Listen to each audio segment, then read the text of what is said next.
Our next broadcast was the brainchild of Jack Webb and may very well be the most well-remembered and best radio police drama series of all time. It ran from September in 1949 through February 1957 in 30-minute shows broadcast on NBC, and it brought to radio true police stories in a low-key documentary style. Ladies and gentlemen, we present to you Dragnet on HOJO Radio. The story you are about to hear is true. Only the names have been changed to protect the innocent. Dragnet.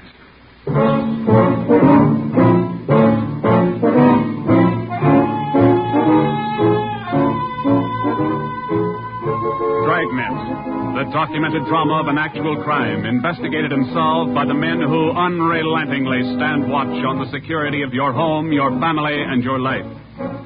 For the next 30 minutes, in cooperation with the Los Angeles Police Department, you will travel step by step on the side of the law through an actual case from official police files. From beginning to end, from crime to punishment. This is the story of your police force in action. Dragnet.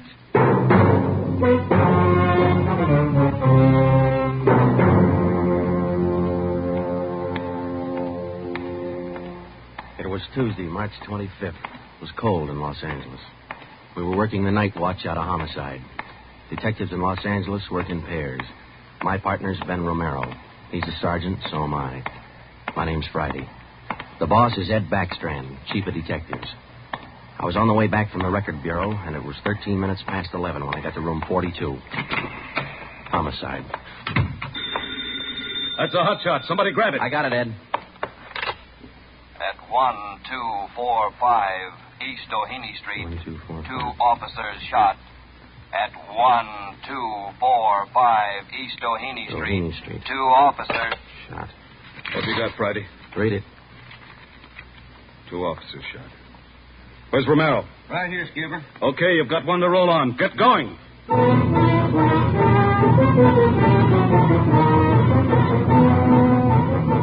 Both Ben and I knew where we were heading. We'd recognized the address. It was the Trapdoor Cafe, a joint in the south end of town that did business with a pretty rough crowd. 13 minutes later, we pulled up in front. Two patrolmen had the crowd pretty well pushed back. There was a cruiser car in front of the cafe. The car door was open, and an officer was sprawled across the seat. He was conscious but weak, and one of his pant legs was pretty red. Hello, Sarge. Hi. How you doing? I've done better. Yeah, well, what happened? Williams and I were cruising. We've been keeping an eye on this cafe lately. Tonight we decided to take a look. And just as we went in, two guys left in a hurry. The back door. We followed them out into the alley. It was dark out there, and I called to them. I said, hey, fellas, just a minute, I want to talk to you. They stopped? I'll say. One of them whirled. He had a gun in his left hand. He shot both of us. Left hand, huh? Williams went down and out. I went down, but I took a shot at them. No effect. And I started crawling out here to the car so I could call in. You started crawling? Yeah. Wait a minute, Emerson. Weren't there any people around by that time? Yeah, quite a few ran out after the shots. You mean nobody would help you to the car? That's right. Did you get a good look at either of the gunmen? Well, one of them was tall. I think he was a redhead. There was something funny about his nose. That's all I saw. It's too dark out there. Williams was closer. I think he got a good look. Sure, the other officer, Williams. He's in pretty bad shape. Is he breathing? He's still alive, Emerson. I don't know how much time he's got. Ambulance? On the way. Okay, let's round up all the men who are in the cafe. We're taking them in.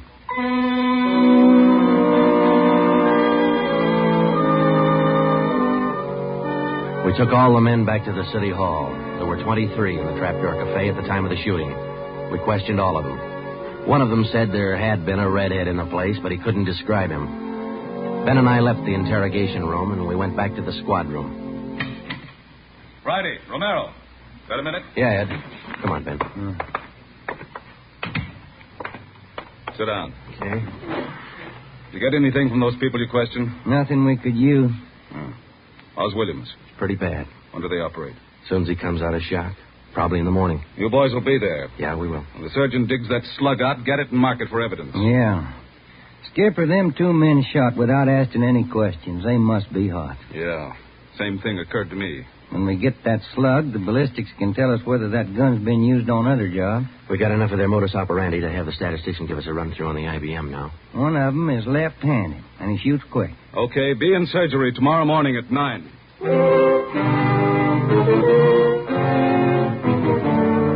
Neither Ben or I said much on the way home, but we were both thinking the same thing. I knew the chief was thinking it, too.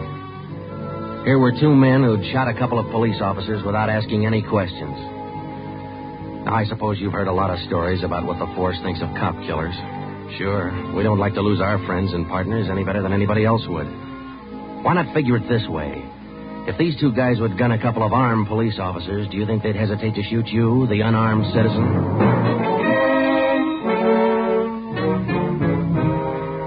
The next morning at 9 o'clock, Ben and I had scrubbed up and we were in surgery. Williams was on the table. The surgeon started in. A lot of minutes later, he got the slug. As for Williams, they took out 7 feet of his intestine and said he might pull through.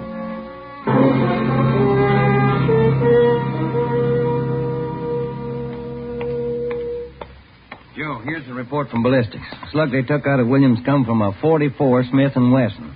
The same gun was used in a liquor store killing about a month ago. You call the statistician? Yeah, She's running all the cards on previous shooting through the IBM machine. She ought to be through about now. Let's take a look. Okay, come on. Hi, Helen. Just a second. Okay.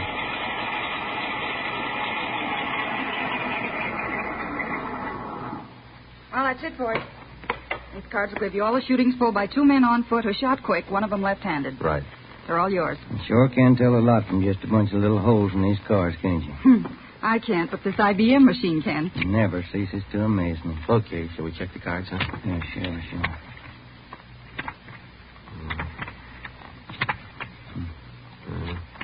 Wait a minute, Ben. Here we are. Huh? Yeah. Here's that liquor store killing ballistics tied the Smith & Wesson in on. Same gun that Emerson Williams was shot with? Well, it checks out.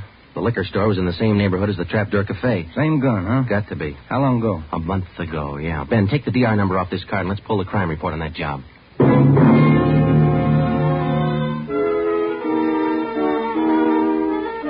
We pulled the crime report out of the files. It said that there was only one witness to that liquor store killing a month ago. That witness was a woman. Miss Forbes, I'm sorry to disturb you like this, but we'd like to ask some questions about that liquor store killing you witnessed a little over a month ago. Well, I told the police everything I knew about it then. Yeah, we know, but maybe you wouldn't mind telling us again, huh? Oh. No, I guess not. I've been trying to forget it, to tell the truth. It was pretty terrible, and I really didn't see so very much because I was awful scared. I understand. But try to describe again just what happened, will you? Well, it was about 10 o'clock at night. I was walking down the street toward home when I realized I was all out of cigarettes. Well, I was right in front of the liquor store then, so I went in. The clerk was behind the counter, and there were 2 men standing there arguing. What's the idea of changing your mind? I thought we was going to get bourbon. No, let's get the wine. I want bourbon. Costs too much. Wine's good enough. The rest of them want bourbon, too. We better talk to them. Well, okay. We'll be back when we make up our mind, mister. 2 men walked out of the store, and the clerk smiled at me and shrugged his shoulders. I bought a pack of cigarettes and turned to leave. But just then the 2 men came back in again, and each of them had a gun in his hand. There's a stick up, mister. The clerk just sort of crumpled to the floor. I couldn't believe my eyes, but that's just how it happened. The men said this was a stick-up, and then they shot him right away. Get over against the wall, lady, or you'll get the same. One of them punched the no sir on the cash register. I was shaking so I almost caved in. He scooped the money out of the drawer and stuffed it into his pocket. And then the other one went over to where the liquor clerk was lying face down. He knelt down beside the clerk, and he put his gun against the clerk's spine. Then they both ran out of the store. It was terrible. That clerk, he was lying there helpless and wounded, and they deliberately... Yeah, Miss Forbes, I understand. Oh, Miss Forbes, you said that both of the men had guns. Yes. One of the guns was black, and the other was sort of fancy looking. What do you mean, Miss Forbes? Well, it was real shiny. Nickel-plated? I wouldn't know about that, but it was shiny. There were 2 guns, huh? Yes. Well, now about the men themselves. Well, I was so scared their faces just didn't register with me. The one who one who shot the clerk in the back was sort of stocky. That's about the best I can do. Well, you mentioned in the report that one of the men was left-handed. Yes, I do remember that. Uh-huh. Look, Miss Forbes, this is very important to us. One of the men was a redhead? Redhead? Why, no, I didn't see any redhead.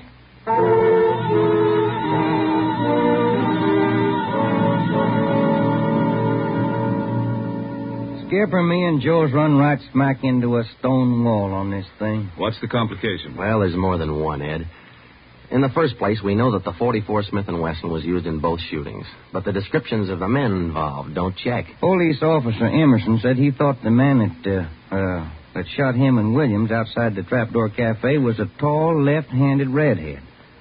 Said there's something funny about his nose. You think Williams got a better look at him? Well, probably did, but Williams isn't strong enough to talk yet. And a girl that witnessed the liquor store killing a month ago said that one of those men was left-handed. But she said neither of them was a redhead. And on top of all that, now we've got 2 guns to worry about. The girl mentioned 2 guns, so we checked the autopsy report on that liquor clerk. And, Ed, the bullet that actually killed him came from a .32-20, not a .44 Smith & Wesson.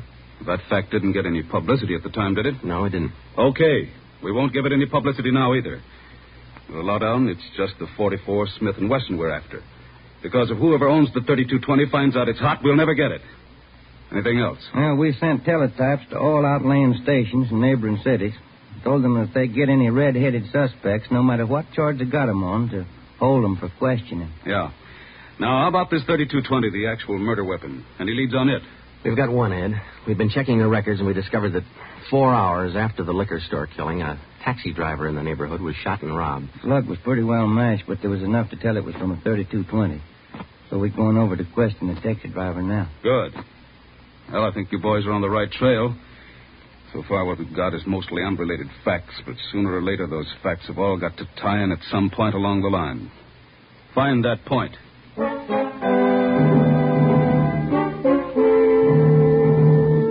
Find the point. Find the tie-in. Well, Ben and I went over to see the taxi driver, a guy who was living on borrowed time. Yeah, it was about 2 o'clock in the morning when it happened. I got a call to pick up a fare near 105th and Avalon, you know, yeah. Mm-hmm. Well, I got there, somebody came over, pulled open my cab door and said, "This is a stick-up. Then blew it, you let me have it." Just like that, huh? Yeah, just like that. Same deal as others, Joe. Itchy trigger finger. Yeah. Did you get any kind of a look at the fella? No, it's too dark. Uh-huh. Hey, according to the report, you got shot in the chest. Yeah, that's right. Oh, you're maybe wondering how come I'm still alive, huh? I'll tell you, pal, it's like something you'd see in a bad movie, you know? I'm carrying a few silver dollars with me, 9 of them to be exact. So I decided to stick them in my breast pocket. Well, mister, that just saved my life. The slug hit them silver dollars. It's one for the book, huh? Yeah, you said it. Well, thanks very much. Say, incidentally, we had a little trouble finding you today. You weren't at the stand you operated out of last month. Oh, look, I'm not only not at my usual stand, I'm not driving a hack no more. Oh? Look, after what happened, are you kidding? No, I don't want to push my luck any further than it's been pushed. Yeah, I figure I had it, you know?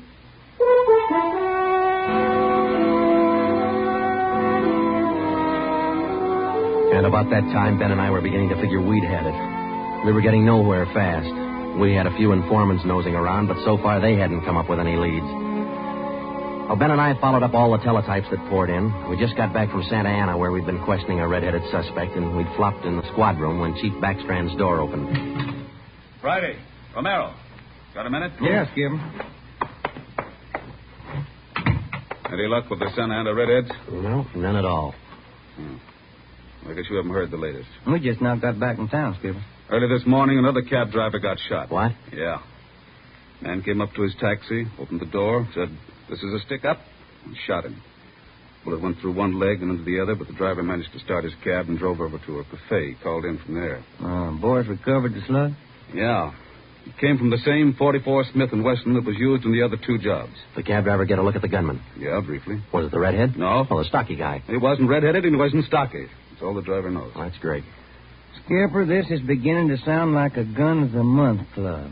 You reckon somebody's renting them guns out? Well, they're passing the guns around all right, but I think they're working together. The way they operate indicates that. Yeah, the trigger-happy routine. Killing is apparently more than a business to them. It's pleasure, too. That's why we've got to get to them fast. Come over here. All right. Come on, Ben. Here. Take a look at this map. Uh-huh. Here's the Trapdoor Cafe, and over here's the liquor store. And down here is where the first cab driver got shot. Mm-hmm. Right here's where the second one got it. All of the shootings have taken place within an area of 10 square blocks. Okay. Tonight we're going to throw a blockade around that whole area. Good. It'll go into effect at 10 p.m. At 9:45 p.m., cars and officers started drifting into the area by twos and threes. And at 10, when Backstrand, Ben, and I arrived, the whole area was sewed up tighter than a tick. Davis? Gotcha. All set? All set. We got a primary line and a secondary line. If anyone tries to make a break, we'll pick him up in the secondary. Okay. Friday and Romero here will cruise around the area with me. Go to work, men. Every car in the area was shaken down. The same process was also followed on all persons on foot. The blockade went on all night. By the end of that time, we'd brought in 217 suspects. 26 of them were redheads. What's your name? Henry Wagner. Where do you work? Lombard Yard. Which one? First star. What time did you get through work last night? About 6, I guess. What'd you do then? Had some dinner. Where? Harry's Grill. And what? Shot a little pool. Look, I tell you, I ain't done nothing. Now, let's go back to the day before yesterday. And that's the way it went all day long. We shot question after question at them, working them gradually back to the days on which the shootings had taken place. When it was all over, we got 6 men wanted in other cities on various charges. We got quite an assortment of guns and knives. As far as the shootings were concerned, got nothing. Well, I guess it's Latin. Oh, I would run out of questions there at the end. You two boys better go on home and get some sleep. With what sleep, might have overlooked something. I said go on home. You two boys have been at it for 32 hours straight. Look at you. You're both so groggy you can hardly stand up. You need sleep. It's 4 p.m. now. Don't come back until 10 p.m.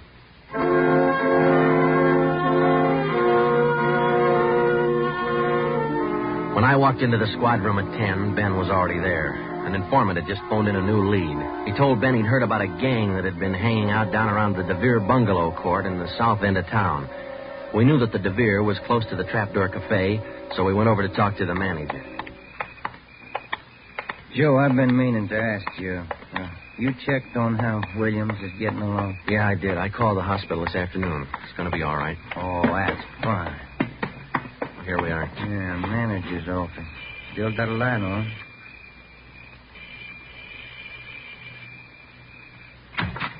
Yeah? I'm Sergeant Friday, police. This is Sergeant Romero. Yeah? We'd like a little information. Why, sure. Come in. Thank you. What can I do for you? Well, did you hear anything about a gang that hangs out down around here anywhere? Gang? Why, no. How about your tenants here? Any of them ever been in trouble, to your knowledge? No. This ain't exactly the best neighborhood in town, but we try to keep things under control. Once in a while, one of them will get out of line, but when that happens, we heave them out of here. You heaved anybody out lately? Yeah, I did. Fellow and his wife a few weeks ago. They had a fight in one of the bungalows. She took a shot at him, but she missed. Party by the name of Stuba, Carl Stuba. What did this Stuba look like? Oh, sort of tall, skinny. Was he a redhead? No. Now, we'd like to take a look at that bungalow that he lived in. Sure. Help yourself. Down the end there, number 5. Still vacant.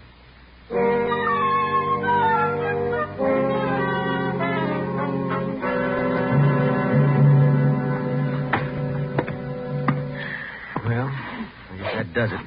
Stuba didn't leave a thing behind. Matter of fact, we don't have anything to prove that this Stuba's tied in at all. We're only working on a hunch. Hey, Joe, look. Where? Up on the wall there, just by the window. Oh, yeah. Yeah, that plaster there, it's newer than the rest. You got a knife? I sure have, boy, and I'm carving. That manager'd be awful unhappy with me if he was here. Yeah, he would. Yeah, Hey, Joe, here it is. A slug. They plastered right over it. Okay, dig it out and let's hope it matches. It matched. The slug from the wall came from the same .44 Smith & Wesson that had been used in the other shootings. So now we had a name to work on, Carl Stuba. But he'd done a good job of dropping out of sight. Well, the next day, Ben thought he had another lead. I've just been talking to another informant, Joe. He says he heard that there's a fella down in that neighborhood been trying to sell a gun lately. What kind of a gun? Nickel-plated with steer horn handles. Nickel-plated. Well, maybe that's our .44 Smith & Wesson. Maybe. Did the informant know who this man was? Said the feller's name was Alonzo. Yeah. Alonzo who? Just Alonzo. That's all he knew.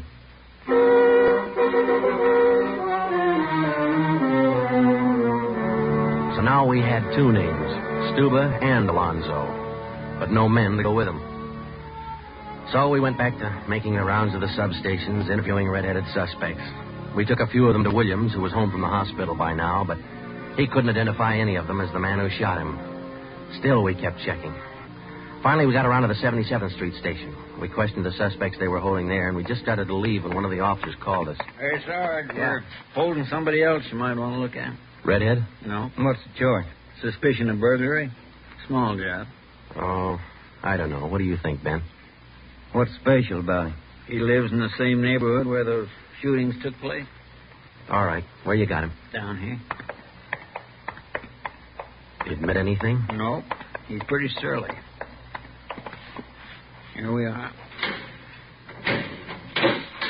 Thanks. Hi. What do you want? I'm Sergeant Friday. This is Sergeant Romero. We'd like to ask you a few questions. Look, I already told the other cops all I know. I didn't steal no radio from that jerk. What's your name? We've been through all that once. Come on, what's your name? Jackson. Alonzo Jackson. Alonzo. I looked at Ben, and Ben looked at me. This could be the Alonzo who'd been trying to peddle that Smith & Wesson. Ben and I both knew here was one suspect we'd have to be real careful with. Alonzo, according to the records, this burglary you're suspected of took place on the night of the 27th. Look, how many times do I have to tell you guys they didn't have anything to do with it? You got an alibi for that night? Sure, I got an alibi. I was out with a couple of friends. They can tell you. What's your friend's name, Alonzo? One of them's Chronicle, the other Stuba. Stuba, the guy who used to live in the bungalow court. Well, we told Alonzo he'd have to produce his two friends to give him an alibi for the burglary charge, and he bit. He went with us, and he pointed out where Stuba was living now. No wonder he hadn't been able to find him. It was a little shack at the back of a lot behind two houses. We thought it was a chicken first. We took Alonzo back to the station, then we picked up Stuba. He was surprised to see us and not very happy. We took him in. Next, Alonzo gave us Crandall's address.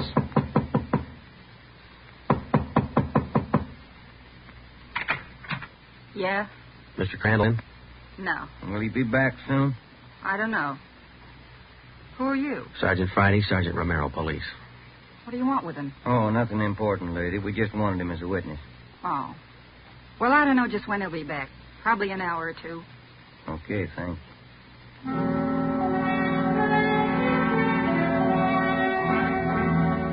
We went down the street away, and we staked out in the car.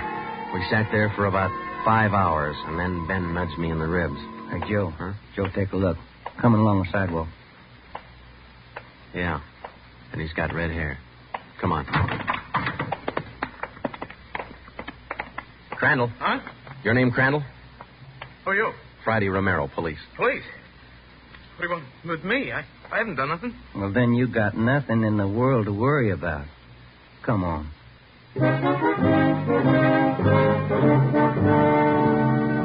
We questioned Crandall for an hour, but he wouldn't give an inch, denied everything. Then we put him in a car, and we drove over to Officer Williams' house. I left Ben in the living room with Crandall while I went in Williams' bedroom. Hello, Sarge. Hi, Williams. How you doing? Yeah, a little better, honey. It's fine. Look, we've got another redhead outside. Bring him in. Okay. All right, Crandall, come on in here. Who's in there? Why'd you bring me over here? Come on in here. That's the guy. No, that's the guy. No, yeah. It was an accident. I mean to shoot him. It was an accident. Once Crandall got started, he talked his head off. He also admitted being in on the liquor store killing, but insisted he was only the lookout. We took him back to the station and got his whole story down on a tape recorder. Yeah, he was left-handed. Then we went back to Alonzo. Didn't know we had Crandall's confession. We met the chief in the hall outside the room where they were holding Alonzo. About ready to tie the knot? Oh, hope so, Chief. But Alonzo hasn't given any yet, and we still haven't found those guns. We've got one of them. Which one? The Smith & Wesson. Stuba popped about that one 10 minutes ago. Said he left it with his girl. A couple of the boys are on their way over to get it now. That's good, Ed. That leaves just the 32-20.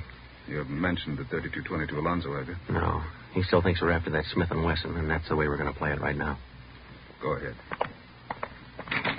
Look, how much longer are you guys going to hold me here? Didn't you check with those friends of mine? Alonzo, we got a tip that you've been trying to sell a gun lately. A gun? Yeah, 44 Smith & Wesson. Oh. No, it's not true. That Smith & Wesson's been used in a couple of robbery jobs this month, and we think it's your gun. That's a lie. Any proof of that? Why, yeah. Sure, I got proof of that. I used to have a gun, but it wasn't a Smith & Wesson.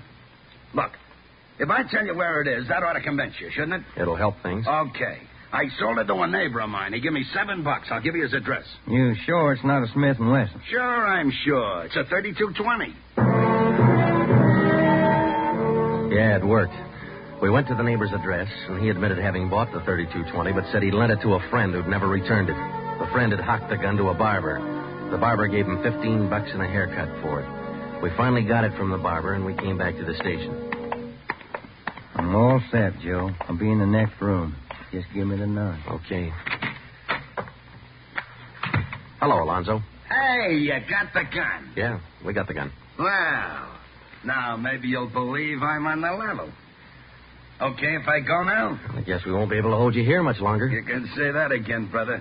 You could have saved a lot of time if you'd have listened to what I've been trying to tell you all along. I guess you're right, Alonzo. Sure, I'm right.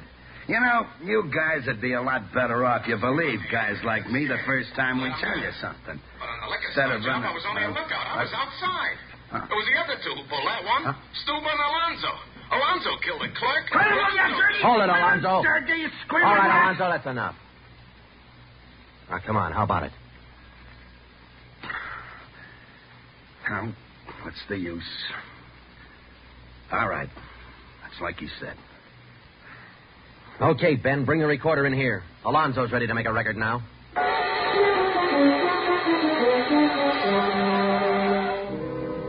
By playing back Crandall's statement that we'd recorded earlier, we got a full confession from Alonzo.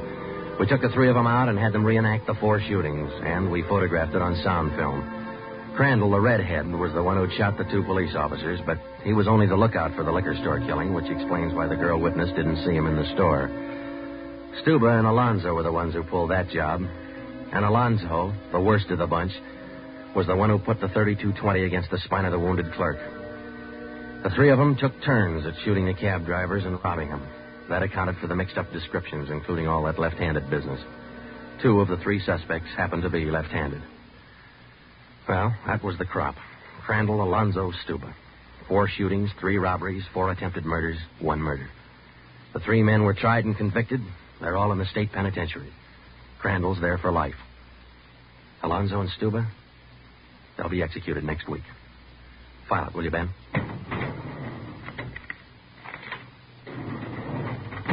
Case closed. Dragnet.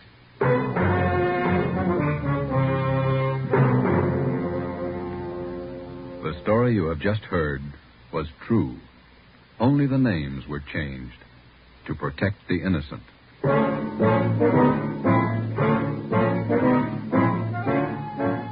You have just heard the second in a new series of authentic cases from official files. Technical advice for Dragnet comes from the office of C.B. Horrell, Chief of Police, Los Angeles Police Department. Tonight's program is dedicated to Radio Officer Delmer E. Cook of the Los Angeles Police Department, who, on the afternoon of December 6, 1948, gave his life so that yours might be more secure. Dragnet came to you from Los Angeles. This is NBC, the national broadcasting company. You're listening to HOJO Radio. More classic old-time radio coming your way next.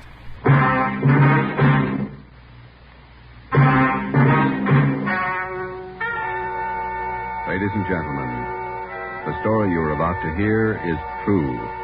Only the names have been changed to protect the innocent. NBC brings you Dragnet.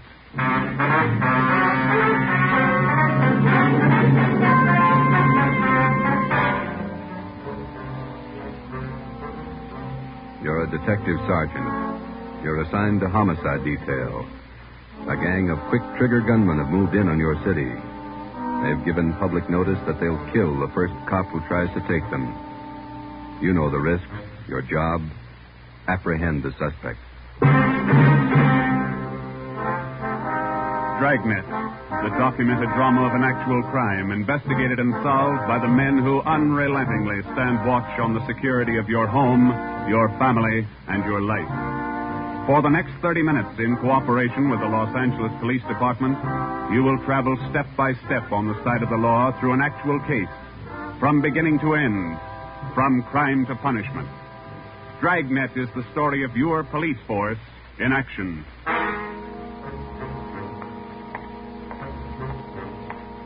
It was Wednesday, April 17th. It was warm in Los Angeles. We were working the night watch out of homicide detail. The boss is Ed Backstrand, chief of detectives. My partner's Ben Romero. My name's Friday. I was on the way back from the record bureau.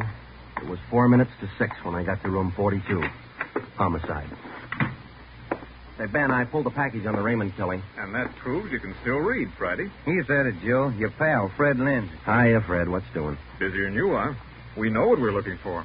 Just having a little trouble finding them. That's the way it is with automobiles. They misplace so easy. Not normally, they don't. We got a small-size epidemic on our hands. Well, don't let us keep you, Fred. Just ducked in here for a breath of calm air and to invite you to dinner for the last time. The wife and I are still waiting for the first time. How about it, Joe? Ruth's got a new pressure cooker. Your sister-in-law visiting you again, huh? No, on the level. Not selling a thing. Come on. Who is it this time? My cousin. But she's awfully pretty, Joe.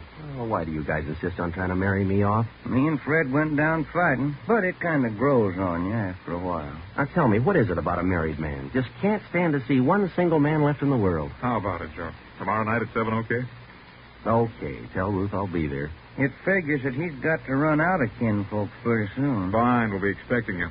Got a stakeout tonight, but tomorrow I'll be clear. Anything big? Nothing definite, Ben. Just to follow up on those stolen cars. See you, men. So long, Lindsay. Joe, you'll like my cousin.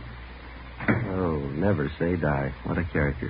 You just catnip to women, Joe. Yeah. Well, here's that Raymond package. Let's check those dates that Backstrand wanted, huh? Wednesday, April 17th was just routine. A dinner date I tried to get out of, some paperwork that the chief wanted done, and a hot, sticky day. Too hot to wear a suit of clothes. Sometimes it's like that. The day starts out being routine. By the time it comes of age, it's got a personality all its own. At 10:23 that night, Ben and I were just finishing up the paperwork, and Ed Backstrand opened his office door. Friday, Romero, just got a hotshot call. What you got, Giver? Hold up and shooting at Hooper and Esperanza, code 3. Code 3, that means red light and siren. It was 10:32 when Ben and I pulled up at the corner of Hooper and Esperanza. It was a bar in the basement of a building on the south side of the street. A radio car was there, and the two officers were holding the crowd back. A man was talking to one of the officers who turned and pointed to us. As Ben and I got out of our car, the man hurried over to us. You're the detectives? That's right, Sergeant Friday. My name's Cummings, R.L. Cummings. I own the bar. This is terrible. There was a gunfight downstairs. Uh-huh, come on. Where's the ambulance? One of the officers in the radio car said we needed the coroner. Did you see the actual shooting? No, I didn't. Here's the fellow that was shot. Oh, there's Jones from the crime lab. Hello, Friday. Romero. Hi, Lee. What do we got here? Pretty bad. Looks like a shotgun. Close range. He really got in the way of it. Ben. Yeah. It's Fred Lindsay. Motor theft. He was on a stakeout, Lee. Tell us about it, Mr. Cummings. You know this fellow, Sergeant? Yeah, we know him. What happened? We had a holdup tonight. 3 men. Yes, go on. Well, business was good, real good. We had a large crowd, and I was happy about that because I've been trying to sell out for a long time now. I've been showing the place to different parties all week long. I had a fellow coming over tonight to take a look at it. What time was that? Oh, a little less than an hour ago, about 9:30. I see. Go ahead. It was almost time for this man to show up, so I called Eddie, that's my bartender, and I told him to kind of keep a lookout for the man because I was going back to the office to get the books ready to show. You know how it is when you want to sell a business.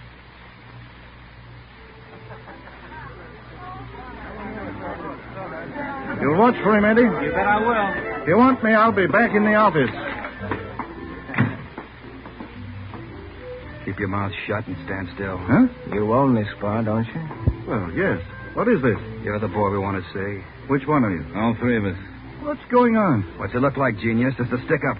I haven't any money. You go to the bank on Thursdays, don't you? Well, I made my deposit today instead. I've been watching you for a month now. Don't give us that. You go to the bank on Thursdays. Now, come on, hand it over. I'm telling you the truth. I usually go on Thursdays, but I went today instead. You're lying, Ace, and we ain't got much time. Look, you can have all the money I've got on me. I think it's about $200. But that's all I have. Here. Why argue with him? Take what he's got and we'll shake the customers down. No, please don't do that. You got my money. Isn't that enough? No, it ain't. Come on, let's go out front. That's about all I remember, Sergeant. When I come around, I was lying on the floor in my office. You better have somebody take a look at that cut on your face. Yeah, I'm going to right away. There's my bartender. He saw the fight. What's his name, Eddie? Yeah. Eddie. Yes, sir? These men are detectives, Eddie. Will you tell them what you saw? Oh, it was pretty rough. And tell us what happened when they started to shoot. That fellow the coroner just took out of here sure was long on nerve. Took on all three of them single-handed. Tell us what you saw. You ought to get that fellow's name. Sure had a lot of nerve. Took over just like he was a cop. He was a cop. Now, what did you see? I pegged him for a cop. Well, he was sitting up at the bar. Been nursing a bottle of beer for about an hour. I was keeping an eye on the front door, watching for this fellow the boss wanted to see. So I didn't see the three hold-up men come through from the back. But I heard them. All right, let's knock it off. You can all see this shotgun. Anybody make a move and I'll blow your head off. Demons cover the front door. Got it. Sickle, shake him down. Okay, gents. You guys in the band, keep that music going. The rest of you people turn around and face the bar. Put your hands on top of the bar and leave them there till we tell you to move. Come on, hurry up. Knock it off. Okay, Sickle. We'll take your money, your watches, anything else you got. Now, don't try to be cute and hold out. All right, you, take off the watch. I'll get your billfold. You, lady, let's have the ring. This man they called Sickle went right down the line. Took everything he could lay his hands on. This cop, your friend, was facing me at the far end of the bar. He was standing there just like the others. He kind of leaned toward me a little. Can you see the guy with the shotgun? Yeah. Where is he? Center of the room. The other guy still at the door? Yeah. Got his gun out? Holding it in his right hand. How far down the line is the other guy? About 10 people away. Hey, you two down at the end there. Knock it off. Hurry up, Sickle. Doing the best I can. Come on, let's have the push, lady. You, next to the lady here, get the watch off. I'll take the floor. How far away now? He's getting closer. We better set up like he says. I'm going to take the one with the shotgun first. He'll blow you to pieces. I got a gun. How far away is that guy now? I thought Jan told you two to shut up. All right, Sickle, try to move and I'll break your back. Let me go. Go ahead, don't shoot, Jan. Get away from him, Sickle. All you people at the bar, down on the floor. Okay, you with that shotgun, grab it. Bemis, can you get a shot at him? Now without hitting Sickle. Come on, you, I'm waiting. You got us all wrong, boy. We like Sickle, but not that much. The cop was holding Sickle as a shield. When the big guy let go of the shotgun, both the cop and Sickle ducked. The cop didn't get hit. This man, Sickle, fell over on his face, grabbed at his arm. The man with the shotgun went down on one knee, holding his stomach. The man at the door took a shot at the cop, but he missed. Then the cop fired 3 shots at the man by the door. Looked like the first 2 missed, but the last one caught the man in the leg and he went down. Well, by this time, the big guy with the shotgun had recovered enough to hold his weapon again. I tried to warn the cop. Look out! The guy with the shotgun! I see him. The cop pointed his gun and pulled the trigger, but he was out of shell. Boy, Sergeant, my stomach knotted up when I heard that hammer fall against those empty chambers. The cop threw his gun at the guy with the shotgun and then ran right at him. You know, it was just as if that cop was trying to run right down the barrel of that shotgun. I glanced at the cop on the floor, then I tried to follow the 3 of them as they made their way out of the bar. They jumped into a car out front and drove off. As a kid, I used to watch Bill Hart take on a whole gang in the movies, but this way, right in front of my eyes, Sergeant, he was an awful brave guy. Did you get the license number of their car? No, I didn't. I couldn't see very well. You got a pretty good look at all 3 of the men, though, didn't you? I believe I'd recognize any of them. Thanks, Eddie. What's your last name? Bowers. Eddie Bowers. Got that, Ben? Yeah. You'll be hearing from us, Eddie. We may want you to look at some pictures for us. Glad to help any way I can, Sergeant. I hope you get the men that shot this cop. You're sure going to try, aren't you? Yeah, Eddie. We're sure going to try. The next step was for Ben and I to make a complete report to Chief Ed Backstrand. They got Lindsay, huh? That Fred Lindsay in auto theft? Yeah, that's right. Good cut. You say he wounded 2 out of the 3 in that holdup? Yeah. That means they'll have to have medical attention in a hurry. We'll check all the small hospitals, cover all the drugstores to get a line on anyone who's bought medical supplies in the last hour. As soon as medical detail notifies Miss Lindsay, I'd like to go over and see her. Smith from the medical detail's out there now. By the time you get back, we may have a flash in the drugstores or hospitals. We'll be back in 30 minutes. Call in when you get out there. Right, Ed. You might carry this with you. Yeah? I'm sick. I'm sick to my stomach about this thing. I want you to get those 2-bit punks. I don't want them to see another sunrise. Got that, haven't you? Yeah, Ed. Let's go, Ben.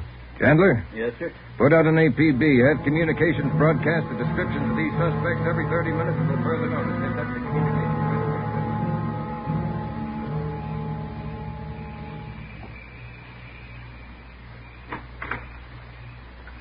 Hello, Joe. Come in. Thanks, Ruth. Sit down. Ruth, you know how we all feel. It's all right, Joe. You're married to a cop. I guess you're meant to expect things like this. He'll like that. Fred and I used to discuss the possibility of this. Used to worry about him. I used to worry a lot, Joe. All those nights when he was away and the days, I used to worry. Now I know he's safe. Anything you want or you need? Thanks, no, Joe. Anything at all that I can do? Yes, Joe. I think there's something you can do. You and Ben are assigned to this case, aren't you? That's right. Then be careful. Thinking that you and Ben will have to face those killers. Ben's wife. Be careful, Joe. Yeah, Ruth, we will. I'll give her. I want to see you get the men that did this to Fred. More than anything, I want that. No more heartaches. Yeah. Thanks for coming by, Joe.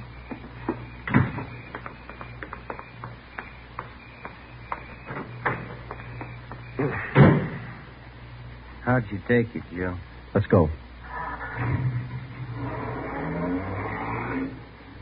Joe, how'd you take it? You're married, Ben. You figure it. It was 11:30 when we got back to Central Division. As we walked into the squad room, Backstrand was waiting for us. Righty, we just got our first lead. We've located a druggist who said he sold some medical supplies to a man about 45 minutes ago. There's the address. Pretty close to the scene of the shooting. Hop out and see him right away. The Rex Pharmacy was exactly 14 blocks from the Red Feather Bar where the shooting took place.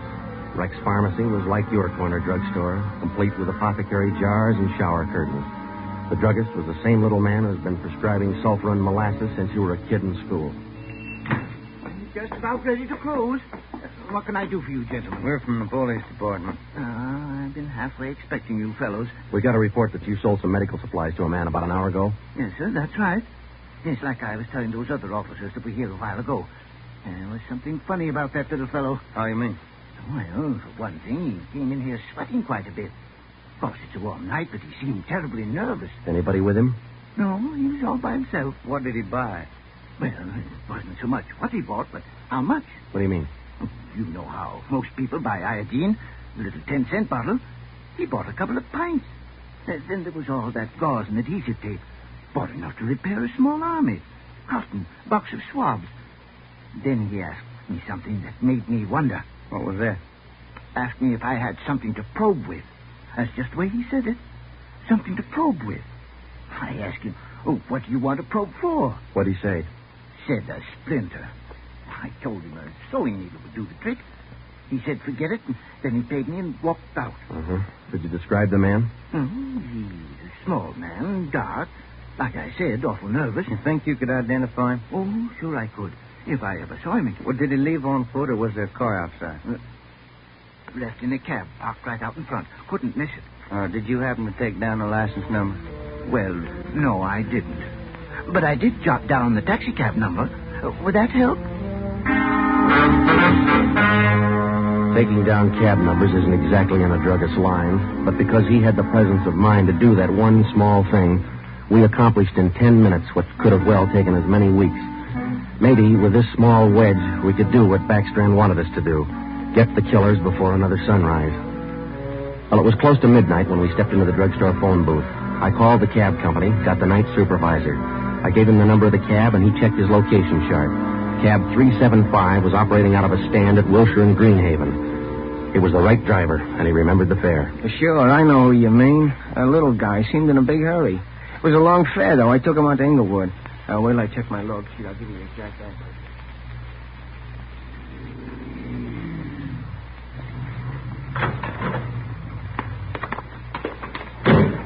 Here it is, Joe. 1523 Imperial.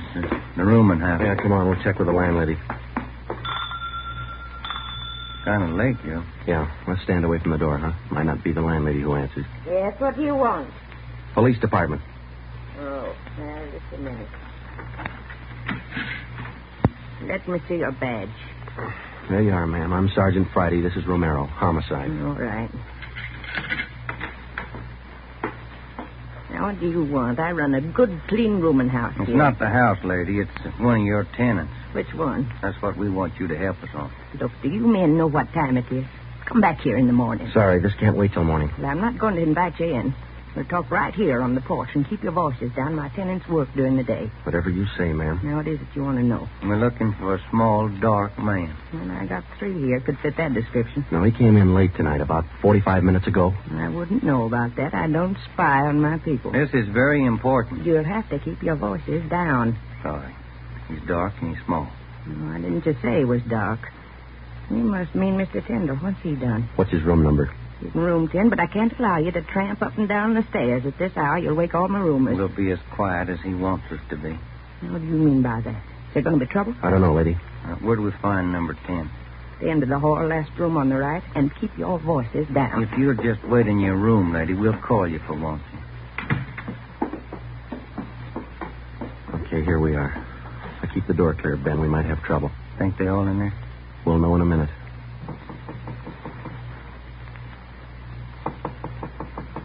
Who is it?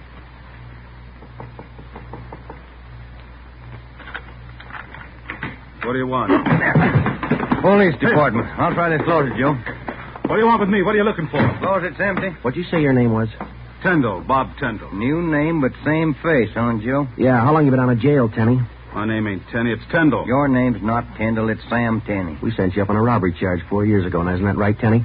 No, it's not right. You got the wrong man. I never been in jail. Yes, you have, because we sent you there. Now, come on. Who'd you buy the medical supplies for? I don't know what you're talking about. Look, Tenny, it's a hot night and it's late, so let's cut out the smart talk, huh? Who'd you buy those medical supplies for? Tenny, look, you're a two-time loser right now. Who are you shielding? You got nothing on me? I ain't done a thing. We can prove that you bought those supplies tonight, and it can go kind of hard on you. So let's open up. I haven't been out of this room all night long. We got a druggist and a cab driver who will make a liar out of you. I still don't know a thing. That cab driver hauled you home here 45 minutes ago. Where were you? I was out on a date. Is that who you bought the medicine for? Ben, call the druggist and get that cab driver. We'll take Tenny downtown. All right. All I did was buy the bandages and stuff. I got nothing else to do with this. Who'd you buy the stuff for? Now, you know everything else. You'll figure it. Oh, now, look, punk. We know there were 3 of them. One of them killed a cop. We're going to get to him, and Tenny, you're not going to stand in our way. They killed somebody. They didn't tell me that. Who didn't tell you? I don't want any part of murder. I'm going to tell you who it was, but I'm clean. I got nothing to do with it. I was trying to help him out of a jam. Who were you trying to help? It was Roy Bemis, Charlie Sickle, and Red Jans. They didn't tell me nothing about murder. Oh, why'd you help?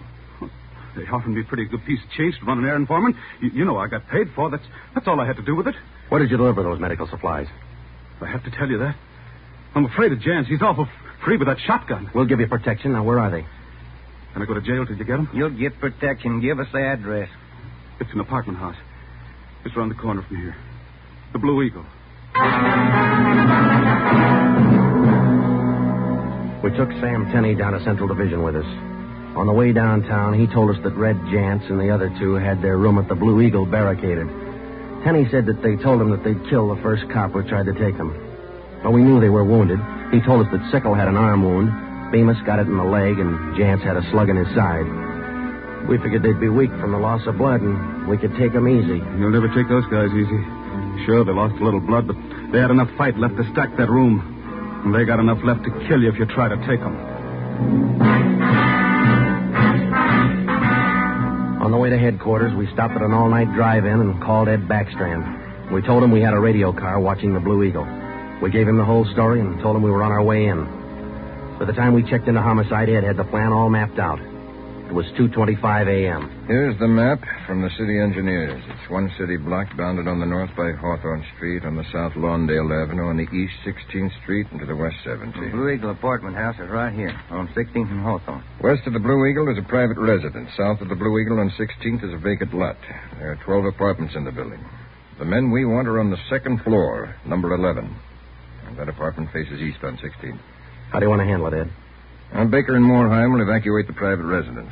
Friday and Romero clean out the apartment building. Right, Skip. All traffic is being diverted. The entire block is completely isolated. We'll throw up a cordon. As soon as we clear the residence, nobody goes in, nobody goes out. Will you brief us again when we get there, Ed? I'll give you all the briefing you need right now. Get this. These guys have already killed a cop. I don't want to lose any more. You know they're heavily armed and they're desperate. Have the men draw shotguns, tear gas, and Tommy guns. I'll take care of that, Skipper. All right.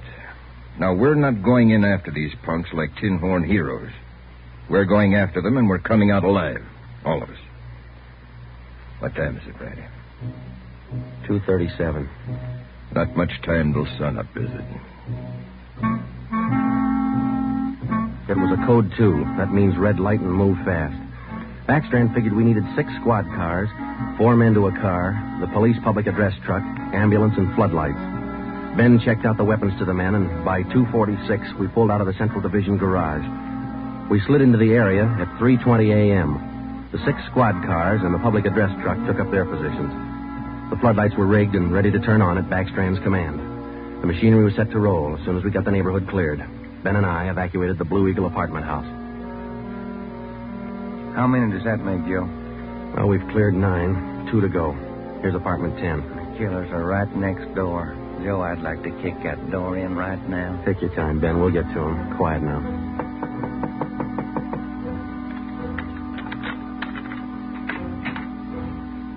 Yeah, what is it? Police department. May we come in? Yeah, of course.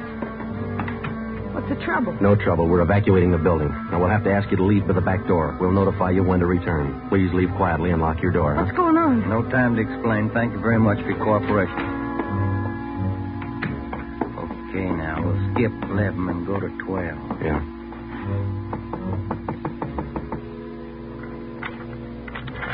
Yeah? Who are you? Police department. Can we come in? Sorry to disturb you at this hour. We're evacuating the building. Please hurry and leave quietly by the back door. You'll be notified when to return. Lock your door when you leave. Thank you. It was 4:10 a.m. Everything was set now. The neighborhood was completely cleared. The entire block was empty except for apartment 11 on the second floor of the Blue Eagle. I left Ben to watch the door of apartment 11. I went downstairs and across the street to join the rest of the men. It was Ed Backstrand's show from here on. That's it, Ed. All set. Baker, Moorheim, all clear? All clear, Chief. Baker, you and Moorheim take 3 men and cover the rear of the building. Right. Is that detail covered Hawthorne Street? They're all set, Ed. How about the vacant lot? Taken care of. The rest of you men? Yeah. Friday and I are going into the building. We'll try to get them to come out now. Johnson. Yes, sir. Come with us and keep us covered. Let's go.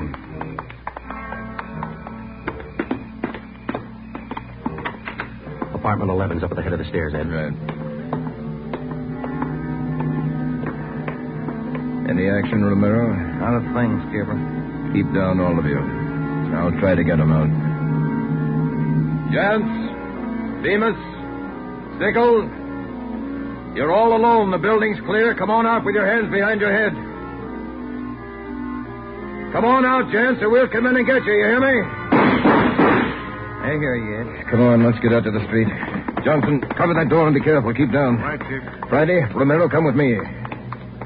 We left Sergeant Johnson to watch the door, and we ran out on the 16th Street and ducked down behind the police sound truck. The floodlights hit the side of the building. Backstrand grabbed the microphone. Gents, Demas, Stickle, you've got 30 seconds to come down out of that room. Walk out backwards with your hands behind your head. Stay together. Don't fan out. 30 seconds, gents. They're making it tough, Ed. Romero, lob some tear gas through that window. Right, Skipper. Come on out, Demas. We're giving you a chance. That's more than you gave that cop in the bar. Come on out. That's Jance, Ed. He isn't coming out. They must have got Johnson because they're in another room. Shoot the gas in there. That's not going to get him out, Ed. Give it time, Flatty. Burn those floodlights in up there. Friday, rake that second floor with the Tommy gun. Let's keep them in one room. Right. Hold your fire, Fatty. George, give us a couple of masks. Ben and I are going in. The rest of you men concentrate your fire on those 2 rooms. Hit them down. Here's your mask, Joe. Let's go.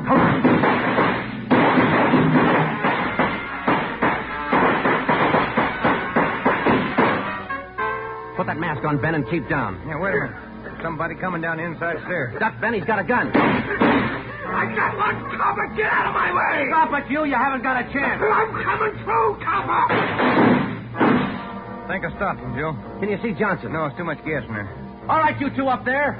We got one of you. The other 2, come on out. Joe, think we got him? I don't know. Can you see Johnson? No, Joe. It's still too thick in there. I'm going in, Ben. Cover me. Come on. We know there are 2 of you up there. Just one, Copper. Throw your gun down the stairs ahead of you. Hurry up. Shotgun, Joe. Gents. I see him. I'll take him at the foot of the stairs. All right, I got my hands up. I found Johnson, Ben. All right, Jance, outside. Come on. Move. Put the handcuffs on him, Ben. I'll cover you. How's Johnson? I don't know. Ed, get the ambulance crew over here. Gents, who's this other guy we got? Bemis. How about Sickle? I said just one, didn't I, Copper? Never mind the smart talk, Jance. Now just answer the question, huh? Sickle wanted out of it a long time ago, so I let him out. He's upstairs. I let him out the back way. Then you shot him? He wanted out, didn't he?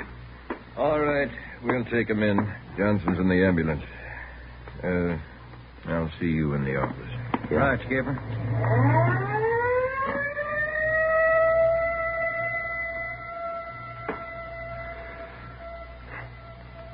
How about a smoke, huh? No. Yeah. Here you go. Backstrand said he didn't want those men to see another sunrise. Yeah.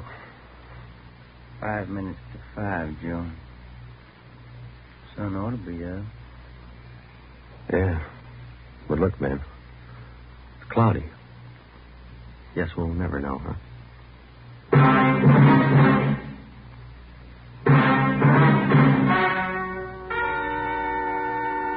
The story you have just heard was true. Only the names were changed to protect the innocent. Edgar Red Jans, the sole survivor, was tried and convicted and sentenced to be put to death in the state penitentiary in the manner prescribed by law.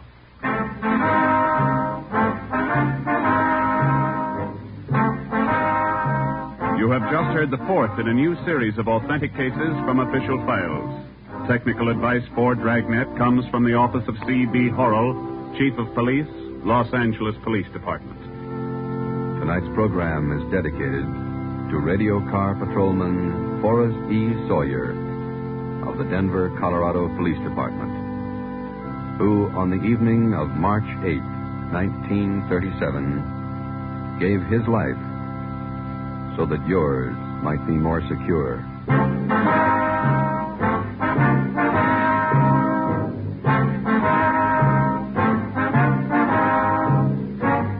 Dragnet came to you from Los Angeles.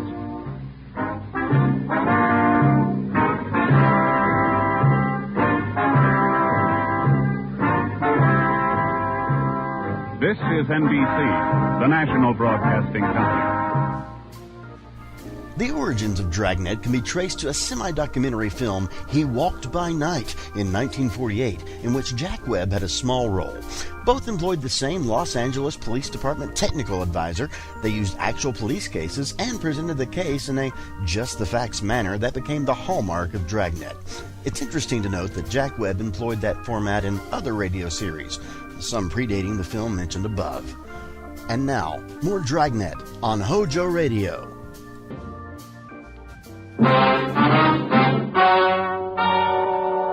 Ladies and gentlemen, the story you are about to hear is true. Only the names have been changed to protect the innocent. NBC brings you Dragnet.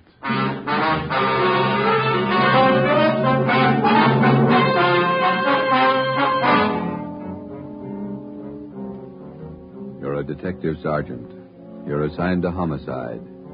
Somewhere in the tangled web of your city, there's a killer on the loose. A young woman has been brutally murdered. The weapon, a steel bludgeon. Your job is to get him. Dragnet, the documented drama of an actual crime, investigated and solved by the men who unrelentingly stand watch on the security of your home, your family, and your life.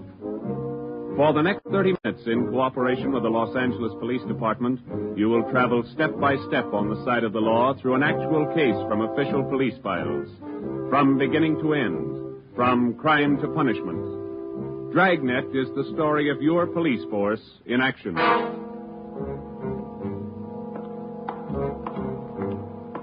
It was Thursday, March 19th. It was foggy in Los Angeles. We were working the night watch out of homicide detail. My partner's Ben Romero. The boss is Ed Backstrand, chief of detectives. My name's Friday. It was 9:14 p.m. when I got to the old Central Jail building, 3rd floor. The crime lab. Hi, Joe. Hi, coming, Lee. Just ran a spectrograph. What'd you find? The paint flake from the victim's head matches that paint on the hunk of pipe. Any prints? No, the pipe was clean, no latent prints. Well, that figured. Anything else? Got those blood test reports. A couple of slides for you to look at under the comparison mic. Mm-hmm. Thanks, Lee. Oh, hi, Joe. Didn't hear you come in. What's it look like, Ben? Well, here's the blood test reports. This one is blood found on the piece of pipe. Type A. This one's blood from the victim. Type A. They match. That's right, boys. Doesn't mean too much, though. Did you look at these slides under the microscope? No, not yet. Well, this is your clincher. Wait till I get the light. Okay, take a look. Mm-hmm. Got a make? Yeah, go ahead. Well, this slide here on the right, that's a slice of hair from the victim's head. On the other slide is hair found on the steel pipe. Yeah? She had wavy hair. Both specimens are flat. Same hair, Joe. You got anything on that piece of pipe, Lee? Nothing. Just ordinary steel pipe, 14 inches long. What else you got? The plaster impressions of those footprints we found by the body. Here they are. Crepe soles? Tennis shoes, new ones, size 9, good impression. Ground was soft. Man about 150 pounds, according to the length of stride, roughly about 5 feet 10 inches tall. Yeah, new shoes, all right. You can still read the manufacturer's label. That's right, made by the Sport King Company. Well, that's something to follow up. Yeah, sure, you could start with the tennis courts. Only about 1,000 or so in L.A. Maybe you'd rather track down the brand. These particular tennis shoes are the biggest sellers in the country. Yeah.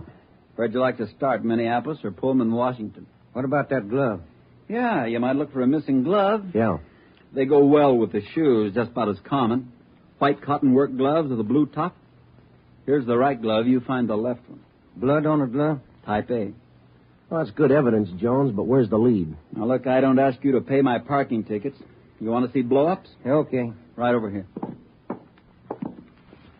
Yeah. This is the vacant lot where they found the body. And that's right. Here's a close-up of her showing the location of the murder weapon, the glove, and the footprints relative to the position of the body. Looks as bad as yesterday. Sure did work her over, didn't it? The rest of these are morgue shots. Interested?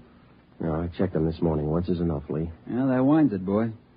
You want to go over the stuff in her purse again? You find anything more? No, nothing you haven't seen already. The usual. Makeup, comb, barrette. That's a hair clip. A few cheap stones in it. Loose change, a quarter, nickel, few pennies. Her ID card. Yeah. Helen Corday. 33 Naomi Place. Age 21. 21. That's not very old, is it, Lee? Not to die. No.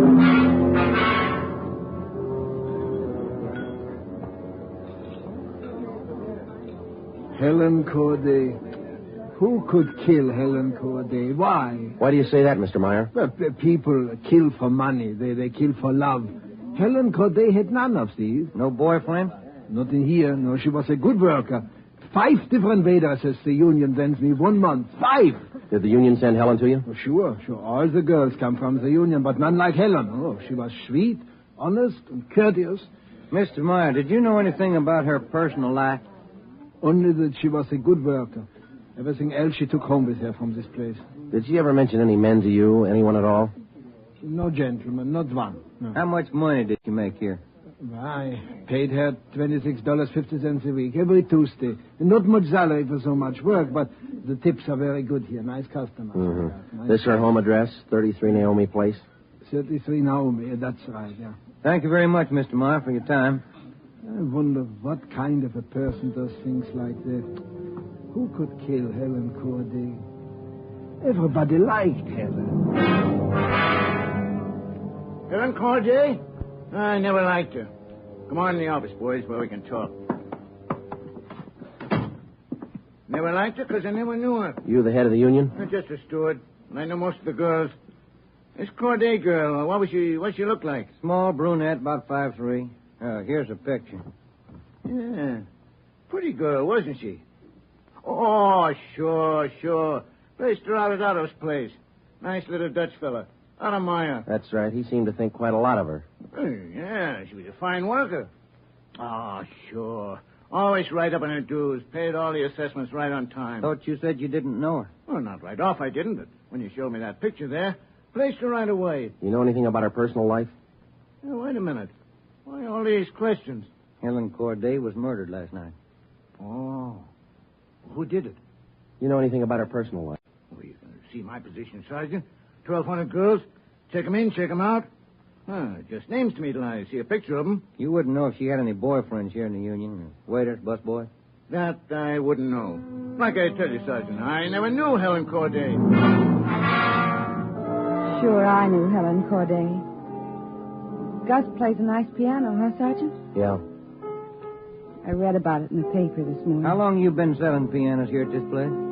About as long as I knew Helen. 3 years. How'd you find me? Helen's landlady. We talked to her yesterday. She told us she worked here at this piano store. Oh. It's funny, isn't it? What's funny? See Gus over there? That fellow demonstrating the piano? A few weeks ago, I made a deal with him to give Helen piano lessons. I figured it would help her with her singing lessons. Wanted to be a singer, you know.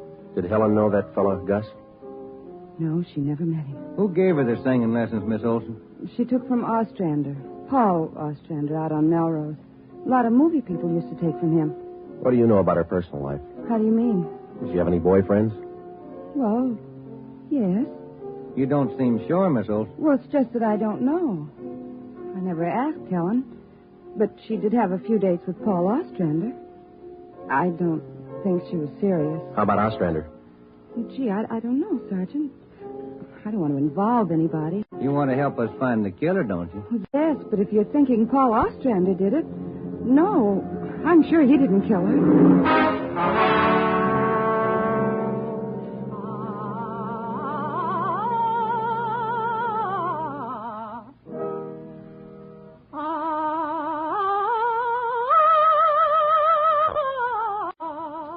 That's all for today, Victoria. No, gentlemen, I did not kill Helen Corday. You gave her singing lessons, Mr. Ostrander. You knew her pretty well? Yes, I gave her voice coaching for about 1.5 years. Helen showed a little promise. Not a great voice, a bad vibrato. You knew her pretty well. Why do you say that? Mr. Ostrander, didn't you used to take her out once in a while? No, I didn't know Helen socially at all. We know you had dates with her. That's not true. Only time I saw her was when she came here to the studio for lessons. You better tell the truth, Mr. Ostrander. We can prove that you've been out with her. Afraid of the publicity, is that it? Certainly that's it. I have a successful business here. I've spent years building it. Anything like this would ruin me. Then you have been out with her. Only a few times. Nothing serious. I had nothing to do with her murder. Now, that's the truth. Don't you know that withholding information about a thing like this can go kind of hard for you? Yes, I know that. What else could I do? Mr. Ostrander, somewhere in this city right now, there's a guy who beat a young girl to death.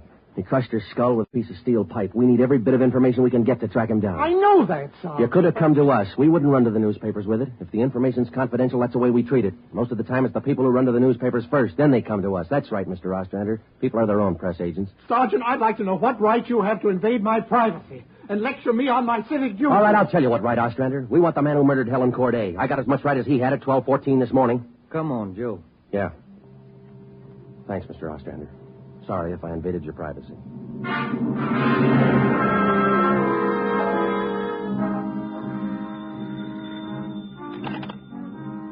Chief of Detectives orders. Helen. No, I'm sorry, ma'am. You got the wrong extension. Try 2511. You're welcome. Hi, Friday, Romero. Chief's been looking for you. Thank you, Mike. Come on, Joe. Yeah. Hello, Joe. Ben, sit down. What'd you get? A notebook full of notes. A crime lab full of evidence. Nothing to tie them together. These some of the people you interviewed? Yeah, those and about a dozen more we didn't even take notes on. It's hard to figure, Skipper. Everybody seemed to like this girl. Helen Corday. No known relatives. Single, unattached girl, living all alone in the city. Few friends and no enemies. None we can find, anyway. Are you satisfied that all the people you interviewed are in the clear? Well, if we're going to stick to the simple robbery motive they are, the kind of money Helen Corday made wouldn't interest those people. How are you doing on the outside leads? Nothing. If we could just find one hole someplace, anything. All right, now look. You've got a lab full of evidence across the street. You've got a book full of names here. You've got the pieces. Now fit them together. They just don't add. Well, go over them and keep going over them until they do add. Anything from the informants? No, nothing so far. No tips on anybody that's been dough-hip lately. Nobody shooting off their mouth. The guy we want won't advertise. Figures himself a pretty smooth operator. But he probably made a mistake somewhere along the line. We'll find it. Got a hot shot, Ed. Yeah? 3220 Casino. Woman. Probable attack. All right, Friday. You and Ben run it down. We ran down the hot shot call for 3220 Casino. Turned out to be a typical dead-end lead. Her name was Mrs. Lillian Horn. For the past 5 years, Mr. Horn had been paid regularly on Wednesdays. He spent all day Thursday drinking up his paycheck and beating his wife. The call had no connection with the Corday murder. We made the usual call into communications. Unit 80K to Control 1, 80K to Control 1. Control 1 to 80K, go ahead. On that probable attack, 3220 Casino, code 4. 80K, roger. 80K to Control 1, KMA 367. That was the beginning. For the next 3 days, we followed up every lead and every call, but they were all blind. All units were alerted, and they had as much information on the killer of Helen Corday as we did. Ben and I cruised throughout the entire Central Division. We covered every probable call that might have some connection with the murder. Attention, Unit 41R. 1654 Swanson Terrace, a woman, victim of probable attack, code 3. Unit 41R. It didn't make any difference what the call was. If there was a possibility it might tie in with the Corday murder, we ran it down. We made it a 24-hour job. So far, if the killer made a mistake, we hadn't been able to find it. The Corday funeral was on Monday. They were all there. The girl's landlady, the boy's teacher, Ostrander, the girlfriend, Marie Olson, the man from the union, and her boss, Otto Meyer. But nobody else we hadn't checked. That was Monday afternoon. Monday night, we went back to the old routine, tracking calls during the night in the squad car, picking up small threads that led nowhere. 3 more days of the same thing. Thursday morning, 1 week after we found Helen Corday's body, we got an anonymous phone tip. I know who killed Helen Corday. His name's George Barlow. He lives at 418 White Oak Avenue. He used to date her up all the time. Get him and you've got the murderer. We checked George Barlow and about 10 others just like him. None of them knew Helen Corday. Saturday night, Ben and I were back in the squad car cruising the Central Division. Saturday night's a good night for robbery. By 10 p.m., we'd run down 4 various calls. 123, code 1. 123, roger. 12G, call your station. Unit 13R, 1254 Tower Road. A woman screaming. Investigate the trouble. Code 2. Let's handle that one, Ben. Yeah, okay. I'll notify communications. Unit 80K to Control 1. 80K to Control 1. Control 1 to Unit 80K. Go ahead. On your 1254 Tower Road call, we're in the vicinity. We will handle. 80K, roger. 80K to Control 1, KMA 367. Let's go, Ben. Control 1 to 13R. Disregard your last call. Handled by 80K. It should be right about here. Oh, here it is. 1254. That man is trying to kill me. He's running out of feet. Where? He's getting to that gun. He's trying to kill me. Come on. Where'd he go, Joe? Turn right at the next corner. That's him up ahead. Got a good lead on us. Hit the siren. He's gaining, Joe. Took a left at the next corner. Oh, he isn't going to stop. Close in as tight as you can, Ben. Down to the floor now. Swing out to the left a little. I'm going for his tires. Right. All right, that'll slow him down. Pull up on him. Yeah. All right, you. Keep both hands on that wheel and get over to the curb. Cover me, Joe. Right. Out of that car, mister. Shake him down. Hey, take it easy, will you? I haven't got a gun. Put the cuffs on him. Hey. Well, you boys work fast. What am I doing with the gas chamber? Just save that, mister. It's pretty rough treatment for speeding. All right, come on, you. Look, I got a right to know where you're taking me. What's the charge? We'll let the girl tell you. What girl? You can sit there and be quiet, huh? Oh, I know where you're going. That place back on Tara Road. Well, I asked to use the phone. The girl slammed the door in my face. I don't know what you cops are trying to prove. I just wanted to use the phone, that's all. I even tried to scare her a little. I told her I'd hit her over the head if she didn't let me use the phone. It's a laugh, huh? All right, you, get out. Yeah, I suppose so. Get out. Hey. I got nothing to hide. That little girl's gonna lie. You know that, don't you? Who's there? Police officer. It's the man. That's him. He tried to kill me. His full name's Frank Philip Larson. They had no previous record. This the girl's report? Yeah, that's it, Skipper. Judy Scott. How old is she? He's 19. He's a babysitter. Real tough boy, isn't he? Forced his way into the house, beat her about the neck and arms. A tire iron. We found it in his car. Jones is running it through the crime lab. Asked her if she had any money. She told him no. Struck her again. Where's this Larson live? Hotel out near Santa Monica. He's a clothing salesman. Ed works for a big men's store, Burns and Company. According to the house book sales record, he bought a pair of tennis shoes 2 weeks ago. Weighs 158 pounds, 5 foot 11 inches. Tennis shoes are missing. They're not in his hotel room, and he's not wearing them. What else did you find? A rhinestone. You mean a pin? No, just a small loose stone recovered from the rug in Larson's room. Crime lab got it? Working on it now. Ed, I think we got the man who killed Helen Corday. A few scraps of circumstantial evidence and a hunch.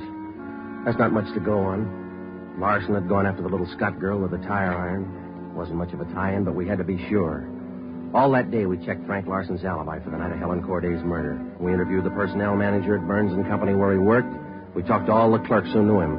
The manager of the hotel where he lived. We found out everything we could about Frank Larson. And that night at 10 o'clock, we had the prisoner brought to the interrogation room. How are you, Larson? Fine. Just fine. I like jail. Sit down.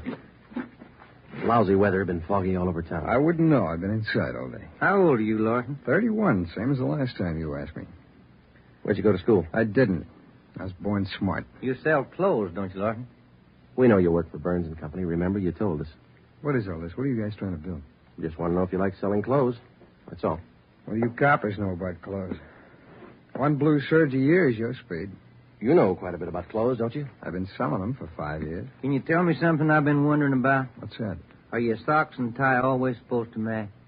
That's what the style books say. Bet you always know the right things to wear, don't you? You wouldn't wear black shoes with a brown suit, would you? Is that what you're keeping me here for? Style, isn't it? Oh, would you? Would you wear black shoes with a brown suit? Most people wouldn't. Bet you wouldn't wear brown shoes with a tuxedo either. I've been smoking too much. You got a glass of water? Oh, yeah, sure.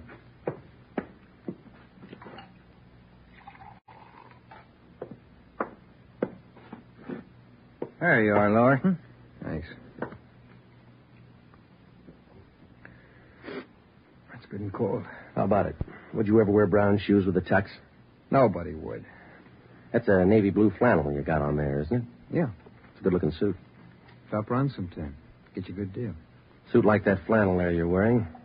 You'd never wear tennis shoes with an outfit like that, would you?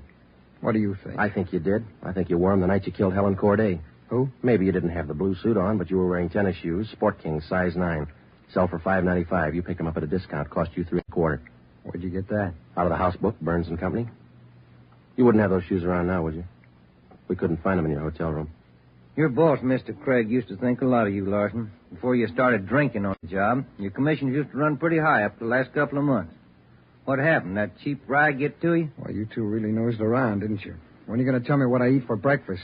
Cornflakes, cup of coffee, donut, sometimes 2 donuts when you're hungry. Elsie waits on you at the Royal Cafe. She gets a dime tip. And ask for more of that water. Help yourself, there's a cooler.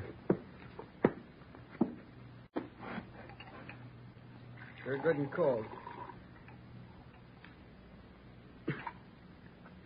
How about it, Larson? Where are the tennis shoes? They wore out. In 3 weeks? Can't be very good tennis shoes. No, they didn't wear out. What'd you do with them? You know all the answers. You figured it out. We know you bought the tennis shoes. We don't know where they are now. We know you had them. Size 9. 3 feet from the body of Helen Corday, we found 2 size 9 footprints made by a pair of Sport King tennis shoes. We figured the man weighed about 150 pounds. You weigh 158. Figured he's about 5'10". You're 5'11". You come awful close to being the same build as the man who killed Helen Corday, don't you, Larson? And you wear the same size tennis shoes, same brand name. A lot of people wear 9s. It's the average size. They sell a lot of Sport Kings, too. Everybody wears them. If we could find your pair, might make a difference. Doesn't mean your tennis shoes made the prints by the body. Doesn't prove it didn't, neither. What'd you do with them, Larson? I threw them away. That's too bad. Might make a difference. Oh, what difference could it make? I threw them away, that's all. Now, how about the mate to this glove? I never saw it before. Found this right-hand glove by the body of Helen Corday. Just an ordinary cotton work glove. Everybody wears them. If we could find the missing left glove, why, it might make a difference. Size medium. That's average, too, isn't it, Larson? I never saw work gloves. I wouldn't know. No, but you bought work gloves, haven't you? Not a pair of those. I mean like this, don't you? We only got one. What kind of work gloves did you buy? I didn't buy any. You just said you did. I never said I bought any work gloves. You bought tennis shoes, though, didn't you? I told you I bought the tennis shoes. Didn't I tell you I bought them? No, you didn't tell us. We told you. Found out from Burns & Company where you work. All right, you told me. I bought them. You know that. Same kind of tennis shoes that made footprints by Helen Corday's body. It wasn't me. Then why won't you tell us what you did with them? I've already told you I threw them away. They were only 3 weeks old. Must have worn out awful fast. I didn't say they wore out. They got too dirty. No, you told us they wore out. Remember, Larson? I don't remember what I told you, but I don't have them now. We know you don't have them now. Where are they? He told us. They got too dirty. Right, Larson? Yes. Yes, that's what I said. Anyhow, you haven't got them now. No, I haven't got them now. All right, now, just for the record, Larson, which was it? Did they get too dirty or did they wear out? Whatever I said before. You said both before, Larson. All right, I said both. You haven't got anything on me. We got that little Scott girl statement from last night. She says you tried to kill her. She's lying. I told you she'd lie, didn't I? I only wanted to use the phone. She says you hit her with a tire iron. Did you hit her with that iron? No, I only tried to scare her. I didn't hit her with anything. Then how'd you get those marks around her neck and arm? Police doctor says they were made by that tire iron. I don't care what your doctor says. I didn't hurt her. Now, what do you mean, Larson? You didn't hurt her or you didn't hit her with that tire iron? Neither one. I just wanted to use her phone. How'd you know she had a phone? I didn't know she had a phone. I just went up to find out. To find out what? To find out if I could use her phone. But you said you didn't know she had a phone. I don't know anything the way you twist everything around. Sorry, Larson. We only want the truth. How about a cigarette? Yeah, I could use one. Here's the light. Larson, where were you Wednesday night, March 18th? How many times are you going to ask me that same question? Just want to make sure we got it right. I told you this morning. I went to a show. I got out about 11, had a beer, and I went home. What time did you get home? About 11:30. Did you stay home? I went to bed. What'd you see at the show? I never remember the names. You ought to try to remember this, and it's pretty important. Well, it was a deluxe theater. It was Spencer Tracy and something. What was on when you walked in? The news. I never go in the middle of a picture. Neither do I. Spoils them for me. Yeah, that's right. The girl in the box office doesn't remember seeing you go in. She knows. It was Keno night. There was a big crowd. Did you win anything? I never do. Anybody hit the jackpot? I don't remember. They give away a lot of money at those neighborhood theaters. I always remember who hits the jackpot. Well, all right, you do. I don't. Do you remember if anybody won the jackpot? I told you, no. Did they have a jackpot at that show? I guess they do. I don't know. You knew it was Keno night. You should know if they had a jackpot. Maybe they had a jackpot. I don't know. I went out for a smoke. You said the cartoon was on when you walked in. Why do you always twist what I say? I told you the news was on when I went in. You remember anything about the newsreel? It was 10 days ago. How do I know it was in it? I only know it was a newsreel. That's all. You're lying, Larson. We checked your alibi. The manager of the theater had to cut the newsreel Wednesday night because the show was running long with Keno night. You didn't go to the show Wednesday night, did you? All right, maybe I didn't. I don't remember. What's the difference? The difference is you could have been in that vacant lot the same night, the night Helen Corday was murdered. I didn't kill her. You can't prove I did. Interrogation room, Friday. Hiya, Jones. It did, huh? You're positive. Yeah, okay. Thanks, Lee. Sure you don't want to tell us what you did with those tennis shoes? I'm not going to go back over all that. I've told you guys all I'm going to tell you. You know how the Corday girl was murdered? How would I know? I don't know anything about it. She was on her way home from work, as usual. About midnight. Of course, you were home in bed about that time. But you didn't go to the show that night, Larson. On her way home, Helen Corday always took a shortcut across a vacant lot. She was about halfway through the lot when the murderer tried to grab her purse. She screamed and he struck her. Hit her several times with a piece of steel pipe 14 inches long. He beat her to death with that piece of steel pipe. Then he dropped the pipe in the right-hand cotton work glove. He left 2 footprints, size 9, Sport King tennis shoes. I know all that. Well, here's something you don't know. When the killer scooped the paper money out of that girl's purse, he accidentally took along a loose rhinestone. A stone that fell out of a cheap barrette in the bottom of her bag. He carried that stone home with him. When he reached in his pocket to pull out the money he stole from her, the rhinestone fell on the floor. So? We found that rhinestone on the rug in your hotel room. Well, I haven't lived in that hotel room all my life. Maybe the tenant before me dropped it there. No, not this one. We checked the cement that held it in that barrette. It matches the glue on the stone. No, Larson, that rhinestone came from the haircut that Helen Corday wore before she was murdered. That's enough to take you to the district attorney with. What am I supposed to say? We want you to tell us the truth. Why did you kill Helen Corday? Yeah. You want the sandwiches and coffee now, Sergeant? Bring them in, Mike. Looks like we're going to be here a long time. Yeah, I brought you ham, cheese, and liverwurst. And some fruit. Coffee's black. Cream and sugar on the side. Thank you, Mike. Ah, it looks good. What kinds you want, Larson? Ham, cheese, or liverwurst? Oh, you're not hungry? Okay. Sandwich, Joe? No, thanks. I think I'll have an apple, huh? Yeah. Okay. I fixed you a plate there, Larson. Coffee's right here. That's a fine apple. Nice and fresh. This a Washington apple? Yeah, I don't know. Is that coffee hot enough? That's fine. Where'd Mike pick these up? Well, across the street. Eddie's? Yeah, Oh, it tastes good. Well, drink your coffee anyway, Larson. It's getting cold. All right! I didn't want to kill her. She screamed and I hit her. All I wanted was her purse. That's all I wanted. She wouldn't give to me. She had to fight back, so I hit her. I didn't want to kill her. All she had to do was give me the purse. I wouldn't have hurt her. I was drinking and I didn't know what I was doing. I was drunk. I didn't mean to kill her. I didn't mean to kill her. Mike. Yes, Joe? Stay with him. We'll call the stenographer.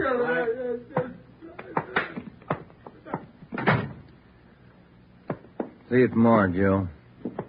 Good night. Yeah. Sour racket, huh?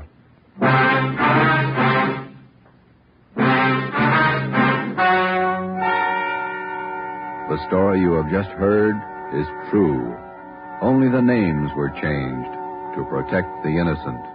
Frank Philip Larson was tried and convicted of murder in the first degree. He was executed in the lethal gas chamber at the state penitentiary.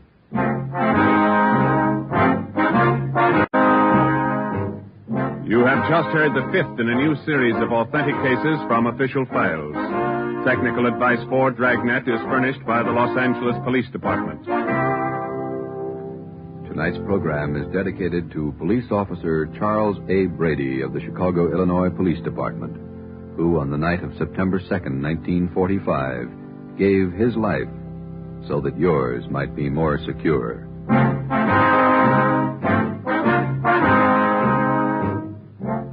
Dragnet came to you from Los Angeles. This is NBC, the national broadcasting company.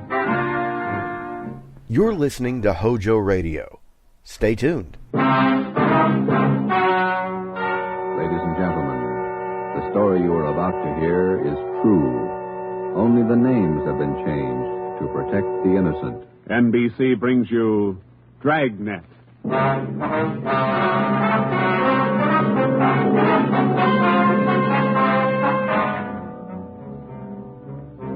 You're a detective sergeant. You're assigned to robbery detail. A ruthless fiend roams the streets of your city masquerading as a police officer.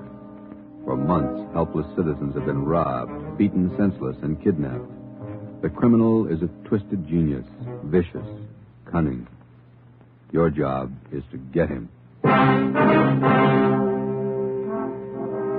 Dragnet, the documented drama of an actual crime, investigated and solved by the men who unrelentingly stand watch on the security of your home, your family, and your life. For the next 30 minutes, in cooperation with the Los Angeles Police Department, you will travel step by step on the side of the law through an actual case from official police files, from beginning to end, from crime to punishment. Dragnet is the story of your police force in action.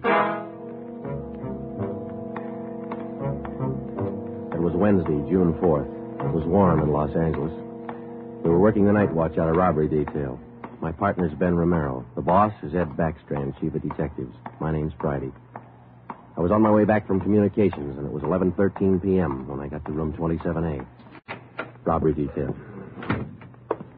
Oh, hi, Joe. Hi, Ben. Did you get that message to call home? Yeah, bad news. What's the matter? That doggone kid of mine, chicken pox. Oh, again? Last year it was the mumps. Year before that, the measles. Every time I get set for a vacation, he decides to catch some. Well, forget it, Ben. Think what a comfort he's going to be in your old age. Go ahead, laugh. You'll find out. Yeah. How are you, Friday? Romero? Fine. What can we do for you? You don't look like you remember me. Oh, no, wait a minute. Name's Savage, isn't it? George? Johnny, Sergeant. Johnny Savage. Remember now? Oh, sure. Those liquor store robberies out in the Wilshire district. About 6-7 years ago, wasn't it? 10 years, Romero. You ought to remember that. You were at the trial. We testify in court every week. 10 years is a long time. It's longer in the state pen. It's a lot longer. Yeah, you cried a little at that trial, didn't you, Savage? You said we beat that confession out of you. Yeah, that's why I figured I'd drop in for a little visit. Kind of apologize to you fellas. You gave me a square deal. I guess I kind of lost my head. I figured I'd apologize. Oh, that's all right, Savage. When'd you get out? A couple of weeks ago. I did it the hard way. Served 10 flat. I don't know my day. You find a job yet? Yeah, Friday. I'm working nights. What kind of a job? Laborer in a warehouse, south end of town. Good. You decided to level? 10 years in prison's a long time. You learn a lot of things.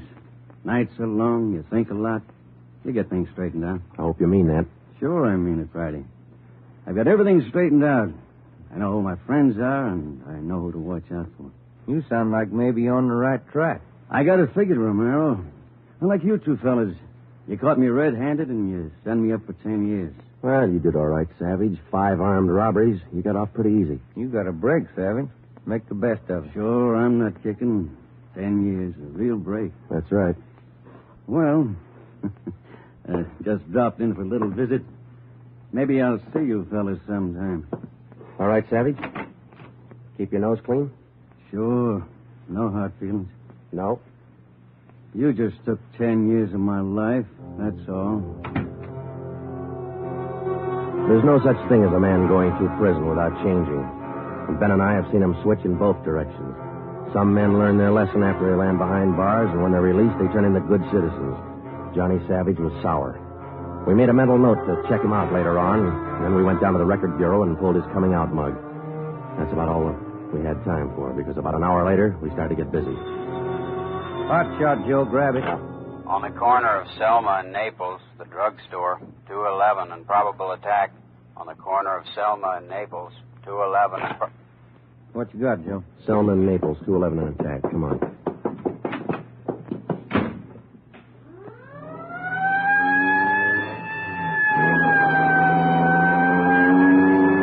Here we are, Joe.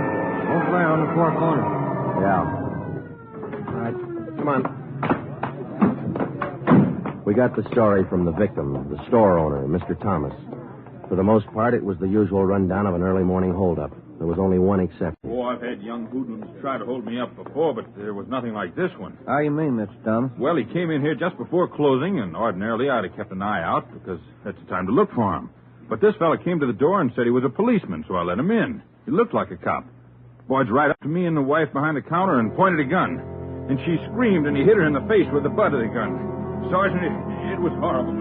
That's the way it started, and that's the way it kept going. Because most of the victims and most people don't realize that as a citizen, they have the right to check on police officers' identification when in doubt.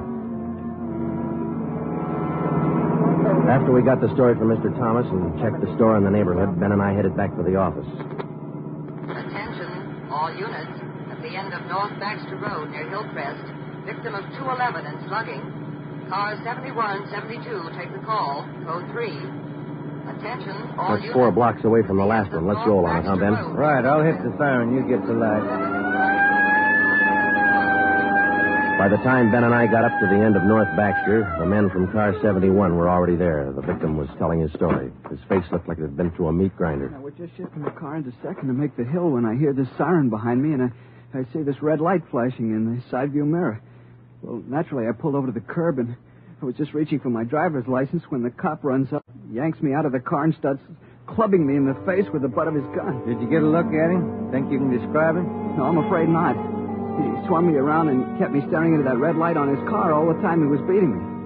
After a while, everything just went black. When I woke up, my wallet was gone, all my money. 45 minutes later, Ben and I were interviewing the third victim, a young housewife out in the Wilshire district. Same trademark. I tried to sell him lunch. I tried to tell him I didn't have any money, but he wouldn't listen. He kept holding me by the throat, beating me with his fist like he enjoyed it. Beating me. Yeah, all right, Mrs. Jameson. Could you tell us how he got in the house? He came in the front door and rang the bell. I opened the door, but I left the burglar chain on. He said he was a policeman. So when he demanded I open the door all the way, I did. Then he grabbed me. And you can't describe the man for us, Mrs. Jameson? He was tall, and he had dark hair and big hands. That's all. It was like a nightmare. A horrible nightmare.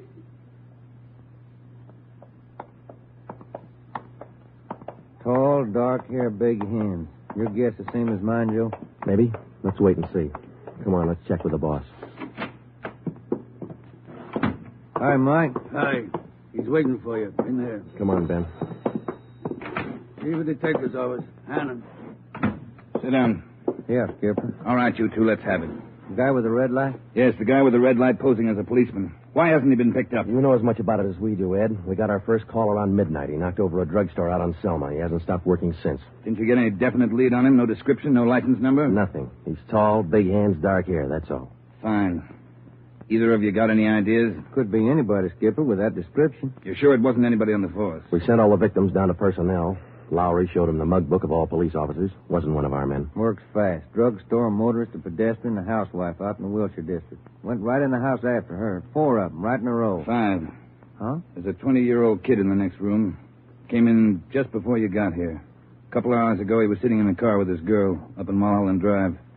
This red light bandit comes along, slugs him, and kidnaps the girl. Kidnapped? She still missing? Not a trace. When did this happen? A couple of hours ago. They brought the kid over from Georgia Street Hospital. We can talk to him now. He's had a bad time. Right in here. Okay. Pete, we're going to have to ask you a few more questions. Oh, yeah. Okay. It feels a little better now. This is Sergeant Friday and Sergeant Romero. Hi, Pete. Hi. Can you tell us what time the trouble started? Oh, about 10:15, 10:30. Sally and I were sitting in the car talking about where we were going on our honeymoon. We're going to be married next month. And then this car pulls up behind us and starts flashing a red spotlight on us, and a guy runs over and pulls open the door. He said he was a cop. Did you get a good look at his car, Pete? I think it was a black sedan. Did you get a look at the man, Pete? No, I didn't. It was pretty dark, and he kept me staring into that red spotlight. It all happened so fast. Then he started slugging me, and I went down. What happened then? Well, the next thing I knew, Sally was screaming. He had one hand on her throat, and he had her backed up against the side of the car. He was beating her with the other hand. Some kind of a short billy club. I got up and I started for him, and he slugged me again. When I came to, Sally was gone. Anybody check the area up there, Ed? Yeah, Davis and Griffin. Didn't find a thing. Oh, Sergeant, you gotta find her. You got to. I wouldn't know what to tell her folks. I wouldn't know what to say. That's all right, Pete. We'll find her. You take it easy. Got a hot shot, Ed, up in Summit Road near Westmore. A woman, unconscious. Ambulance follow-up. Possible dead body. All right, Hannon. Look after Pete here. Friday, Romero, let's go. Up ahead, Romero, to the right. Okay, Skipper. Yeah, there's the ambulance and the cruiser car. Sort of lonely looking spot. All right, come on. Hiya, Doc. What'd you find? Hiya, fellas. Right over here. Just going to take her in. Where'd you find her? Over there by the side of the road. Somebody driving by saw her.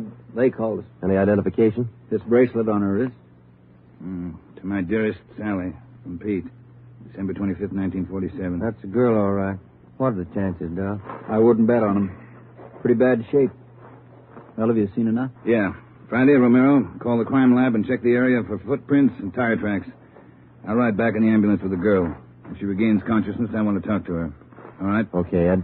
I'll meet you in the office by 8:30. We're working straight through till we get this guy. See you at the office, Gilbert.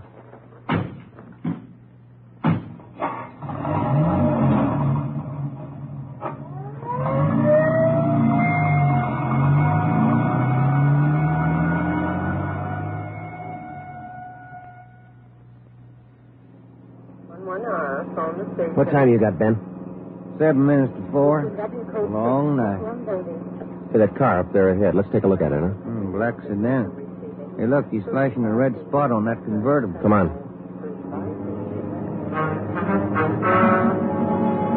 He sees us, Joe. He's pulling away. Get that gas pedal down to the floor. They're already there. He's turning off right. Hit the siren. I'll get the light. We're gaining a little, Ben. Next corner to the left. Joe, where'd he go? The fancy driver. Try the alley up ahead to the left. Must have turned up that cross street. Get through the alley and double back on him. Right. There he is, Ben. Look out. Watch it, Joe. Watch it. He's going to ram us.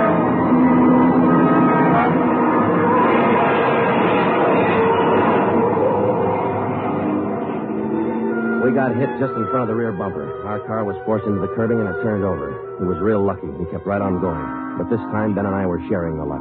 All we got out of it was a couple of nasty cracks in the head and a few bruises, but it was enough to keep us in a hospital under observation for a day. By this time, Ed Backstrand was fuming. So were the newspapers. During the day we spent in the hospital, the red light bandit went on a real blitz. He pulled 6 more jobs, 1 liquor store, 2 residential holdups, and 3 car robberies. 5 of the 6 victims were slugged and beaten. Davis and Griffin had taken over for Ben and me, and by the time we got back on the job, they'd built up a lead for us. We've been working with Wilkerson up in auto theft, Joe. He's used 4 stolen cars already. We got the makes and numbers on each one of them. How about the dark sedan he was driving when he rammed us? The boys picked it up this morning out on Sepulveda. We're checking it for prints now. Oh, that's fine, Dave. You got any description on the guy yet? No like that, Joe. He works too fast. Nothing at all? The same as you had. Tall, black hair, big hands. Loves to use them. Friday, Romero, got a minute? Okay, Skipper. Check you later, Hyundai. Sure thing, boys. Sit down. How do you feel? Pretty fair, Ed. Little stiff here and there. All right, did Davis fill you in? Up to date. Okay, I just called the doctor who's handling Sally Wilder, Pete's girlfriend. You remember? Oh, yeah. She's been in pretty bad shape since we found her up there on Summit Road. This morning she took a turn for the better. She's conscious, and her doctor thinks she might be able to talk to us a little bit. Good. When? About an hour. I cleared it with the doctor and with her family. You'll only be able to stay a couple of minutes, so make the most of them. That's all. All right, Ed. We'll check with you later. Hey, Joe, Ben, here's some mail came for you fellas while you were gone. Oh, thank you, Mike. We're going over to the county hospital. We ought to be back in a couple hours. Okay. Say, there's been a couple of phone calls, too. Yeah, anything important? I don't think so. The guy just called to say hello. Said his name was Johnny Savage. He just called to say hello. I presume you men are aware of the girl's critical condition. Yeah, that's right, Dr. Froman. We saw her before she was taken here at the hospital. Yes. You understand, of course, that you'll be able to see her for only a few minutes, and please try your best not to excite her, huh? Right, Doctor. Sally isn't able to talk. Bad mouth and face injuries, so your questions will have to be answered simply yes or no and nod of the head. Okay, we got you. We only have a few questions, and we want to know if she can identify the man who beat her from these pictures we've got here. All right, Sergeant. This way, please. Thank you.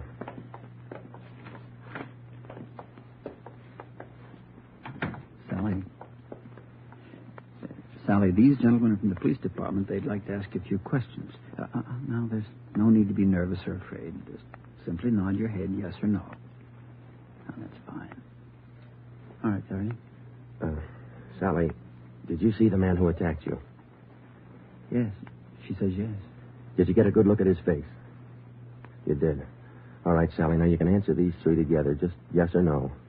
Was he tall? Did he have dark hair? Did he have large hands? He did. Ben. Oh, yeah, Jim. Hand me the folder. Oh, yeah. Here you are. Thanks. Now, there's just one more thing, Sally. I'm going to show you some pictures now. Take all the time you want before you make up your mind about each one. If you recognize any one of these men as the person who attacked you, just nod your head, all right? Oh, that's fine. Good. Here's the first one.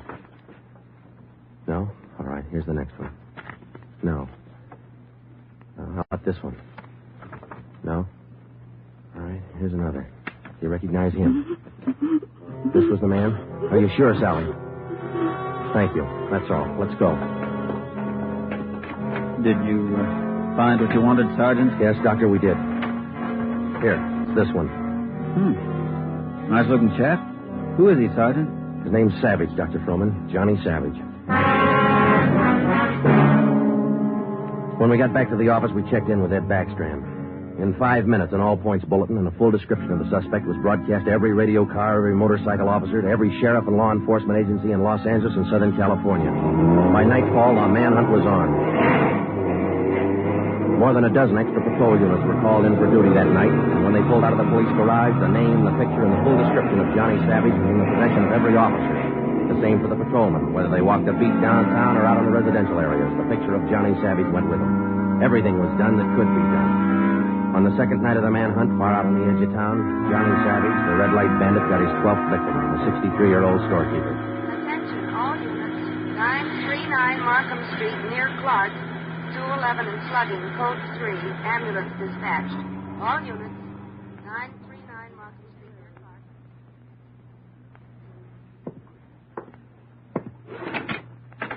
Here it is, Skipper. Time. What'd you get? Wilkerson lifted the prints off that black sedan that rammed Joe and me. Yeah? They belong to Johnny Savage.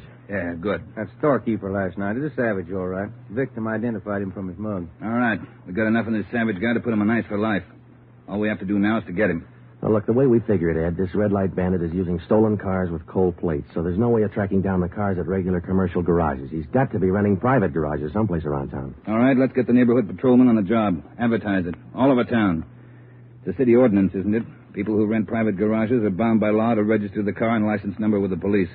Start a campaign if you want, but find those cars. Right. Wait a minute. Hello, Backstrand. Yeah? When? I see. Yeah, thanks. What is it, Ed? It was the hospital. About the girl, Sally. Sally Wilder? What about her? She died 5 minutes ago. That night, everybody went back on the job as usual. The cruiser cars, the patrolmen, the motorcycle officers, and about a dozen decoy cars. Armed policewomen riding alone in cars or parked in lonely spots with a police officer escort. Our car, 80K, was still in the garage for repairs, so they assigned us another one. And we started to make the rounds. Everything was usual. Except one thing. We weren't tracking down just a thief anymore or a sadist who liked to put people's faces in. We were out to get a murderer. It was a perfect night for the suspect. Dark, no moon. I gave Ben 2-to-1 odds, and I put up $5 that we'd get Savage that night. I lost the $5. We cruised until 7 the next morning, but there wasn't even a nibble. We had breakfast at the Federal Cafe, a little restaurant down the street from the city hall, and it was about 8:15 when we got back to the office. We were pretty tired. Robber detail, Romero. I would like to speak to Sergeant Friday. Just a minute. For you, Joe. Okay, thanks. Friday talking. Sergeant Friday, I want to talk to you. Well, I'm listening. Go ahead. I want to talk to you in person as soon as possible. Can't you tell me over the phone? What is it? I cannot tell you over the phone. It is very important. Can you come now? Well, now, look, mister, I'm awful sorry, but we're very busy down there. 554 Ramona Avenue. Can you come now? Well, what's this all about? Who is this speaking? My name is Carl Savage. My son's name is John.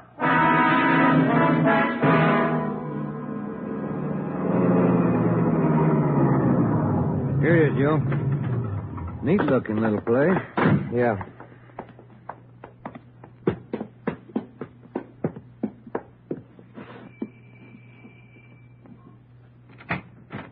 Yeah? I'm Sergeant Friday. You Mr. Savage? Yeah, come in. Okay. This is my partner, Sergeant Romero. How do you do? I will be brief, gentlemen. I am the father of John Savage. I wish for you to catch him. I will help you. I noticed the name on the mailbox outside, Mr. Savage. You changed your name lately? I changed my name 10 years ago when John first got into trouble. My own name I had to change. The shame. Always from him, my son. Shame. Mr. Savage, has your son been home since he got out of prison? Yeah, many times to ask for money. I would not give him any, so he struck me. Last night I read in the newspaper the little girl he beat up. She is dead. Then I make up my mind. Do you know where your son is now, Mr. Savage? Not now, no. But our garage has a car in there. It is not his, I know. Also in the garage, I find many license plates. I find spotlights with red glass lens. But you don't have any idea where we could find him. No, but he will come back. He always comes back for money. We're going to station an officer here in the house, Mr. Savage. Anything you want, if it will catch him. He's bad, Sergeant. Like something poison. All through, he's bad. See a sewing basket over him, Mr. Savage. The wife live here with you? 10 days ago, before this starts, I buried Gertrude, my wife, his mother. Sergeant, for 10 years she's sick, but for 10 years she stays alive to see him from prison. 10 days ago, she died. He did not even come to the funeral. Did your son have any idea that you might call us? No, I don't think so. But when you catch him, give me a gun. With my own 2 hands, I will kill him. Johnny Savage. Before we left, we called Ed Backstrand and we brought him up to date. He sent 3 detectives out to relieve us, Davis, Griffin, and Marsh. We told them to keep an eye on the house and the stolen car in the garage. That night after dinner, Ed Backstrand, Ben, and I went out and relieved them. We parked the cruiser car in the garage next door, and then we took up our post. Carl Savage had a light supper, and then he went to bed about 9. The 3 of us sat at the front windows in the darkened house, and we waited. Ben kept his eye on the garage. Outside, across the city, the manhunt continued as usual. 3 hours went by. The waiting got monotonous. Friday, Romero, look alive, will you? Oh, yes, Skipper, I'm sorry. That clock's enough to put anybody to sleep.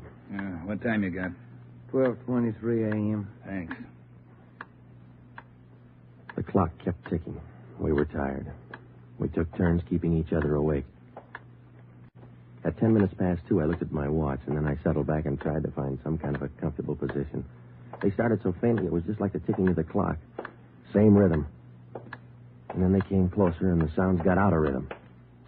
Backstrand's head came up with a snap. Friday, Romero, you hear that? Yeah, Ed. Get up to the window once the curtains. You see anything? Yeah, somebody's coming. Savage? Can't tell. Wait a minute, he's slowing down. He's going up the driveway to the garage. He's going inside. That's him. Come on. Watch it, he spotted us. He went over that fence into the yard. There he is, Friday. You hit him, Joe? Maybe. Yeah, he's going for the street. He's headed for that car, Ed, that sedan up on the corner there. Yeah, Romero, go back and get the car. Right, Skipper.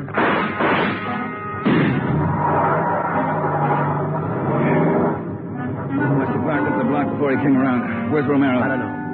Oh, here he comes now. All right, let's go. Get that radio on, Joe. It's already on, Ed. All right, give him a call. Any sign yet? No, nothing so far. Next corner to the right, Ben. Unit 80K to Control 4. 80K to Control 4. Control 4 to Unit 80K. Go ahead. Clear and keep frequency 4 open. This is an emergency. 80K, roger. Frequency 4, open and clear. Attention, all units on frequency 4. Stand by. 80K, go ahead. Yeah, there he is, Friday, up ahead. Dark blue sedan. Control 4. We are in pursuit of a possible red light bandit. Suspect is driving a dark blue 1949 sedan. License number in the 7 column. 61 Robert 784. Use caution. Suspect is armed. Code 3. Attention, all units. Attention, all units. Unit 80K now pursuing possible red light bandit. Suspect is driving a dark blue 1949 sedan. License number in the 7 column. 61 Robert 784. Use caution. Suspect is armed. Code 3. Your location, 80K. Control 4. We are headed east on Wilshire Boulevard, crossing La Brea. Attention, all units. Suspect is headed east on Wilshire Boulevard, crossing La Brea. Watch it, Romero. Don't lose him. I see him, Skipper. Control 4. Still pursuing red light bandit. Headed east on Wilshire, now crossing Rossmore. Attention, all units. Suspect is still headed east on Wilshire, now crossing Rossmore.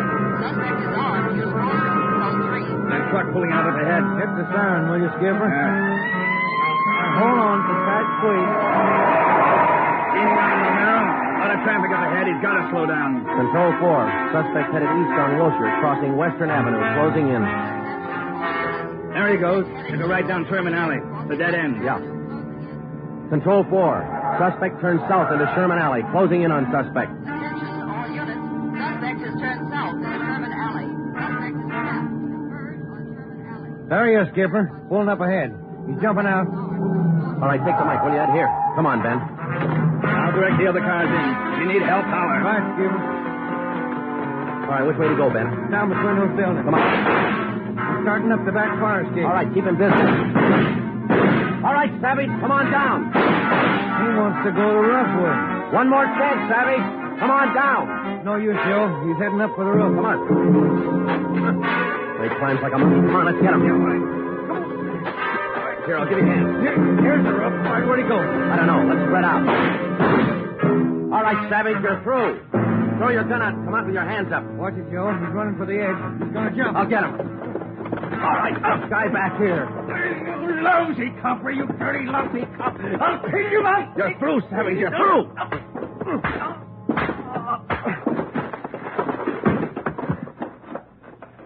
Good, Joe. Yeah. Throw the cuffs on, will you? Yeah, you just betcha.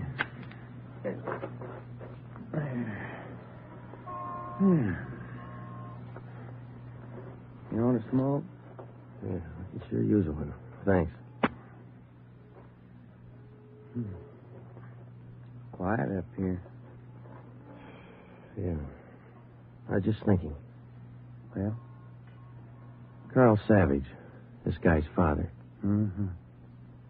What about him? Nothing. What would you do, Ben, if your son was a murderer?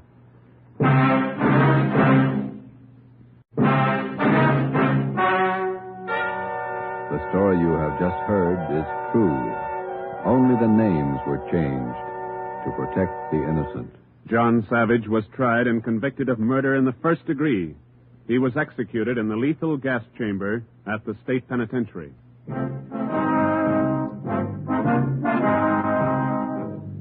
You have just heard the sixth in a new series of authentic cases from official files. Technical advice for Dragnet is furnished by the Los Angeles Police Department. Tonight's program is dedicated to Patrol Officer Robert Steele of the Montana State Highway Patrol, who on the morning of November 2nd, 1947, gave his life so that yours might be more secure.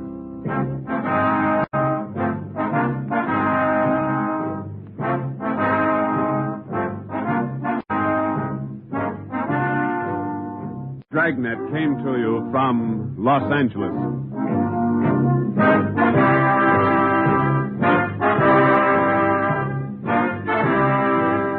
This is NBC, the national broadcasting company.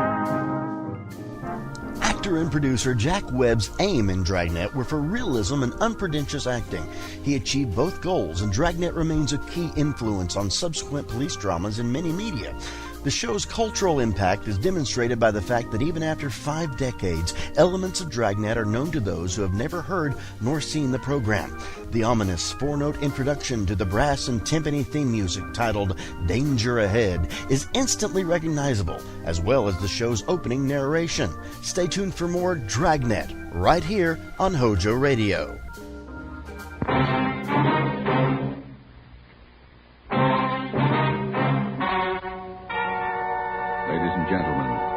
The story you are about to hear is true. Only the names have been changed to protect the innocent. NBC brings you Dragnet.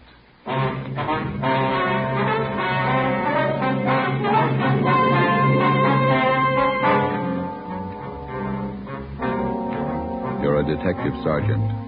You've been off duty 2 hours. You receive an emergency call from the chief of detectives. An entire block in the heart of your city is threatened with complete destruction. Your job? Report at once. Dragnet, the documented drama of an actual crime, investigated and solved by the men who unrelentingly stand watch on the security of your home, your family, and your life.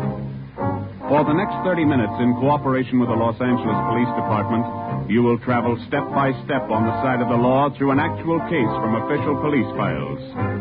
From beginning to end, From crime to punishment, Dragnet is the story of your police force in action.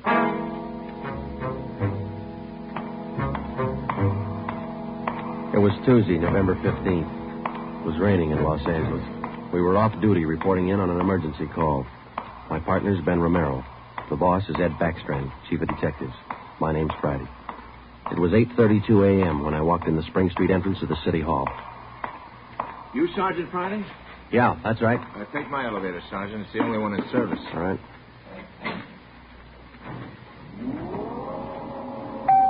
I'll run you up to 16.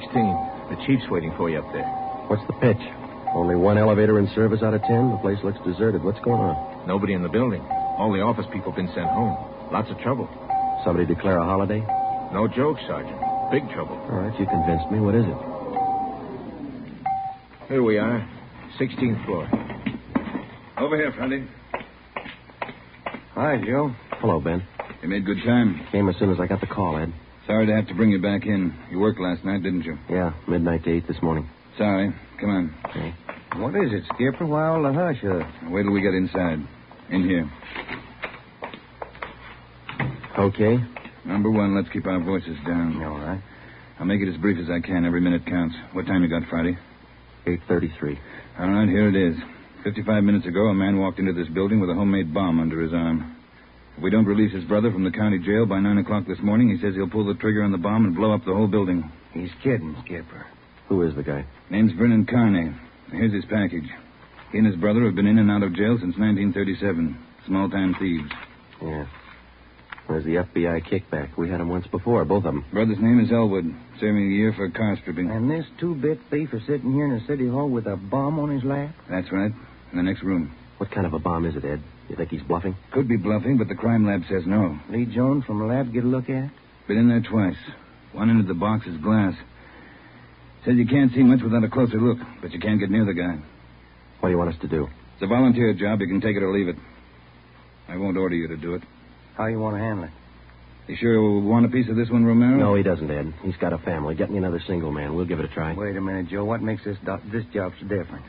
Anytime we kick a door in, we never know what's on the other side. That's what makes it different. This time we do. No, you're not going to cut me out. Not the only time I know what I'm getting into. All right. Chandler's tried. Hannon, Davis, Watson, they've all tried. This guy Carney knows what he's doing. He's no pushover. But somebody's got to get that bomb away from him. Friday, Romero, it's your baby now. I looked at my watch. It was 8:36. We left Backstrand and started down the hall. If Carney was going to make good his threat to blow up the building by 9 o'clock, we had exactly 24 minutes to talk him out of it. Ben and I figured we'd better look him over first and then work out some kind of a plan. Maybe just talking to him would do it. Vernon Carney was sitting in a straight-back chair against the far wall facing the door. He was seated between two windows that looked out over the city. Along the left wall was a row of 6 wooden chairs. In the center of the right wall was a connecting door leading to the office where Backstrand had briefed us. The door was locked on both sides. Just off-center and favoring the left of the room was a small filing table. The other furniture in the office was a desk just forward of the connecting door on the right. There was a dictaphone on the desk. In the near left corner, shielded by a white screen, was a small wash basin. The faucet leaked.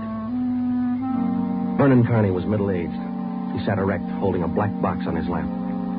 He held his right hand inside one end of the box. Ben and I stood there for a minute and looked at him. Then we walked in the room. What do you say to a man with a bomb? That's close enough. Cigarette, Carney? I'm not smoking right now. What are you trying to prove? You know what I want? We're not going to let your brother out of jail. You got until 9 o'clock to change your mind. According to that clock on the wall, you got 24 minutes. If we go, you're going with us, Carney. Don't take much of a brain to figure that, copper. What made you think you could get away with this? Haven't yet. It ain't 9 o'clock. Unless that clock's slow. Haven't checked it against my pocket watch lately. That's the one that's running this show. Have you given any thought to all the innocent people that are going to go up with that thing of yours there? My brother's innocent. I want him out of jail. The court says he's guilty. He'll get out when he serves his time. That's where you're wrong, copper. He gets out at 9 o'clock this morning. All right, come on, Carney. Get your hand out of that box. Put the box on the table. You think I'm bluffing, don't you? I'm going to let you get within 5 feet before I make a liar out of you. Okay, Kearney. I guess you mean business. You can take 3 more steps and find out for sure. Suppose we did let your brother out. We'd just come out and pick him up again, you along with him? If you could find us. Let's get this straight. If we let your brother Elwood out, how do we know you're going to keep your promise? What promise? I ain't made any promises. You just get Elwood down here first, and then we'll talk about it. There's only one thing I can't figure, Kearney. Yeah, what's that? If we don't let your brother out, you say you'll pull the trigger on that bomb. You're going to kill a lot of innocent people. What are you going to prove by that? It's 8:37. You've got 23 minutes left. Now, I wish you'd answer that one for me. Why do you want to kill a lot of innocent people? Don't cry to con me, copper. I know they cleared everybody out of this building 45 minutes ago. I know they cleaned out the whole block. They got it roped off. Where'd you get your information? I got a couple of windows here to look out of. Don't you think it's about time to send somebody over to get Elwood? You know, Carney, we've got a way out of this. We don't have to let your brother out neither. I've heard that before. What's to stop us from leaving the building along with the other few officers and let you sit here and touch off that bomb? Go ahead. It won't be a long wait without you. Who are you trying to kid? You'd let me blow up $10 million worth of taxpayers' money? No. You're going to let Elwood out. You'll wait till the last minute to do it, but you'll let him out.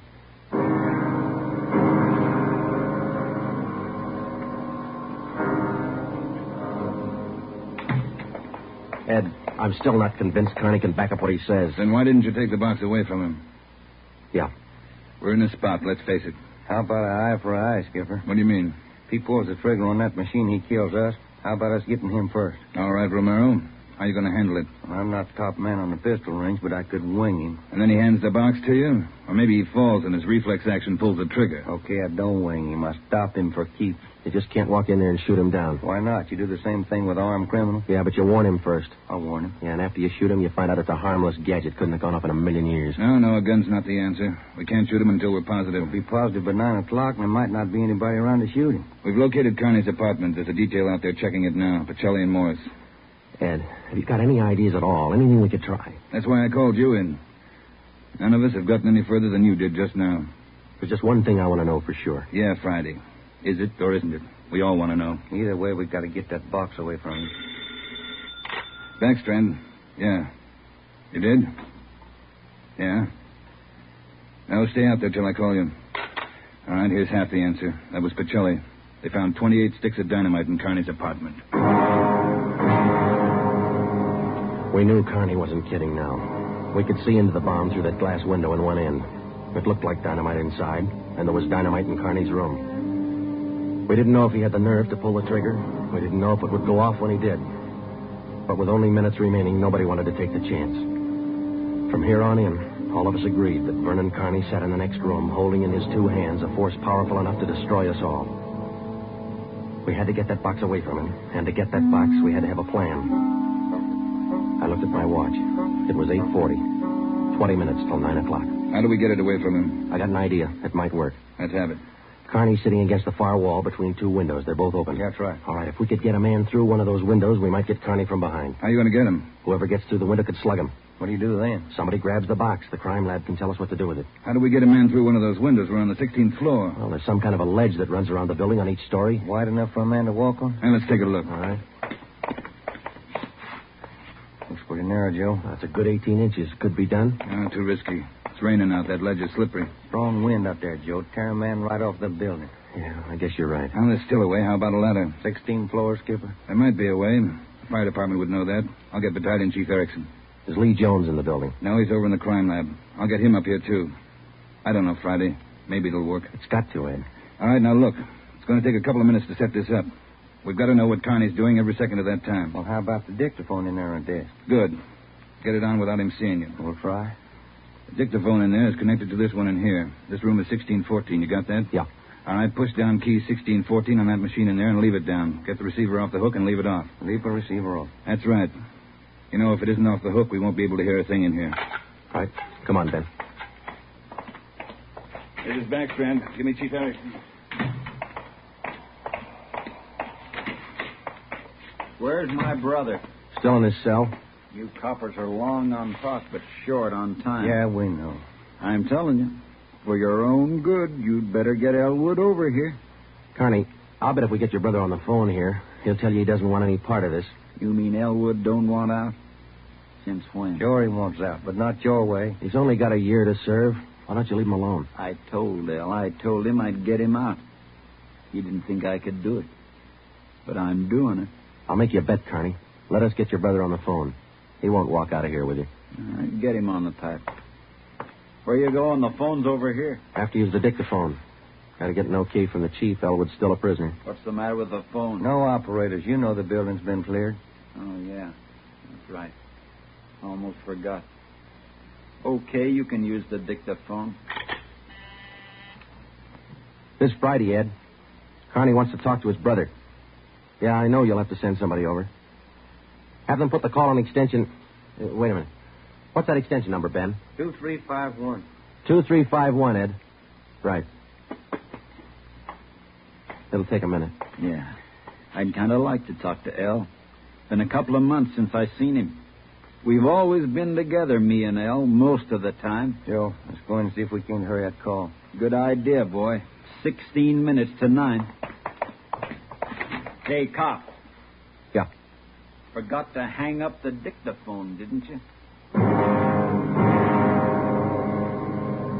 I put the receiver back on the dictaphone. Ben and I had failed to make good on the first step of the plan. When we got outside the door, we briefed Davis and Watson. They went in to sit with Carney. It would be their job to keep us posted on Carney's movements. The dictaphone was out. We went back into the office next door. Chief Sam Erickson of the fire department and Lieutenant Lee Jones from the crime lab were already there. We told Backspan what happened. Would have been a help. We haven't got time to cry over it. Carney's wide awake, Skipper. He doesn't miss a thing. Backstrand told us the plan Friday. We can't run a ladder up from the street. Too high, Chief? Best we got is a 100-foot area. You figure 12 foot to the story, that'll take you up 96 feet, 8 floors. And we've got the latest equipment. What's the idea you had, Jones? Sam, can you get hold of a pump here in a hurry? Sure, we got a lot of scaling ladders, but you got nothing up there to hook 'em on. You figure on dropping down from the floor above? That's right, and I figure a pump here would do it. Sure it would. You could make it fast to the windowsill up there, but you got a 1.5 foot ledge in the way. No, what you want is a lifeline. You mean lower a man on a rope, Chief? Yeah, Romero. That's the quickest and the quietest. Could you rig it so one of my boys could do it? Sure, Ed. What's the risk? None if you work it right. We'll strap on a life belt. Give the man heavy leather gloves. 2 of my men will lower him down. Pick your lightest man. What do you think, Lee? That's it. What do we do with the bomb when we get it? I figure that box Connie's holding is about a foot square. Here's what I'll do. I'll get you a bucket with a 1.5 foot mouth. It'll be full of water. Yeah? I'll have it right outside the door to that office.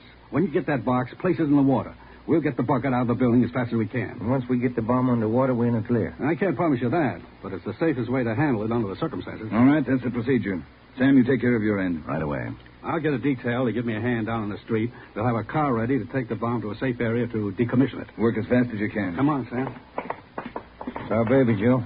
That's right. Which part of it you want, the rope or the bomb? You call it. Fire Chief Erickson says the lightest man on the rope. That's me, Joe. All right, I'll get the bomb out of the building. Okay, that's the routine. But carry this with you. The man that comes down that rope has one chance to make good. You slug him and make it count because there's no second try. Yeah. And, Joe, when you grab that box, you got to get it away from Carney before he can squeeze the trigger. Then you got to get it down into the street. The elevator. You know how to operate it? That's pretty simple, but I'll double check with the operator. Better do it right now. Okay. Ed, we better get Carney's brother on the phone for him. He seemed anxious. Might be a pretty good stall. All right, Romero. That's the outside phone. Get the city jail. All right, Skipper. Get going, Friday. Okay.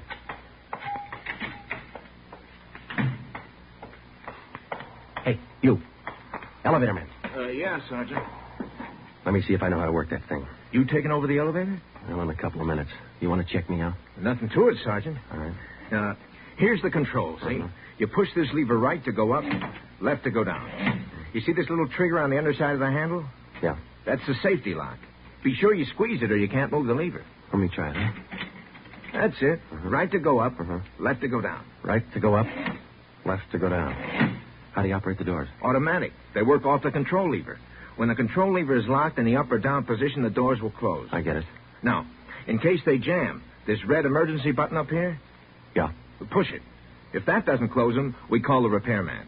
Okay, I think I got it. You sure now? I've had my orders to get out of the building. I'll just leave the elevator right here and take the stairs down. All right. Thanks a lot. Sergeant, just curious. You going to take the bomb down in this car? We're going to try. You won't have any trouble. We haven't had an elevator failure in 18 months. The elevator man turned and went down the stairs. Outside of a handful of volunteers and a man with a bomb, the city hall was now cleared. I started down the corridor and met Ben outside the office. He told me that Lee Jones and Chief Erickson were on their way up in the freight elevator at the rear of the building with the necessary equipment. The 2 fire department volunteers were with them. The phone call had been put through to the city jail, and in a moment, Elwood Carney would be ready at the other end of the line. We went in to tell Carney. I told him over at the jail to put the call through on extension 2351. Yeah. When's it coming through? Right now. You got Elwood with you? No. Look, Carney, we told you we'd get him on the phone for you. The call will be through in a minute. A minute's a long time, cop. You only got 12 of them left. Elwood's going to talk you out of this. Oh, sure. Sure, everybody's going to talk me out of this. First it was them other 2 cops, the little Porky guy and that other monkey. Then you and this Dixie doughhead here, and now it's Elwood. Come off it, will you, and get my brother over here. That's him. It's your brother, Connie. I'll get him. Stay put, you. Just going to get the phone. You want to talk to your brother, don't you? I'll take care of the phone. We'll disconnect it for a while. Now get it straight, copper. I'm through with your stinking, rotten lying. I want Elwood here. And I want him now. Bring him here before I blow you all to pieces. What's going on? Who threw that phone out in the hall? I did. You want me to go out and pick it up? Carney, that's not going to get you anyplace. You the big boss around here? Maybe. Oh, you are, aren't you? I answered you. All right, big boy. I've got a piece of advice for you. Take your rookie cops here and get it through their heads I mean what I say. I want my brother over here in this room. And you've got just 11 minutes to get it done. Tell them that, will you, boy? All right, Carney. It's your show.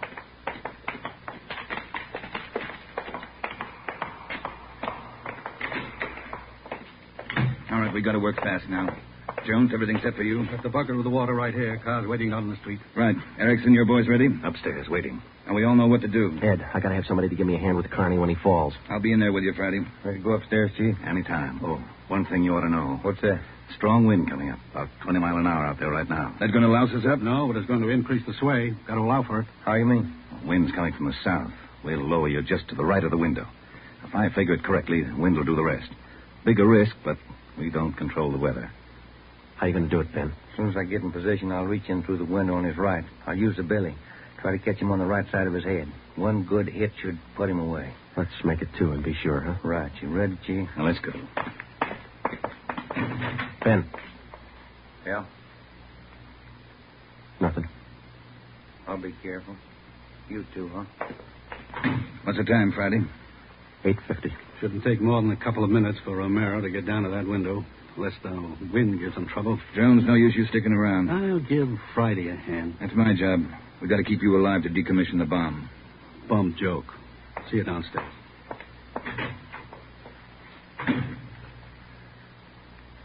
You ready, Ed? Yeah. Scared, Friday? Yeah. That makes us even. Come on. Ed Backstrand and I went into the next room with Vernon Carney. Our job was to keep him occupied until Ben was lowered to the windowsill from the floor above. Ben was going to make a try from the window on Carney's right. Somehow, we had to keep Carney's attention on us and away from that window.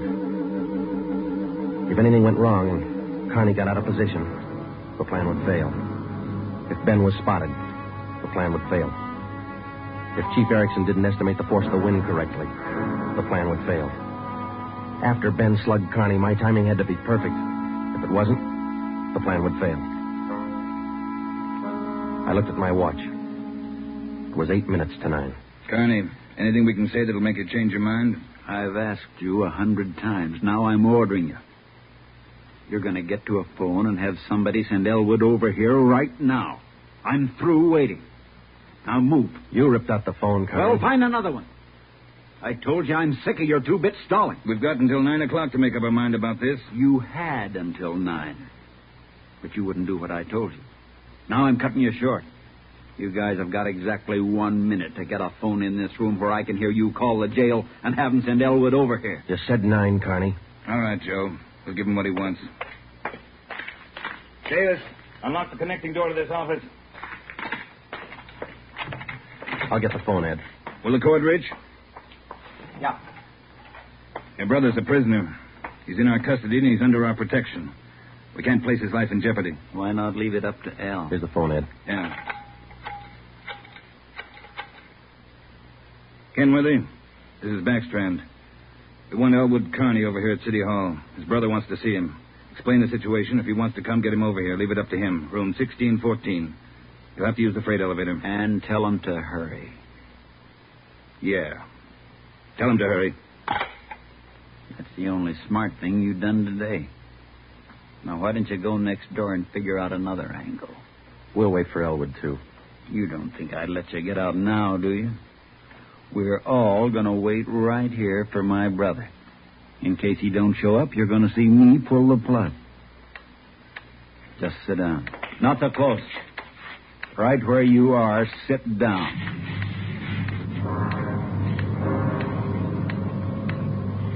Loud clock, ain't it? Windy. Getting cold in here.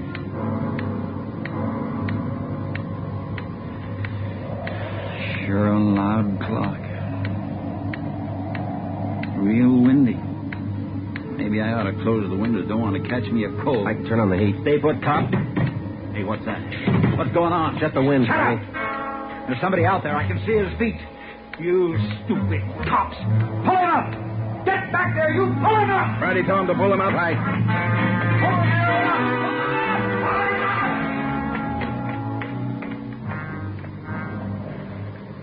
All right, Kearney.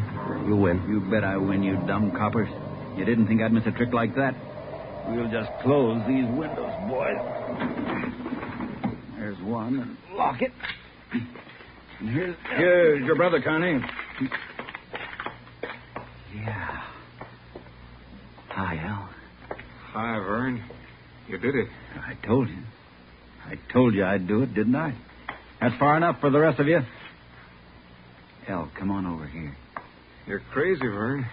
You're crazy. Yeah, that's what they've been trying to tell me. We're going home, Al. How are you going to do it? There's a million cops outside. People all over town heard about this. They're holding the crowd back. They ain't going to stop us now, Al. You'll never make it. Either one of you. I got him this far, didn't I? We'll make it. Vern, you think we could do it? Hey, you. Yeah. You're going to get a car ready for us, a fast one. Have it in front of the building. Move! All right, Friday, do what he tells you. Right. Hold it. Yeah. If you ain't back by 9 o'clock, the deal still holds. I told them I'd pull the pin at 9, Al, if they didn't let you out. You ain't fooling, are you, Vern? Will that gadget really blow? 4 miles high. You know what that means, Al? Yeah, but they won't let you pull it. We're getting out. All right, Copper. Get the car. You got 4 minutes. Hey, Ben. What happened? He spotted me? Yeah, there's no time to explain. Now, listen. We got to work fast. Yeah.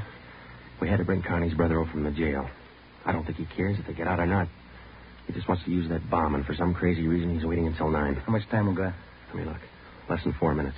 How about the ledge? You think you can do it? Strong wind. You'll have to hang on like a fly.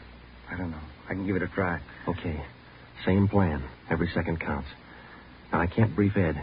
He's in the room with the guy. It's up to you and me. I'll get on the ledge from one of these offices. I hope I make it. If you don't, we'll know you tried. Hurry. Hey, Ben, wait a minute. Yeah? I forgot. The windows. The one on his right. He locked it. You'll have to crawl around to the one on the left. You got it? Right. Okay. The car will be ready in 2 minutes. Out front. Fine. Al and I'll just sit here and wait. Gonna be good being back together, huh, Al? We always were real good together, Vern. Yeah, that's the way brothers ought to be together all the time. Together. Vern, I'd feel better with a gun. We don't need no gun, Al. We got the bomb. We'll need a gun when we get out, when we get on the road. Okay. Take your pick. They all got 'em. Hey, you, give him yours. I'm not carrying a gun. I left it in the other room. A cop without a gun? Who's kidding who? I left it in the other room. Frisk the big boy, Al. He's got one. About time for the car, ain't it? 2 minutes to 9. Yeah, this feels like it. Right on his hip. Hey, Vern, look out! Grab him, Joe. I got him. Get the box. Leave that gun alone. I got him, Ben. I gotta get his hand out of it. Run, Joe. Get it in the water. Run!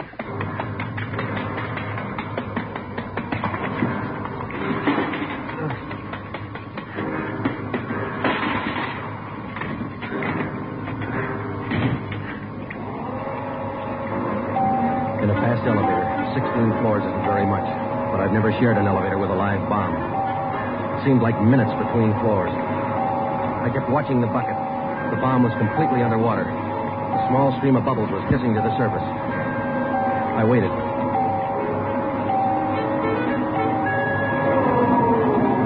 Main floor. I picked up the bucket and ran for the street. I missed the first step. I fell forward. The bucket spun out of my hand. I sprawled flat on the sidewalk.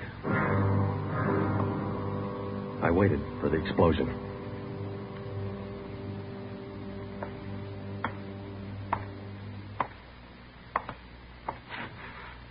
It didn't go off Friday. I gave it a good chance, Lee. It was all there. Look, at least a dozen sticks of dynamite. Snyder, bring that over here. Here you are, Lieutenant. Thanks. Here's why it didn't go off. Had it rigged for a hard trigger pull. Would have taken a good yank to set this one off. Yeah. Hi, Joe. Hi, man. Clumsy.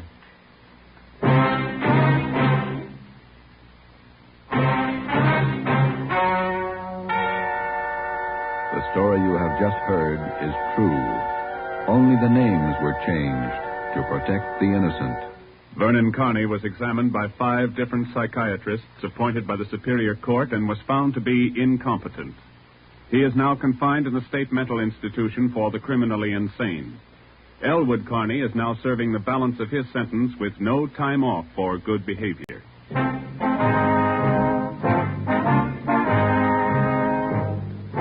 You have just heard the 7th in a new series of authentic cases from official files. Technical advice for Dragnet is furnished by the Los Angeles Police Department. Tonight's program is dedicated to Town Marshal Lon T. Larson of the Mount Pleasant, Utah Force, who, on the night of October 15th, 1945, gave his life so that yours might be more secure.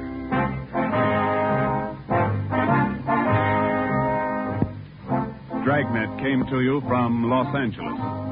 This is NBC, the national broadcasting company. You're listening to HOJO Radio. More classic old-time radio coming your way next. Ladies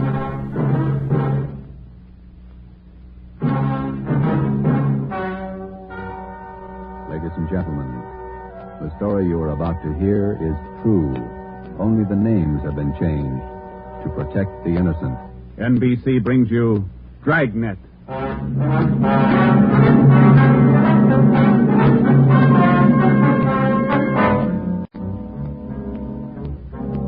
You're a detective sergeant.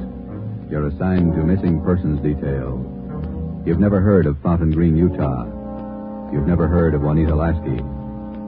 Los Angeles is a big city. 452 square miles. 3,356,969 people. Your job, find her. Dragnet, the documented drama of an actual crime investigated and solved by the men who unrelentingly stand watch on the security of your home, your family, and your life. For the next 30 minutes, in cooperation with the Los Angeles Police Department, you will travel step by step on the side of the law through an actual case from official police files. From beginning to end, from crime to punishment, Dragnet is the story of your police force in action. It was Monday, December 12th. It was cold in Los Angeles. We were working the day watch out of missing persons detail. My partner's Ben Romero. The boss is Ed Backstrand, chief of detectives. My name's Friday. I was on my way back from lunch, and it was 12:47 p.m. when I got to room 67A. Missing persons detail. Where'd you eat? Federal Cafe. Good soup today. What kind? Corn chowder. It was real good. The place is jammed with Christmas shoppers. I had to wait. Haven't even started my shopping yet. You? I got to pick up something for my mother. Prices are high. I'll send a lot of cards. Wait till you get married, Joe. Ever try to sell a Christmas card to a kid? They got to have something with wheels on it. Yeah, I guess you're right. Missing persons, Friday. Fountain Green, Utah, calling the Los Angeles Police Department. Bureau of Missing Persons. My party will speak with anyone in charge. This is missing persons, Sergeant Friday. Just a moment, please. Mrs. Lasky, ready with your call to Los Angeles. Hello? Hello? Hello? Here's your party. Go ahead, please. Operator? Yes, madam. Could you please give me the charges for this call? I'm using my neighbor's phone. All right, madam. Please signal when your call is completed. Oh, yes. I'll do that. Go ahead, please. Hello? Hello? Are you missing persons? Yes, ma'am. Sergeant Friday. This is Mrs. Hannah Lasky. I'm calling you from Fountain Green, Utah. Yes, ma'am. This is in regard to my daughter, Juanita Lasky. I haven't heard from her in well over a month, and I'm terribly worried. Where was she staying in Los Angeles, Ms. Lasky? At the Chelsea Hotel for Women. I have the address.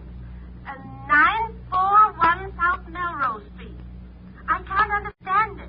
Ever since Juanita's been away from home, she's written twice a week regularly. When's the last time you heard from her? The last letter I have is postmarked November 2nd. You know how it is, Sergeant. We have no relatives in Los Angeles, and she's trying to find work down there, living all alone. I just don't know what to do. All right, Ms. Lasky. I'll take her description over the phone and make out a preliminary report. You'll have to send us a photograph of your daughter and a letter to the effect that you want us to trace her. I'll get the letter and the snapshot off today. Now, what's your daughter look like? What's her full name? Juanita Marie Lasky. Laskey. No E. All right. Her age, weight, and height. She was 26 last July 10th, 128 pounds, and about my height. Well, how tall are you, Ms. Lasky? 5 feet 7 inches. She has auburn hair. It's quite long, and her eyes are green. Okay, I got it. Any outstanding scars, birthmarks, anything that might help us identify her? But what's that? I say any outstanding scars, birthmarks, anything that might help us identify her. No. Juanita's a pretty girl. Nice disposition. Oh, that's about all, Sergeant. Where can we contact you, Ms. Lasky? 122 Brigham Young Street, Fountain Green, Utah. When you find Juanita, I wish you'd have her call me right away. I'll pay for the call. We'll do that, Ms. Lasky. What's your number up there? This is a neighbor's phone, but they'll call me. It's Fountain Green 14R2. Yeah. You will try to find her as fast as you can. We'll go to work on it. Well, Juanita always comes home for the Christmas holidays. Do you think she's all right? I wouldn't worry about it, Ms. Lasky. We'll call you just as soon as we get any kind of a lead on her. Thank you so much, Sergeant. And if there's any charge, I'll be glad to pay it. No charge. If your daughter's in Los Angeles, I think we can find her. Oh, if there's anything wrong, you'll let me know right away? Yes, ma'am. You're very kind. Goodbye. Bye. What you got, Joe? Some girl owes her mother a letter. Come on, Ben.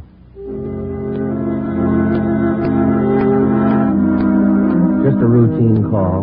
We made the usual check, the morgue, all the hospitals, the county jail. And then we went through the repeater file. We found a Juanita Lasky in the files, but the age and description didn't match. We put that lead in the discard. After the usual paperwork, the next step was to check her last known residence, the Chelsea Hotel for Women. Here it is, Joe. Chelsea Hotel. Yeah. 55 rooms, all outside. You're home away from home. Now let's go in.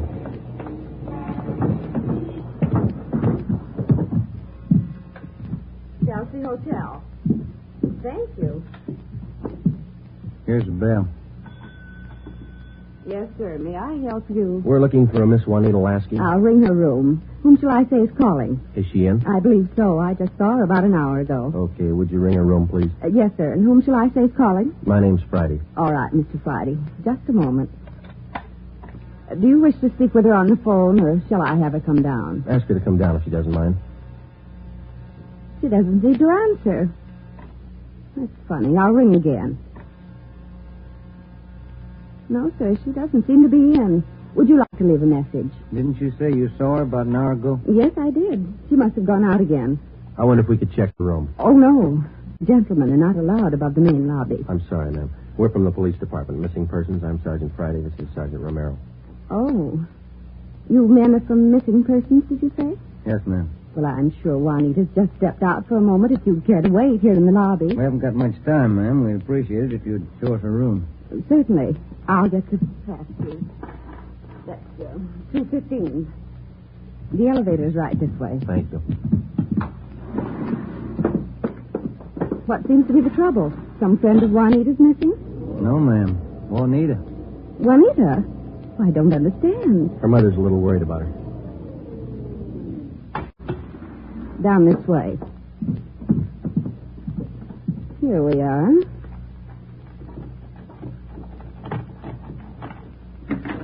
No wonder she didn't hear the phone. She's in the shower. Yes, ma'am. Would you rap on the bathroom door until we'd like to talk to her as soon as she's through? We'll wait out here in the hall. Certainly.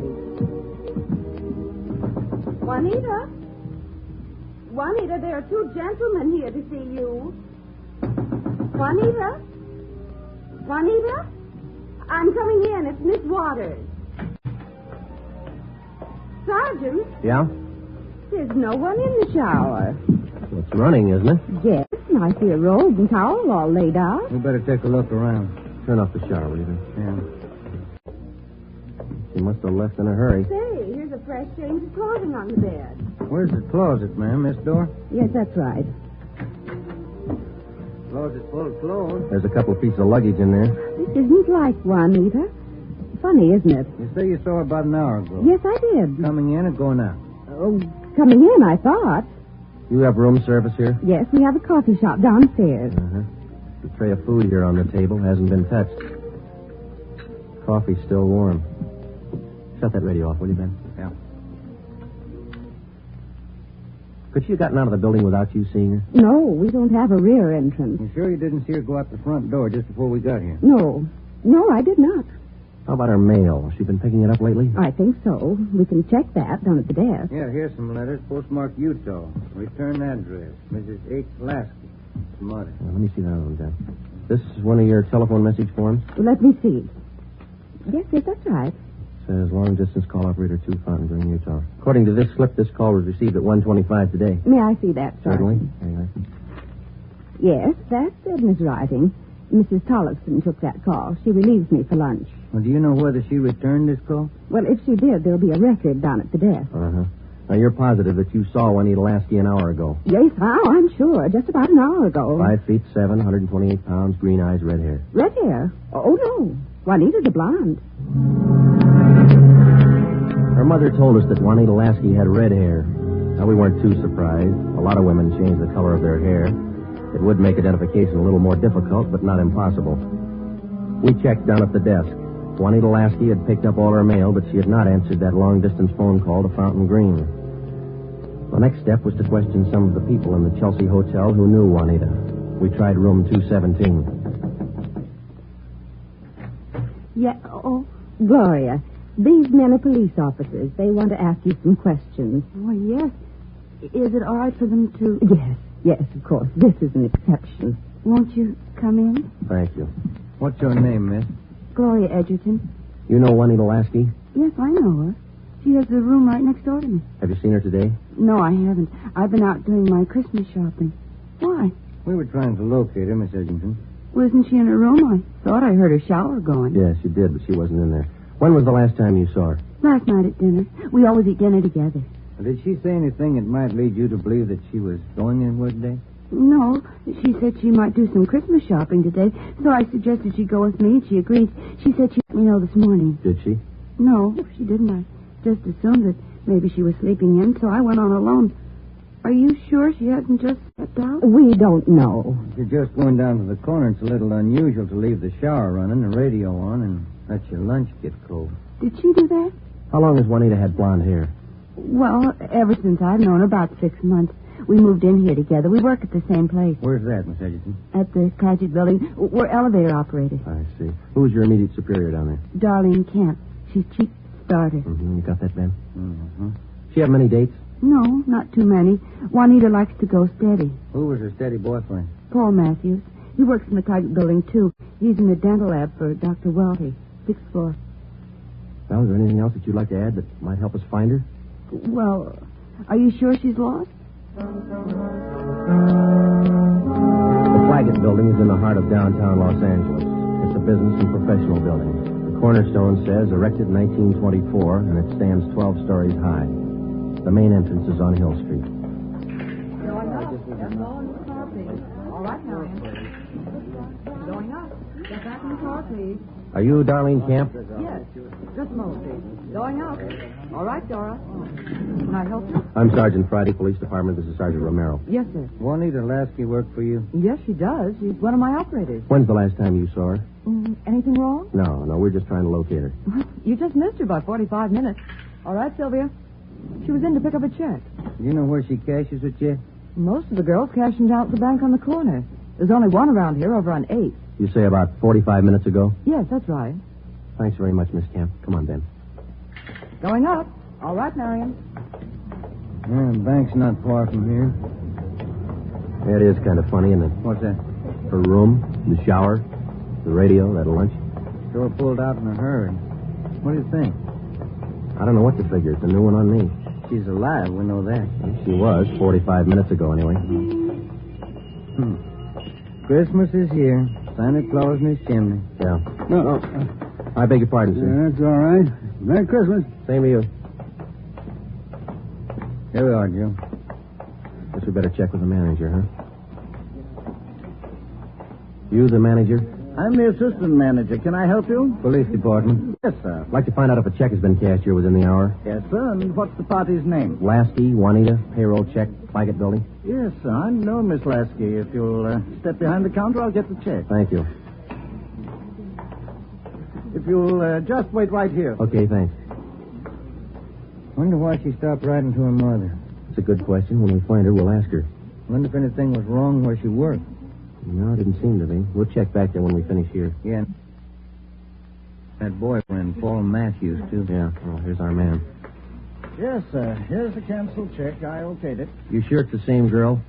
Blonde girl, elevator operator in the Claggett building. Was she alone? Oh, I think so. Did she appear normal? No, she didn't seem to be as friendly as she usually is. Does she have an account here? She did have a small savings account here, but she closed it out about a month ago. I see. Well, here's our card. If you should happen to see her again, give us a call. I'll do that. Thank you very much. Entirely welcome. Merry Christmas. Merry Christmas. We went back to the Claggett building. Ben called the Chelsea Hotel from the phone booth in the lobby of the building. Miss Waters, the manager, was keeping a sharp lookout, but Juanita Lasky had not been heard from. Paul Matthews worked in a dental lab for a Dr. Welty. His office was number 637.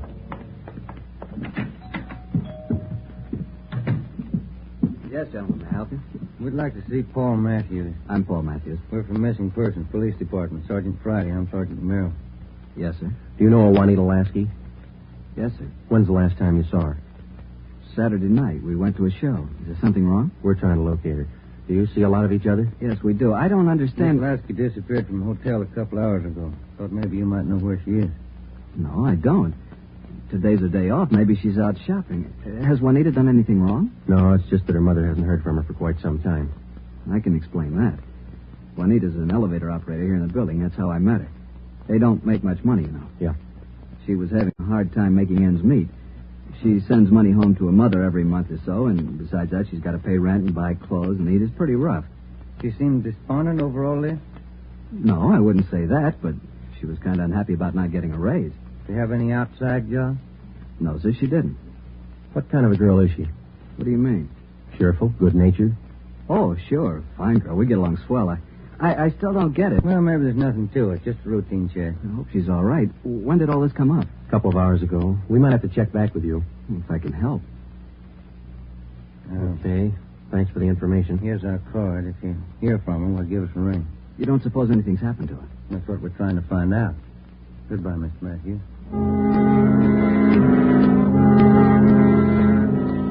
When we got back to Central Division, we had a full description of Juanita Lasky teletyped to all outlying stations in the metropolitan area of Los Angeles. We also put out an APB. We double-checked the repeater file and the wanderer file. We made out a full report on our findings to date. During the next 8 days, we located a missing husband for a wife in Memphis, Tennessee. We picked up a runaway boy missing from his home in Reno, Nevada, and a 79-year-old veteran of the Spanish-American War who left his home in Bakersfield, California because he didn't like his daughter-in-law's cooking. But Juanita Lasky was still a mystery. For 8 days, we checked and rechecked all our known friends and habits. We went back over the course a dozen times, but no trace. It was almost as if she had ceased to exist that day in the Chelsea Hotel. The letter and photograph from her mother had arrived, and we circulated it to cities all over the country. Her mother wrote that during the war, Juanita was a whack corporal. We put a tracer through to the War Department. That way, we'd have another photo and a full set of fingerprints. Well, where do you want to start today? I'll get it. Missing persons, Friday. Joe, this is Spencer over in the morgue. Yeah, Archie. You still looking for that girl? What's her name? Ramona Lasky? Juanita, yeah. Just had one brought in. Looks like your girl to me. The city morgue is located in the basement of the Hall of Justice on West Temple Street, across the street from the city hall. A lot of missing persons cases end right here. Archie Spencer met us at the door. Hi, Joe. How's the wife been? Oh, fine, Archie. Over here, Joe. Cooler 23.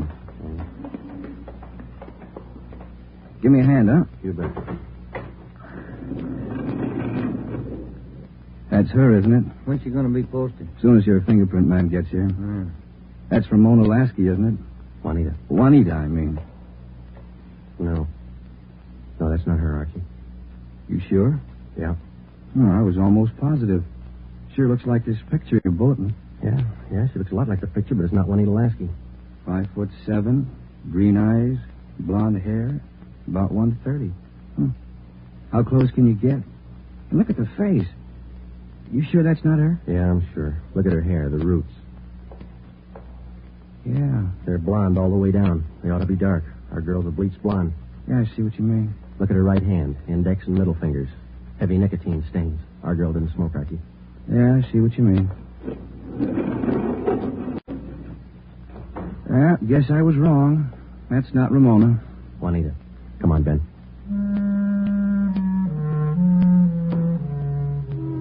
That afternoon, we got another phone call from Fountain Green, Utah.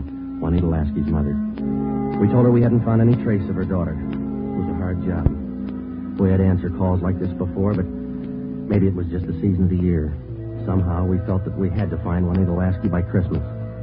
We covered every angle we could think of. We kept close watch on all incoming reports. We stayed in close contact with her friends and Miss Waters at the Chelsea Hotel.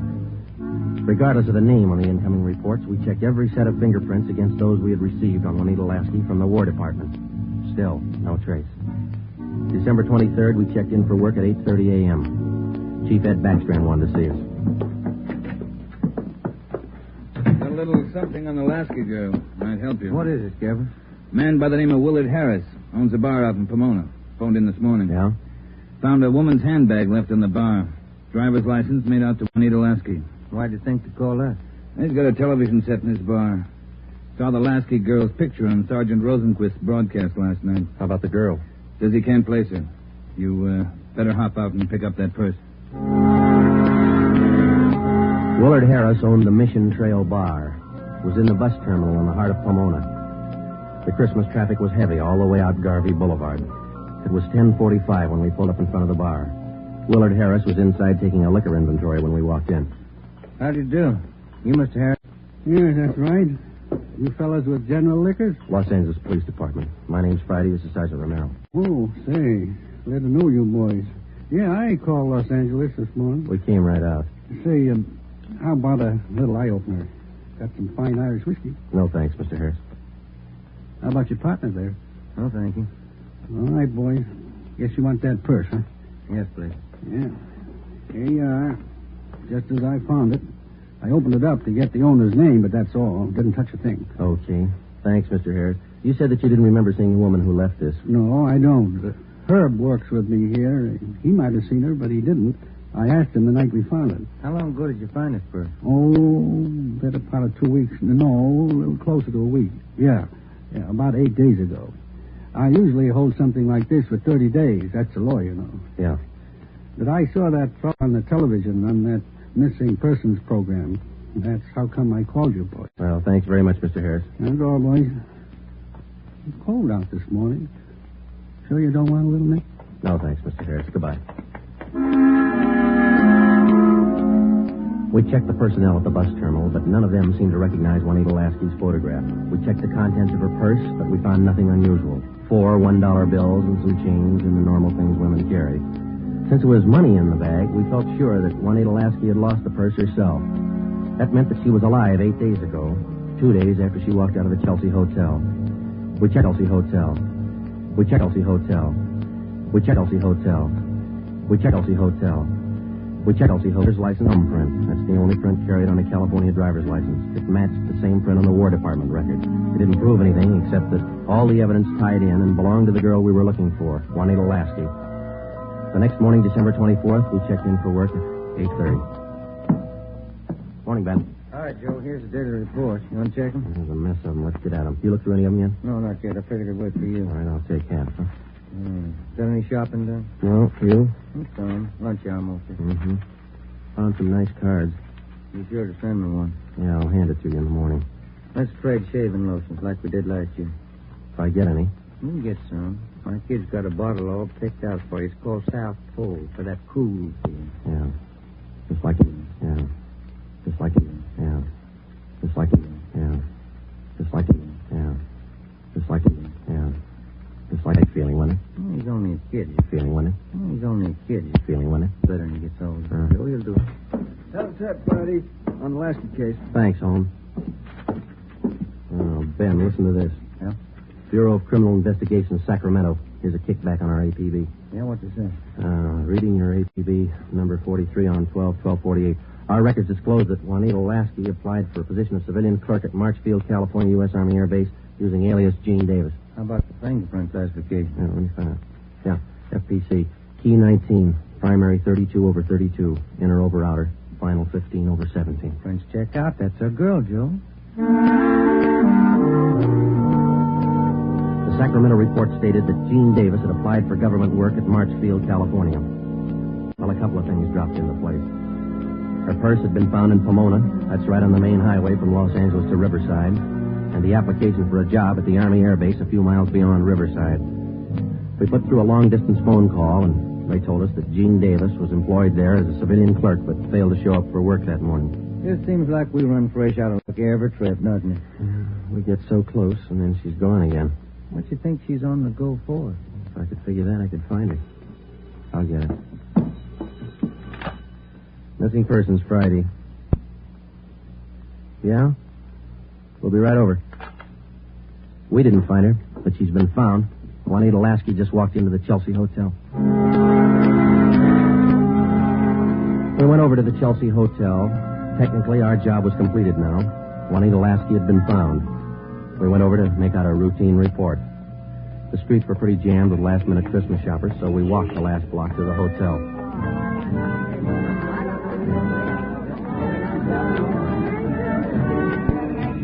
What's your guess, Joe? Let's ask her. Come on, let's go in. That looks like her over by the desk there. Yeah, pretty well memorized that face. Sergeant, this is Juanita Lasky. Sergeant Siding, Sergeant Romero, Juanita. How do you do, Miss Lasky? How do you do? I'm sorry. I'm terribly sorry. Miss Waters told me. Do you mind telling us? Where have you been? Sergeant, I don't know. These last 12 days have been a complete loss to me. Miss Waters told me what happened. I went over to see my doctor. He said I had temporary amnesia. I have to have treatment. I see. What's your doctor's name, Miss Lasky? Dr. Rudner over on Crenshaw. Well, we're glad you're okay. Kind of had us going there for a while. Oh, I'm sorry. Can I use your phone, Miss Waters? Oh, certainly. Help yourself. Thank you.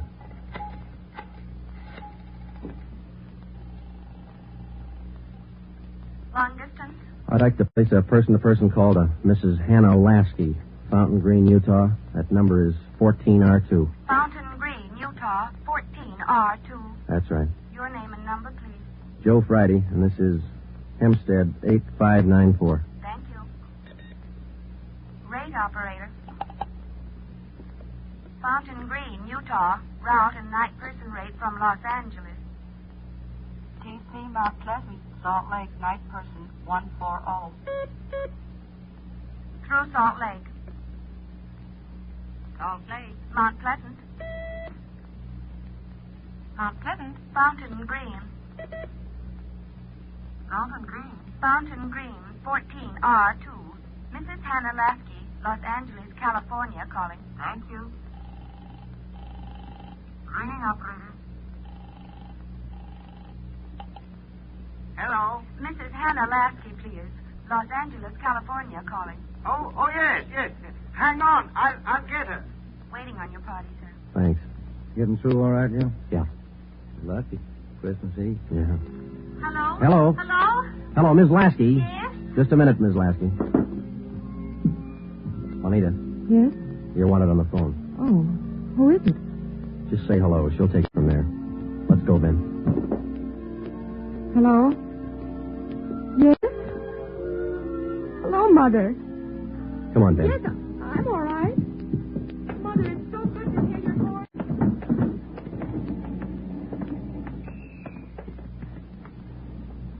See you tomorrow, Joe. Merry Christmas. Yeah, it is, isn't it?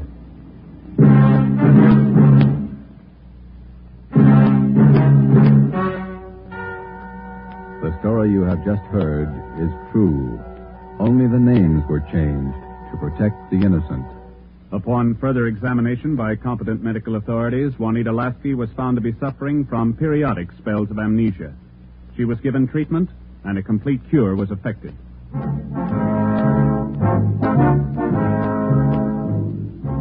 You have just heard the 8th in a new series of authentic cases from official files. Technical advice for Dragnet is furnished by the Los Angeles Police Department.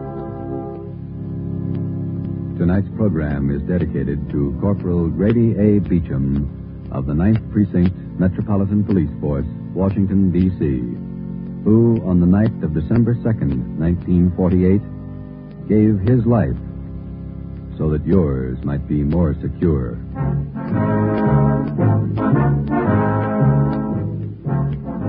Dragnet came to you from Los Angeles. This is NBC, the national broadcasting company. The original Dragnet, starring Jack Webb as Sergeant Joe Friday, ran on radio from June 3rd, 1949 to February 26th, 1957, and on television from December 16th, 1951 to August 23rd, 1959, and then from January 12th, 1967 to April 16th, 1970. All those versions ran, of course, on NBC. There were 2 Dragnet feature films, a straight adaptation starring Jack Webb in 1954, and, of course, a favorite of mine, a comedy spoof in 1987. There were also television revivals without Webb in 1989 and 2003. Stay tuned for more classic Dragnet, right here on HOJO Radio. Turn NBC's great parade of new shows.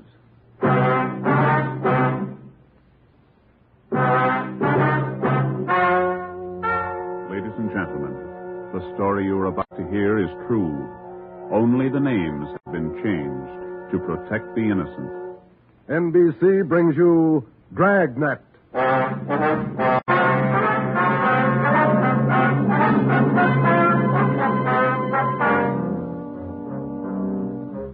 You're a detective sergeant. You're assigned to narcotics detail.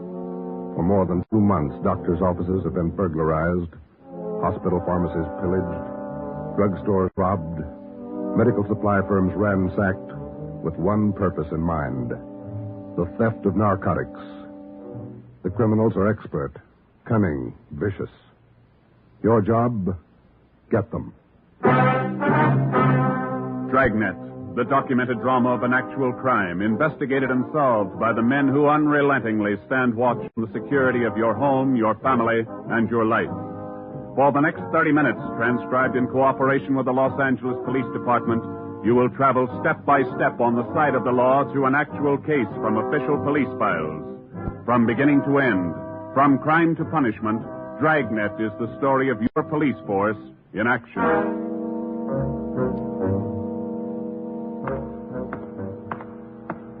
It was Thursday, March 23rd. It was windy in Los Angeles. We were working the night watch out of narcotics. My partner's Ben Romero. The boss is Ed Backstrand, chief of detectives. My name's Friday. I was on my way back from the record bureau, and it was 10:35 p.m. when I got to room 24. Narcotics detail. Yeah, okay. Well, we'll be right over. Thank you. Get anything, Joe? Nothing we don't know already. How about you? That was the county hospital on the phone. Doc Welch. Pretty fair lead. I told him we'd be right over. What's he got? One of our informants, Benny Trounsel. Ready? Let's go. What's with Benny? Bad shape. Somebody worked him over. They found him in an alley off of South Main. Yeah? Doc says Trounsel talked before he passed out. Anything good? He claimed he knows who's running the new dope racket in town. Says they got him. Now, let's take the stairs here, huh? Why should they bother with small fry like Benny? That's what I'm wondering. Blackmail, maybe. Benny's still on the needle? Maybe that accounts for his story. Doc says his skull is fractured. Morphine doesn't do that to you. Yeah. Benny mention any names? I don't know. Doc didn't say. Here's the garage. Come on. When did they pick up Benny? About an hour ago. You get a pocket full of bundles on him. Heroin. Trounsel's small fry. He never had that much dope on him in his life. That's what makes it interesting. Let's go.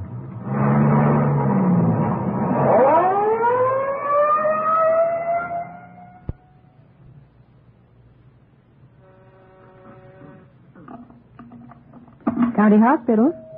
Yes, sir. The line is busy. Will you wait? Thank you. Can I help you, gentlemen? We'd like to see Dr. Welsh. She's expecting us. Your names, please? This is Sergeant Romero. My name's Friday, police officer. Oh, yes. Around the corner to your left, room 127. The doctor's waiting for you. Thank you. Come on, Ben.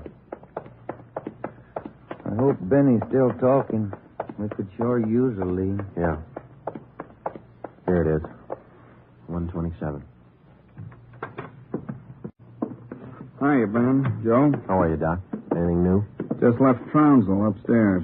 You think we can talk to him now? Won't do much good. He died about 6 minutes ago. For almost 2 years, Benny Trounsel, an addict himself, had been one of the most valuable informants Ben and I had in the narcotic gangs. More than once, he had helped us solve a case, but this time, if Benny Trounsel had any direct leads to the nerve center of the newest narcotic ring, he took them with him. Besides his dying accusation that the ring had gotten to him, he left behind only 2 small scraps of information. First, when he arrived at the county hospital, Dr. Welsh reported that Trounsel repeatedly muttered the name Patterson. Secondly, among the few personal effects found in his pockets was a good amount of heroin and a small piece of white paper with 2 words scrawled on it, Tucker Building. Benny Trounsel's body was taken to the county morgue, and the next morning it was posted. At the coroner's inquest, the cause of death was listed as a brain hemorrhage induced by severe blows by a blunt instrument on the sides and base of the skull, inflicted by a person or persons unknown. Besides Ben and myself, the only identification witness at the inquest was a woman who managed a rooming house in Benedict Alley, where Trounsel used to stay periodically. After the inquest, we questioned her briefly in our office. Miss Stripes, you say you can't remember any friends Trounsel had while he stayed at your rooming house? No, I can't. Besides, if I knew that man used dope, I never would have rented him a room. How long did he rent from you, Miss Strite? About 6 months. I run a respectable house. I don't mind if my people drink a little now and then, but those dope users, no, sir. Did you know anything about Trounsel, Miss Strite? Where he spent his time, where he had his meals? Well, don't serve at my place. Too much trouble. Most of the people eat at the Ace lunchroom, down the corner. Where's that, Miss Strite? Grant and South Main, right on the corner. And you think Trounsel might have spent some time there? He might have, I don't know. Miss Strite, did Trounsel ever mention anyone by the name of Patterson? No. Patterson? No. And you can't recall any friends he might have had? He had any friends and never set foot in my house. That's all I know. All right, Miss Strite, thank you. Here's a card, ma'am. If you come across any information about Trounsel, we'd appreciate it if you'd call us. All right. That all? That's all, ma'am. Thank you. Well, bye. Goodbye, ma'am. Big help. Yeah, not even a good identification witness. You got those listings we made on the Tucker Building? Yeah. Here, let's see. Here it is. Okay, let me have it, huh? Tucker Building, 7310 South Wilshire. I wonder what Benny Trounsel could have been doing out there. Shouldn't be too hard to check. It's a small building. Yeah. 6 listings for the whole place. A couple of law offices, real estate guy, dentist, architect, and a doctor. One dentist, one doctor. Could be a lead. Maybe. Pretty thin. Friday. Romero, you got a minute? Yeah, Skipper. Come on, Joe. Yeah. What do you got, Ed? Letters. Here's a sample. Now listen to this. Chief of Detectives, Ed Backstrand, City Hall, Los Angeles. In view of mounting wave of narcotic robberies, strongly recommend that your efforts to curb this lawlessness be redoubled. They all like that? All of them. They're mad. Can you blame them? Not a bit. We haven't got much to go on, Chief. The gang's pretty smart. All right, then let's be smarter. There's no law against it. Doing our best, Skipper. Then make it better. I'm sick of that bunch, and I'm tired of these letters. And look at that record. In 2 months, 15 drugstore robs, 8 medical offices, 2 supply houses, 2 hospital pharmacies. Narcotics missing every time. Now, who's behind it? None of the old-timers. We've checked them out. Gone over every hype and mainliner we know of. All right, then get on the transients. New faces. Climb on every one of them that shoots the stuff until you get to that gang and break it. If you need help, holler. But get to that gang and break it. Do you understand? Okay, Skipper, we'll try. You dig up anything on that Trounsel case yet? Still checking out one lead. What? Slip of paper we found in Trounsel's pocket, Ed. Said Tucker Building on it, that's all. Just going to check it out when you called. All right, hop on it. Fast. We've got a lot of pressure on us. Keep in touch with the office. It was almost noon when Ben and I got out to the Tucker Building. It was a 2-story affair, comparatively small, very modern. We checked with the dentist in the building first, but he'd never heard of anyone by the name of Benny Trounsel. His records and appointment books proved it out. Well, that's one down, Joe. Yeah. Let's try that doctor's office now. What's his name? Let me see. Springer. Dr. Fred Springer. He's on the 2nd floor. Okay. There's a stairway down there. Come on. Pretty close to lunchtime. Might not be in. Maybe. Somebody should be there. We haven't got much time to play with. Yeah. Chief sure was up in there this morning. Here's the office. Fred Springer, M.D. Good morning. May I help you, gentlemen? We'd like to see Dr. Springer, please. Do you have an appointment? No, we don't. Well, the doctor's not in at present. Would you like to make an appointment for later in the day? No, ma'am. We're police officers. This is Sergeant Friday. I'm Sergeant Romero. How do you do? I'm Miss Turner. I'm the doctor's nurse. Then you must take care of the appointment and record books for the doctor. Yes, I do. Well, maybe you can give us the information we're looking for, Miss Turner. Did the doctor ever have a patient by the name of Trounsel? Benny Trounsel? Trounsel? Mm-hmm. No, I don't think so. Just a moment. I'll check. Thank you. No. Trounsel, is that the way you spell it? Yes, ma'am. No. The name's not listed here. Let me check the account book.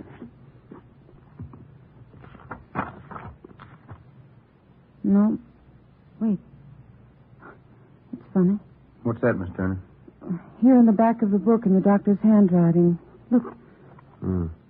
Trounsel, the Black Parrot. Certainly funny. I can't remember seeing that notation before. It must be fairly recent. Miss Turner, what kind of a clientele would you say Dr. Springer has? Oh, it's quite exclusive. Beverly Hills, Bel Air. That's where most of the bills are mailed. Can you recall seeing Trounsel in the office here, Miss Turner? Small man, thin, walked with a kind of a limp, not very well dressed? No, I don't think so. Doesn't sound like any of our patients. Would you show us the doctor's prescription lists for the last 2 months? We'd like to check them. Well, I'm afraid I can't. Dr. Springer keeps them in the safe. He's the only one who has the combination. How long you been with Dr. Springer? About 10 months. Ever since he started his practice out here. Where was he before that? Philadelphia. I don't understand all these questions. Is anything the matter? Just a routine check, Miss Turner. When do you expect the doctor back? About 4 this afternoon. He's out making home calls. All right. Here's our card. Would you ask him to call us as soon as he comes in? I'll do that. Thank you, Miss Turner. Bye. Goodbye. Bye.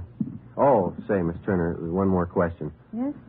Does Dr. Springer have a patient by the name of Patterson? Oh, yes. One of the doctor's first patients, John Patterson. He lives out on East Beverly Drive. When we left Dr. Springer's office, we called R&I. There was no make on John Patterson. Ben and I drove over to see him just on a hunch. It didn't pay off right then, but it showed a little promise. When the maid came to the door of the Swank apartment, she told us Patterson was out for the day. We asked her about Patterson's occupation. She didn't know. We asked her about his friends, his business acquaintances. She could remember only 2 people visiting the apartment. One of them was Dr. Springer, apparently a constant visitor. The other, a tall, dark man who spoke bad English. We asked the maid how long she had worked for Patterson. She said ever since he moved to Los Angeles, about 6 months before. A few things started to fall into place, but it was strictly a guesswork operation. Ben and I got in the car and headed for the south end of the city to check out some of the places Benny Trounsel was supposed to have frequented. We met a stone wall. From the Ace lunchroom near Benny's former rooming house to the Black Parrot. No one was willing to talk.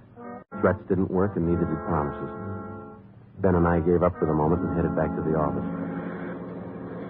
Pacific Ambulance 1, call to Alhambra is now code 3.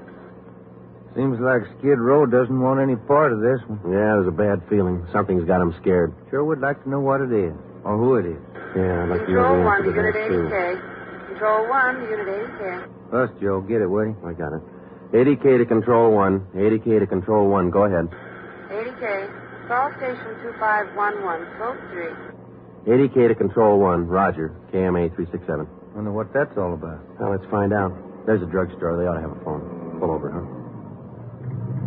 You got a nickel? Oh, yeah, sure. Thanks. I'll be back in a minute.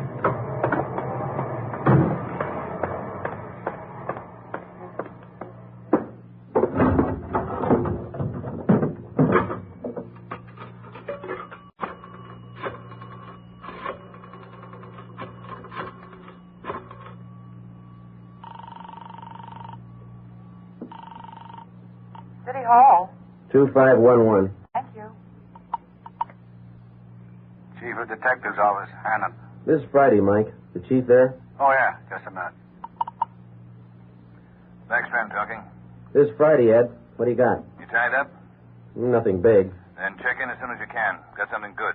What? You remember the stick-up at St. Agnes Hospital about a month ago? Pharmacy there? What about it? 2 patrolmen picked up a user down near Union Station about an hour and a half ago. Yeah? Guy was way back on his heels. He had 2 vials of morphine on him. Vials had serial numbers. Good. Did they match out? Perfectly. Thanks, Ed. We'll be right in.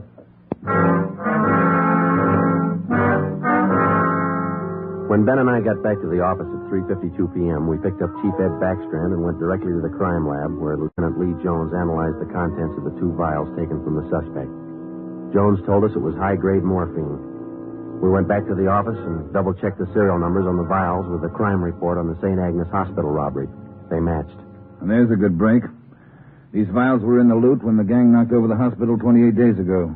Now stay on the trail and we'll crack that gang wide open. This the arrest report on the guy, Ed? Yeah. Picked him up in a bar off South Main. Who is the guy? A transient? Yeah, here it is, Ben. James Steiner, Phoenix, Arizona, age 37, transient laborer. Anybody talk to this guy yet, Ed? Not yet. He shouldn't be too hard. You better get on it. Right, Skipper. Come on, Joe. Check you later, Ed. What time you got, Ben? Let me see here. 4. Phone call for you, Ben. Yeah, who was it? Your wife wants you to pick up some aspirin and a bottle of nose drops for your kid on your way home. Oh, yeah, almost forgot. That the only call we had, Mike? That's right. Thanks. Well, you got that Dr. Springer's number, Ben? Yeah. Here it is. Crestview 55284. Thanks. Nurse said he'd call us around 4, didn't he? Yeah.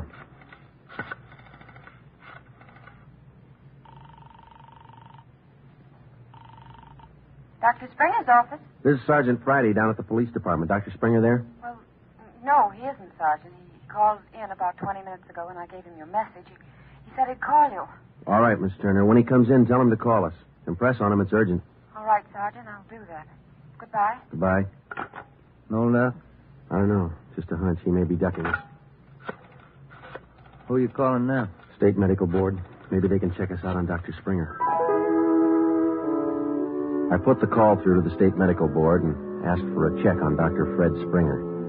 They said they'd call back within the hour. In the meantime, we had James Steiner brought to one of the interrogation rooms for questioning. It was all talk. Look, it's like I told the sergeant when they booked me. I don't know anything about this hospital job. Sit down, Steiner. Oh, all right, thanks. How long you been in the city, Steiner? L.A.? Oh, about a month. I came from Phoenix, looking for work. Things are pretty slow in Phoenix. Where'd you get the morphine? Huh?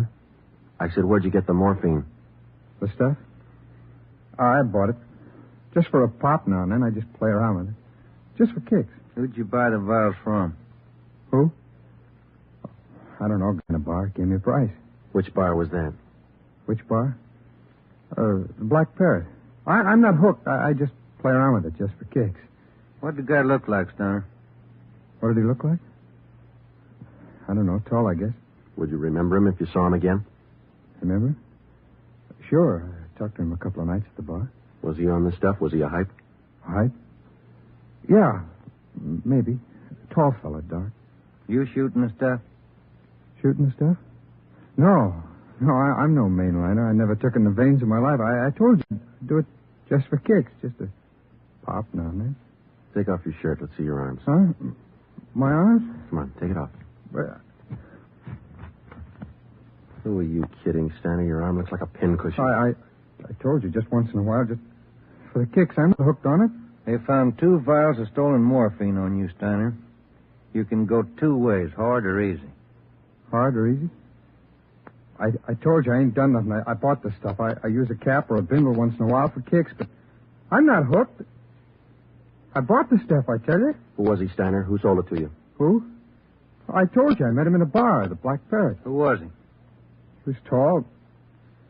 Dark. He gave me a good price. Come on, let's have it, Steiner. His name. I'm feeling sick. You got something for me? I'm sick. All right. Mike. Yeah, Joe. Get some milk. A couple of quarts right away. Okay. You ready to tell us, Steiner? Who was he? I'm sick. I'm sick. We're getting some milk for you now. Come on, you better talk. Max. That's all he said. Name was Max. He gave me a good price. I only take a pop now and then just for kicks. You think you could point him out for us? Yeah, maybe. I'm sick. Sick. Narcotics, Romero. Hello. This is Dr. Springer calling. You wanted to talk to me. Yes, we did, Doctor, and we've got a few questions we'd like to ask you. Oh, hold on just a minute, will you? It's Dr. Springer, Joe. All right, tell him we got to see him tonight. We'll call him back later. Dr. Springer? Yes? Sorry, Doctor. We'll have to see you later on tonight. You be at home? Well, I have an appointment this evening. Would you mind telling me what this is all about? Sure, Doctor. It's about a man named Benny Trounsel. Oh. I see. And if you don't mind, we'd like to check over your prescription list with you. Yes. I'll cancel my appointment. You can contact me here at home. 1538 South Road. I'll be here all night. All right, Doctor. Thank you. We'll see you later then. Yes. Goodbye. Goodbye. What'd he say? All right? Yeah, it's all right. I'll buy that hunch of yours now, Joe. Dr. Springer, he knows who killed Benny Trounsel. I bet he knows why. When Mike Hannon came back with the milk, we fed it to Steiner, and then we put him back in his cell. We put in another call to John Patterson out on East Beverly Drive, but there was no answer. We left word with Hannon where we were going, and then Ben and I headed out for Dr. Springer's home. It was 7:35 when we pulled up into the driveway at 1538 South Road, a low, rambling ranch-type home. We got out of the car and made our way down the path to the front door. A gray Persian cat followed us. The door was half open. We knocked, but there was no answer. Through the window, we could see the living room was dimly lighted. We went in. We found Dr. Springer sitting in a large carved mahogany chair in the dining room. The room was hung with draperies. He was slumped forward, face down on the dining table. There was a bullet hole in his right temple. On the floor near his right hand was a .32 automatic pistol. In the center of the dining table was a piece of white paper. Looks like he beat us. Yeah. Any names in that confession? One says he killed Trounsel. No, wait a minute. It says, John Patterson. He forced me to this. What? I don't know. What's it look like to you? Here's another one. Norberg. That's all it says. And then he signed his name, Dr. Fred Springer. Ben, come over here. Look at these. Hypodermic needle. It works. This morphine? White powder. Could be. Then he was on it himself. Looks like it. We'll find out when they post him. I'll get it. Yeah. Sergeant Friday there, please. This is Joe, Mike. What do you got? Can you talk all right there? Yeah, go ahead. Just got a kickback on your call to the state medical board on this Dr. Fred Springer. Mm-hmm. He's not a registered physician in the state of California. Besides that, his license was revoked in Pennsylvania 2 years ago. Illegal operations. That explains it. Notify homicide. Get the crime lab in the corner out here, will you? Looks like Springer shot himself. Okay, Joe, right away. We'll wait for him, but hurry him up, Mike. We got a couple more places to check out tonight. Okay, Joe, see you later. Right. What's next? Patterson Bliss? I don't know. Maybe we ought to try Steiner first. Sounds good to me. Feels like we're getting close. Yeah, Ben. Real close. 12 minutes later, homicide and the crime lab men checked in at the Springer house, and Ben and I checked out. We went back to the office and found Ed Backstrand waiting for us. We told him our story, and he sent 2 men out to keep an eye on the Patterson place. 2 other men went to work to try and track down the other name in Springer's confession note, Norberg. Ben and I went up to the county jail and picked up Steiner. The 3 of us started out to look for the man who sold Steiner the 2 vials of morphine stolen from the hospital pharmacy a month before. The man's name was Max. He was tall and dark. That was all we knew. The rest of it was up to Steiner. 2 other men from the detail, Davis and Emerson, came along with us to take care of Steiner if anything went wrong. Our first stop was the Black Parrot Tavern. Davis parked the car in an alley down the street. Steiner, Ben, and I got out and walked the rest of the way. You understand what you're supposed to do, Steiner? Me? Yeah. I go in first and sit at the bar. You 2 will follow me. I sit at the bar, and if I see Max, I give you the sign. That's okay, huh? That's right. And you don't try to break for it. Break for it? Me? I told you, I'm squaring with you guys. All right, Steiner. Go ahead. Let's hope it works, Joe. Yeah. There he goes inside. Come on. Now, look, try to grab one of the booths along the wall if you can, huh? Right. Here we are.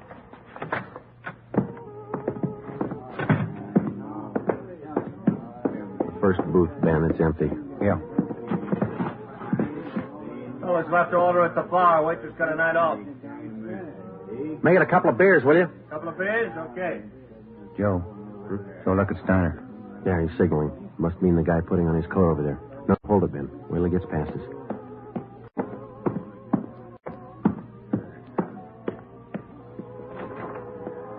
All right, get Steiner back to the car. I'll tail the guy. You come after me.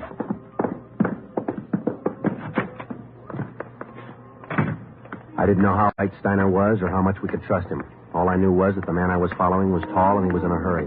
I followed him 3/4 of a block before he turned in at a motel. He went to a cottage at the rear of the lot, let himself in, and closed the door quickly behind him. A minute later, Ben and the others pulled up in the car. Got him staked first, Joe. Steiner says that was Max. Let's make sure. Come on. Which one's he in? The one down at the end here. Now be careful. You too. All right, here we are. Wait a minute right there.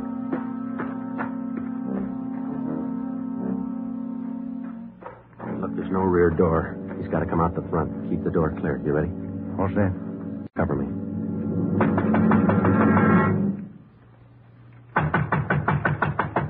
Open up in there. Who is it? Police officers, open up. Just a minute.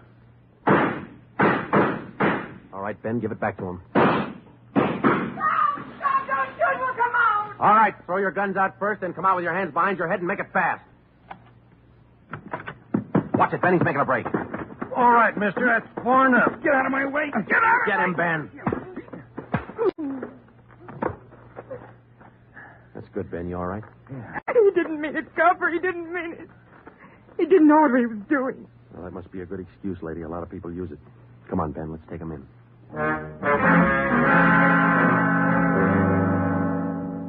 It was 10 minutes past midnight when we got back to headquarters. Both the man and the woman were booked for violation of the State Narcotics Act, a felony. He gave his name as Max Jansen. In his luggage, we found 13 vials of morphine, large quantities of heroin, and a small amount of Panopin. He gave us the names and addresses of 6 active members of the narcotics gang. He identified Dr. Springer as second in command. Just a few more questions, Jansen. Yeah, all right. Why did Springer kill Trounsel? He had it coming. Trounsel knew the score, and he was blackmailing them, bleeding them white. Why didn't the gang take care of him? The boss said no rough stuff. Things were going too good. He warned Springer, but he wouldn't listen. All right, Jensen, just one more question. Who's the boss? Shall I get off light? State's witness? It might help. We can't promise you anything. Who's the boss, Patterson? Yeah. 138 East Beverly Drive? That's right. What about Norberg? How does he figure? The same guy. Patterson and Norberg, both the same. And what's his real name? Norberg. Tony Norberg. What's his front? He's legit, or he used to be. Importing business. Where? Here. Got an office downtown. Do I get protection? Where's Norberg now? Home out in Laurel Canyon. Do I get protection? I thought you said he lived out on East Beverly. His apartment. His home's out in the canyon. Where? What's the address? Do I get protection? You'll get protection. Wind and Way. 860 Wind and Way. All right, Friday. Romero, take some men with you.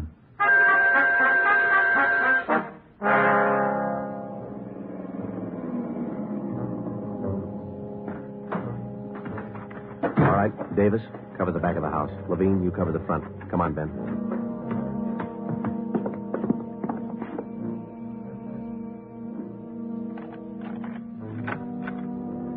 Yes? Mr. Norberg in? Who's calling? Police officer. Oh, come in, won't you? Thank you.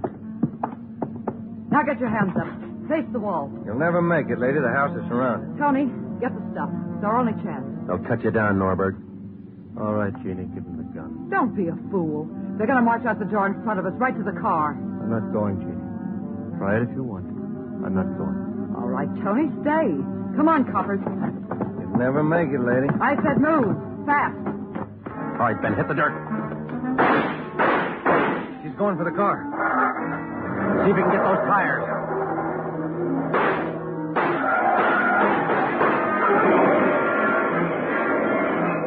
Come on.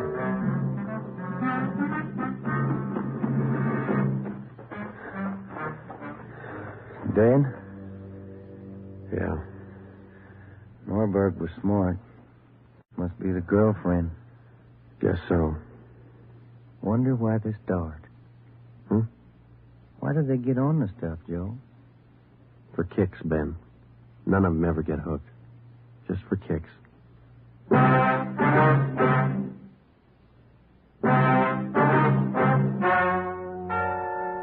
story you have just heard is true.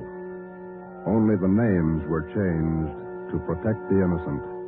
Tony Norberg, alias John Patterson, was tried and convicted for possession of narcotics, robbery, and conspiracy, and was sentenced to the maximum term prescribed by law, each count to run consecutively. He died 3 years and 11 days after his arrival at the state penitentiary.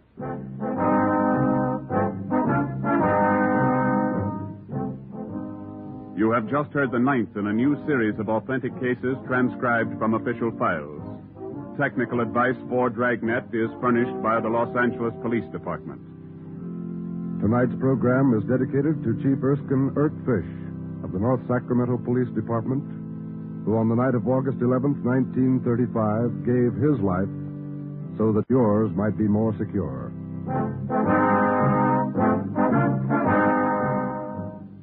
Dragnet came to you from Los Angeles. This is NBC, the National Broadcasting Company. Thanks for listening to HOJO Radio. We have more classic radio coming your way next. We're in NBC's great parade of new shows.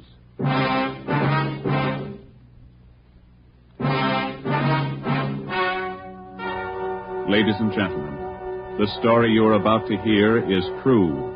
Only the names have been changed to protect the innocent. NBC brings you Dragnet.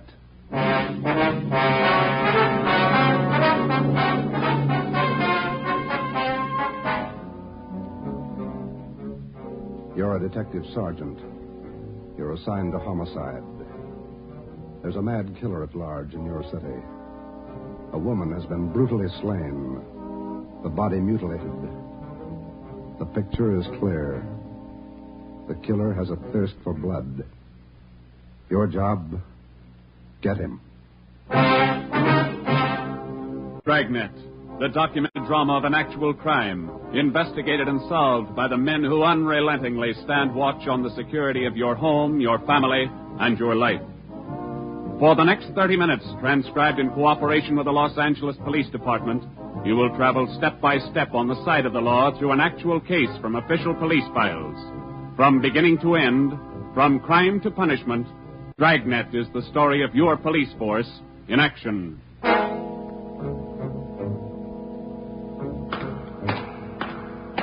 It was Wednesday, January 12th. It was raining in Los Angeles. We were working the night watch out of homicide. My partner's Ben Romero. The boss is Ed Backstrand, chief of detectives. My name's Friday. I was on the way back from the morgue, and it was 11:23 p.m. when I got to room 42. Homicide. Hi, Joe. Chief wants to see you. He's in there with Romero. Thanks, Chandler. How's the wife? Fine. How about your mother? Better, thanks. Hi, Joe. All right. Ronnie, sit down. Did they post the body yet? In the morning. Pretty messy. Strangled and mutilated. The guy's a maniac, Skipper. The body shows it. A murder like this, anybody's a suspect. The coroner looked at the body. He says the weapon was a long, sharp instrument. Found her in a hotel down on East 3rd Street. Manager's son discovered her about 7:30. You talked to him? It was too much for him. He passed out. Manager wasn't home. We'll check with him before midnight. Close to it now, Joe. We better get going. All right. The boys from the crime lab check the room? They're still down there, Ed. The place is a mess. Get back as soon as you can. We're working straight through on this thing. That's a hot shot. I'll get it. At the Lux Hotel, room 219, corner of South Grand and Cordova. Dead body. Possible homicide. The Lux Hotel, room 219, corner of South Grand and Cordova. A dead... What is it, Friday? Lux Hotel, possible homicide. Busy night. Yeah. You coming, Ed? Right. Let's go.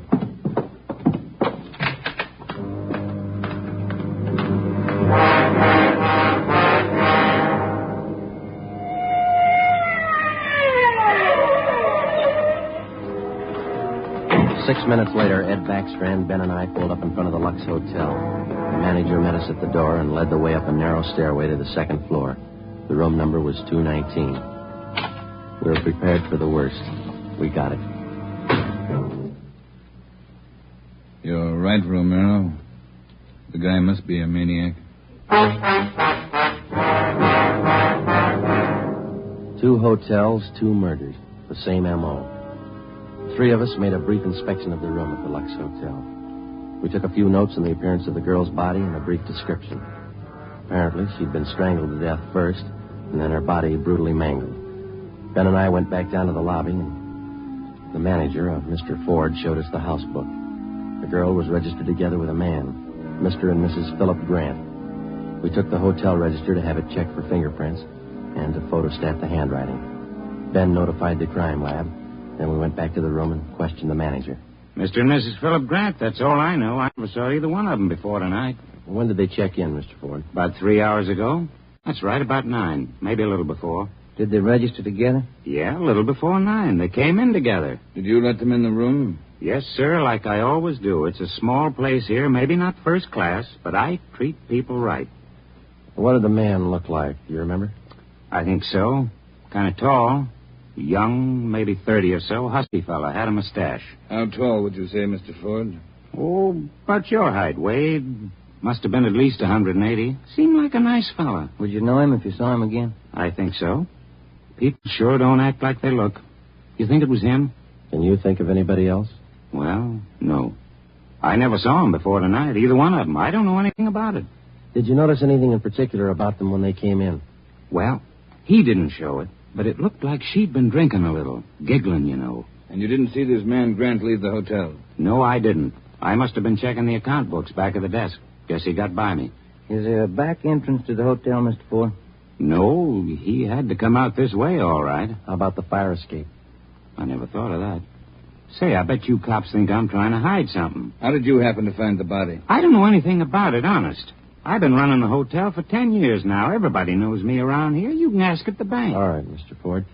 Now, would you mind telling us how you happened to find the body? I don't want a lot of lousy newspaper publicity. Give the place a bad name. Can you blame me? The newspapers won't get your name from us. All we want to know is how you happened to find the body. Well, I told you. It's a small place here, but I like to treat people right. A couple hours after they checked in, I remembered I forgot to fill the ice water pitcher in the room. So I got some and took it up. The door was opened a little ways. It's got a bad catch on it, and the lights were on.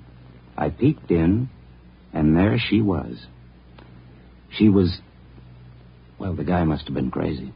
Do you remember what time it was when you found her? Well, just before I called the cops, about 11:30, I guess. All right, Ford, that's all for now. When the other officers get here, show them up, will you? Yes, sir, I sure will. Romero? Yes, Skipper? Get on the phone downstairs and call the Metropolitan Division. Have them send us every available man from the reserve unit. We're going to patrol the area for the rest of the night. Right, Chief. Least we can do is make it hard for them. 2 murders in 7 hours. Yeah, both of them in a 3-block radius. Same pattern. It's got to be the same guy. All right, we got a description. What do you think? Well, when the reserve unit shows up, have them cover this whole section of town. Pick up everybody who even comes close to that guy's description. All right, Ed. It's got to go fast. We can't lose a minute. 1 hour either way, it might mean another body. Like this one. 9 minutes later, at 4 minutes past midnight, the men from the crime lab showed up. It started to drizzle. They went over the room in detail. They dusted everything in the room for fingerprints, the walls, the doors, the fixtures in the bathroom, the lamps, chairs, everything. They took samples of the girl's blood and her lipstick. Small pieces of flesh and human hair were found under the girl's fingernails. The nails were scraped carefully and the contents put in an envelope, marked and sealed. Ed Backstrand ordered pictures taken of the room and the girl's body from different angles. Every object in the room that could have any possible tie-in with the murder was photographed. It was raining. The rear of the hotel where the fire escape was overlooked a vacant lot. Ben had a hunch. While the lab men were at work, we left the hotel and circled around into the lot for a look at the ground directly underneath the fire escape ladder. It was raining hard now. Must be an easier way to make a living. Mud's almost up to my knee. Mine, too. Watch your step. You see any prints? No. Wait till my wife sees these new shoes. Put it on your expense account. Oh, real funny. Ben, get that light over here. Look. Yeah. Good set of prints. Lucky that rain didn't start turning to wash them out by now. Yeah. Hand me that cover from the trash can over there. I'll cover them. Wait a minute. What? Here, on the edge of the fire escape ladder. Small hunk of cloth. Man suit? Oh, looks like it. Might have caught himself in that sharp corner. I got it. All right, come on, let's get back. Yeah, out of this mud bath. Joe, huh? Let me have a light. You catch anything? Hunk of wrapping paper in that trash can. Stains on it. Open it up. Look. Yeah, butcher knife. We went back to the Lux Hotel, room 219. The lab men were tearing the room apart. It was 10 minutes to 1. We gave the blood-stained knife and the piece of cloth we found on the fire escape to Lieutenant Lee Jones, head of the crime lab. We told him about the footprints just below the fire escape ladder. The knife will help us, so will the cloth. I don't know about the footprints. You say you covered them? That's right, Lee. They still look in pretty good shape. Maybe we can do something if the rain hasn't broken them down too bad. Bracken. Yeah, Lieutenant? You and Sloan get downstairs and take a look at those prints. They're good enough. Get a torch, dry them out, and make a cast, right? Okay, Lieutenant. Come on, Sloan. That's about all I can do for you now, Ed. I think we got everything there is to get. All right, Jones. I'll follow you back to the lab in a couple of minutes. Okay, Ed. Good luck, fellas. Thanks, Lee. We're going to need it. All right, Friday. Romero, it's your baby for the rest of the night. Lee, get anything? Few prints, a woman's purse under the bed. Don't know if it's hers or not. No identification. You going to be at the crime lab, Ed? All night. As soon as we find anything, I'll let you know. Yeah? Gang of cops just came in the lobby. They asked for you. Must be the reserve men from Metropolitan. Tell them we'll be right down, Ford. Okay. You want us to handle it, Ed? That's right. Do just as I told you. Spread them out over the whole area. Cover the streets, the alleys, the flop houses, restaurants, bars, everything. You got a description to go on. Find the man that fits it. Right, Skipper. Don't forget, the guy's a killer twice over. I don't think he'd hesitate on you. Be careful. We went down to the lobby, and Ed Backstrand gave the reserve men their orders. Then Backstrand left, and Ben and I took over. We picked up another half-dozen men in addition to the men in the reserve unit. They were deployed over an area of 12 square blocks. It was one of the toughest sections of the city. With a general description of the suspect, some of them were to travel on foot, some in cruiser cars. A few minutes before 1 a.m., there was a steady downpour. Visibility was bad. At 3 minutes past 1, the manhunt was on. For the first 30 minutes, Ben and I cruised the general area between East 3rd and College Streets and Alameda and Figueroa. No sign. The rain kept on. We sat and listened to the calls come in. 12A, call your station. 12A, KMA 367. Attention, all units. Recovered license plate in the 6th column. 4 Young, 7690. 41R, 788 Standard Avenue, or 373. 41R, KMA 367. Unit 71 at 2816 West La Cienega, the 507 party. What do you think, Joe? Any hunches? I think he's still around, somewhere inside these 12 blocks. I bet on it. 5? All right, you're on. Want to check out a couple of these bars along here? Getting on to closing time. It's a good idea. Pull over, huh? All right, let's check him for the next couple of blocks, huh? Right. For the next 6 blocks until closing time, Ben and I checked every bar and every informant we met along the way. The questions got to be automatic. Have you seen a man answering this description? Tall, dark, about 5 feet 11, 180 pounds, well-built, mustache, about 30 years old. The answer's got to be automatic, too. Sorry, officer, I haven't seen him. No, can't remember him. Try the place down the street. We kept on checking the bars until they closed for the night. Then we started on the all-night restaurants and coffee counters. We did plenty of legwork for the next hour. Not a trace. About 2:30, the rain let up a little, and then it started in heavy all over again. That finishes that block. Yeah, I better get the radio on. Yeah. Beautiful weather. By the bucketful. Want to smoke? Thank you. Control 4 to Unit 80K. Is Your that a match? location? Yeah. 80K, your location. KMA 367. That's us, Joe. You want to take it? Yeah, I got it. 80K to Control 4. 80K to Control 4. Our location, corner of Alameda and Commercial. KMA 367. 80K, stand by. Something doing. Maybe. No, hold on a minute. Control 4 to 80K. Go to the crime lab, code 2. 80K to Control 4, KMA 367. Crime lab. Maybe those prints paid off. Oh, I hope so. Let's go. That killer sure picked fine weather to work in. Feels like I just been swimming in these clothes. Yeah. I hope those guys in the crime lab have the heater on. A hot bath and a warm bed lead me on. Attention, all units. Hold on. Let's get the radio. All units. At 420 St. John's Place, a woman screaming. At 420 St. John's Place, a woman... All right, double around, Ben. Hit the siren. I'll get the light. Right, hold on. Left turn on the market, is that right? Yeah, watch out for those car tracks. They're wet. Hold on again. The alley up ahead to your right, huh? All right, pull up, Ben. Street light over there. There you are. All right, come on.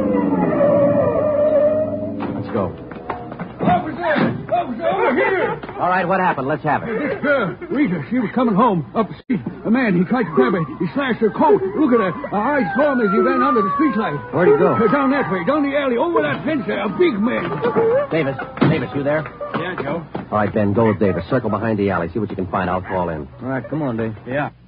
Officer, look at her face. What's wrong with her? Severe state of shock, it looks like. Get her in the house, huh? I'll call an ambulance. 80K to Control 4. 80K to Control 4. Control 4, go ahead.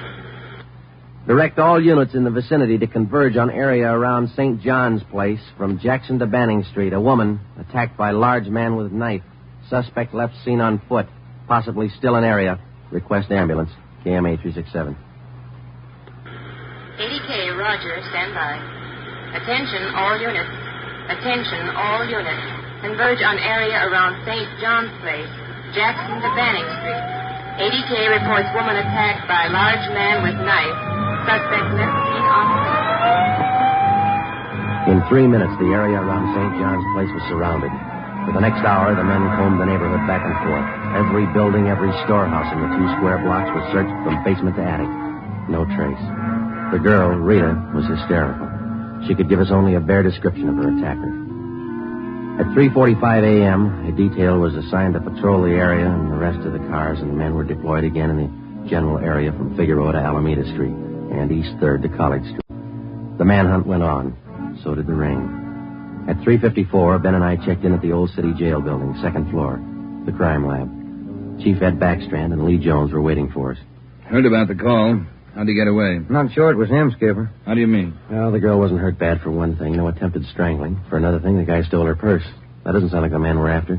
Did you get a description from the girl? Didn't jibe too well, what she gave us. She was pretty hysterical. And you raked the neighborhood good? Every corner. Not a sign. You find anything? Yeah. Jones? Yeah, Ed. Fill them in, will you? Not one print on that knife you found, boys. Blood, but not a print. Your killer's crazy like a fox. And how about the scrapings from the girl's fingernails, Lee? Didn't help too much. Really do. Not enough to go on. Gotta have a fair-sized bit of flesh to run the papal ridges. All we found under the girl's fingernails were small bits of skin. Yeah? She probably scratched the guy up some. Might have drawn blood. We had more luck with the footprints. You get an impression? Right out the ground with torches and cast them. About size 10B. That's fine, Lee. But how about the prints? Only good one was a thumb. Real good. Got it off the wall near the light switch in the bathroom. You classified yet? Yep. Found it in our single fingerprint file. The print belongs to a man by the name of Long. Robert Long. You got a record, Ed? Yeah. Misdemeanor. 2 arrests for drunkenness last October. Petty theft in December. The mama sheet shows a dishonorable discharge from the United States Coast Guard in 1946. Age 29, 192 pounds, 5 feet 10 inches, dark hair, dark eyes. That's close enough. We got even closer, Joe. Long works as a counterman at the Cottage Cafe down on South Flower. Started there last week on the early morning shift, but he didn't show up for work last night. Good. Where'd you get the tip? The knife you boys found. It didn't have any prints, but it had a brand on it. We ran it down. It was taken from the Cottage Cafe. Mm-hmm. Any address on this Robert Long, Ed? Yeah, got it from his boss. Rooming house on East First. Landlady says he hasn't been home in 2 nights. Yeah, now we wait. Rooming house is staked out, and so is the Cottage Cafe, just in case Long decides to show up for work this morning. What time you got, Romero? 6 minutes past 4. All right. We've got every indication that Robert Long's the man we're after. His description, fingerprints, the knife, the footprint, his size. Maybe we're wrong. I don't think so. How about a motive, Ed? I think Robert Long likes to kill. He's thirsty for it. None of the victims were criminally attacked. They were strangled. Bodies mutilated. How about robbery? No. 2 of the women he killed had money in their purses. He didn't touch it. Well, what's next, Skipper? Back on the street? Figueroa to Alameda, East 3rd to College Street. Keep an net around that area and work it back and forth until we're positive he's not inside. I think he is.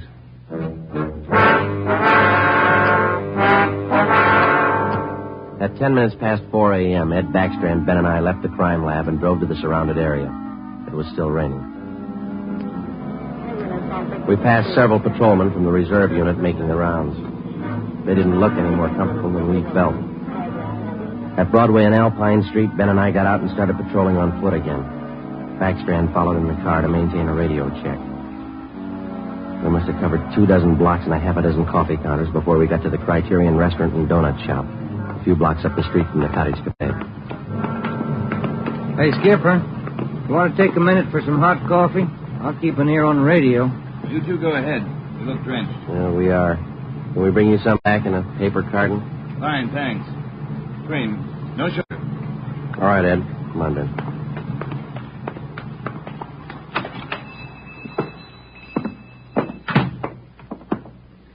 Place is empty. Yeah. Yes, sir, gentlemen. What'll it be? Hot coffee? Yeah, there's 2 of us here. Can you fix up 1 to go? Sure thing. Say on that 1 to go, cream, no sugar. Right. Say, you fellas cops? Yeah, why? No offense, just wondering. Here you are. Thank you. Cop in uniform was around a couple hours ago. Wanted to know if I'd seen some guy he was looking for. Tall, about 190 pounds, mustache, about 30 years old. Yeah, that's the description he gave me. He was looking for the guy. So are we. Say, that's good. That other cop came in right at my busiest time, a little after 2 when the bars closed. You know, it gets pretty rushed, and I didn't have much time to think, so I just said no. Then after the cop left, I remembered. You saw a man answering that description tonight? Yeah. I would have told the cop, but I was rushed. You know how it is. No time to think, and then I remembered. Are you sure? Oh, I'm sure, all right. Whoever he is, he's a lady killer. What do you mean? No offense. There was a sharp-looking dame down the end of the counter, and this guy breezes in and picks her up. Talks to her about 20 minutes, buys her a cup of coffee, and they walk out together. Do you remember what she looked like? Oh, nice-looking dame. Not beautiful, you know, more on the cute side. Ben, you got that morgue shot? Oh, yeah. Here it is. Thanks. Here's a picture. This the girl? Let's see. Yeah, that's her. Who is she? I don't know, mister. Down at the morgue, they call her Jane Doe, number 7. Just by accident, we'd come across a concrete lead on the killer's method of operation. The picture we showed the man in the donut shop was a shot of the strangler's first victim the night before. Evidently, the killer would enter a bar, coffee shop, or restaurant, strike up a conversation with a woman, make friends with her, either buy her drinks or invite her to a bar in the neighborhood, and then the rest of the puzzle was still unsolved. We went back to the cottage cafe and checked with the men on stakeout. Not a sign of him, Chief. How are you men covering the place? Baxter up in front in the booth across from the cash register. Lyman's back with the dishwashers. I'm at the counter. When's Long due to report for work, Dave? At 5. About 20 minutes to go. You're lucky you're inside. It's wet out there. You're looking. All right, Davis. We'll be around about 5. Right, Chief.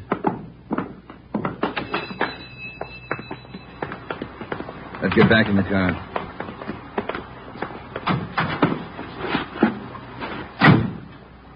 Where to, Skipper? Cruise the next 2 blocks, but don't go too far. If Long shows up for work this morning, we want to be around. The next 10 minutes dragged by.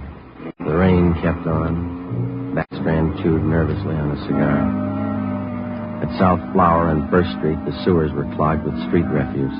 The rain backed up and filled the intersection. A group of aircraft workers huddled together in the doorway on one corner, waiting for the bus. It was cold and damp. I opened one of the back windows in the car to get some fresh air in. Off in the distance and close by, we could hear the sounds of a big city waking up slow to a rainy January morning. It was 8 minutes to 5. Attention all units.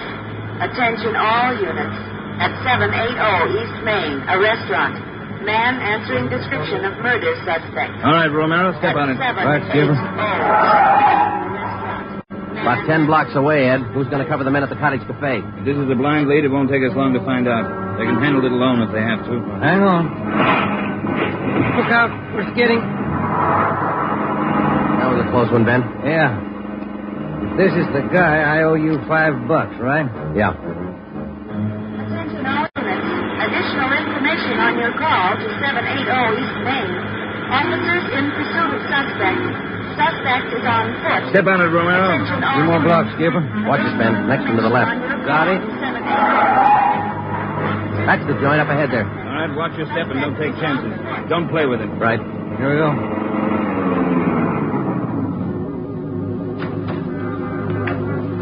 He went out the back, ran down that alley. Come on, Ben. Behind you. You men, hustle it. Circle around the block and choke off the alley. There. Emerson, Holmes, go with them. Break. All right, over the fence, Ben. Ben, look out, look out. You all right? It's not that good. Come on, Joe. All right. There he goes. Between the buildings. Stop, or I'll shoot. The next house. He ducked into the basement. All right, cover me. Right. Come on, he broke through the garage doors. There's Davis. Dave, he slipped through. Get down to the next corner and ring the block. Yeah. Ben, did you follow him? Yeah, right on his tail, that warehouse, a couple of lots over. He went through the back. There it is, Joe. All right, don't go in blind. Watch out. All right, you haven't got a chance. Come out with your hands up. He's not stopping, Joe. All right, let's fan out. All right, Ben, cover me. I'm going for the door. All right, Ben, come on. You're clear. You spot him? There he is. Let's get him. Close. He's in a good spot. Let's move. He's up in the lot. Come on, let's head for the stairs. Will you? Easy. You spot him, Ben? No. Not a sign. Ben, look out. That tacking tail.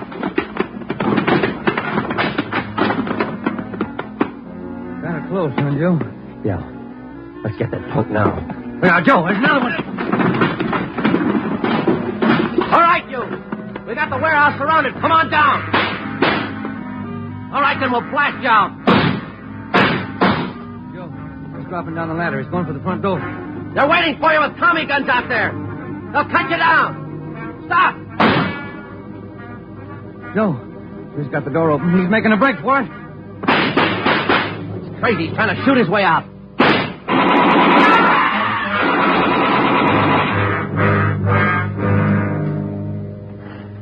Well, he asked for it. Yeah. Let's take a look.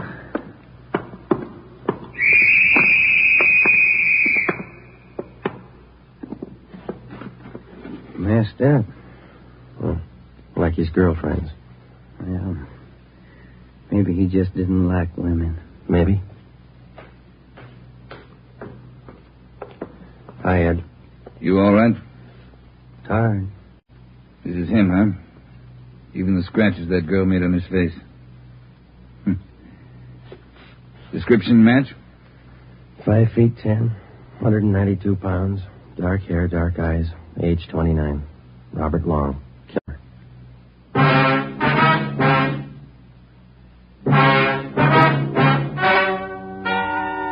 The story you have just heard is true. Only the names were changed to protect the innocent.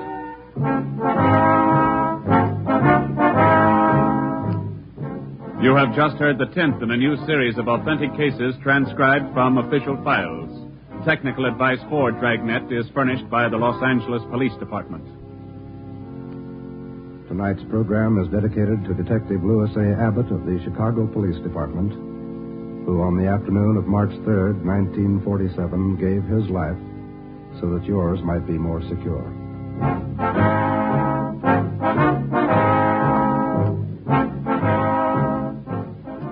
Dragnet came to you from Los Angeles. If you enjoyed tonight's production of Dragnet, you'll probably want to listen this Saturday evening to a pair of adventure shows featuring two well-known Hollywood personalities. You'll enjoy Brian Donlevy, star of Dangerous Assignment. Also on Saturday's schedule is Richard Diamond, private detective, as played by the screen's romantic tough guy, Dick Powell. Listen to both of these exciting programs this Saturday over most of these NBC stations. This is NBC, the national broadcasting company. Thank you for listening to HOJO Radio. We'll be back again very soon.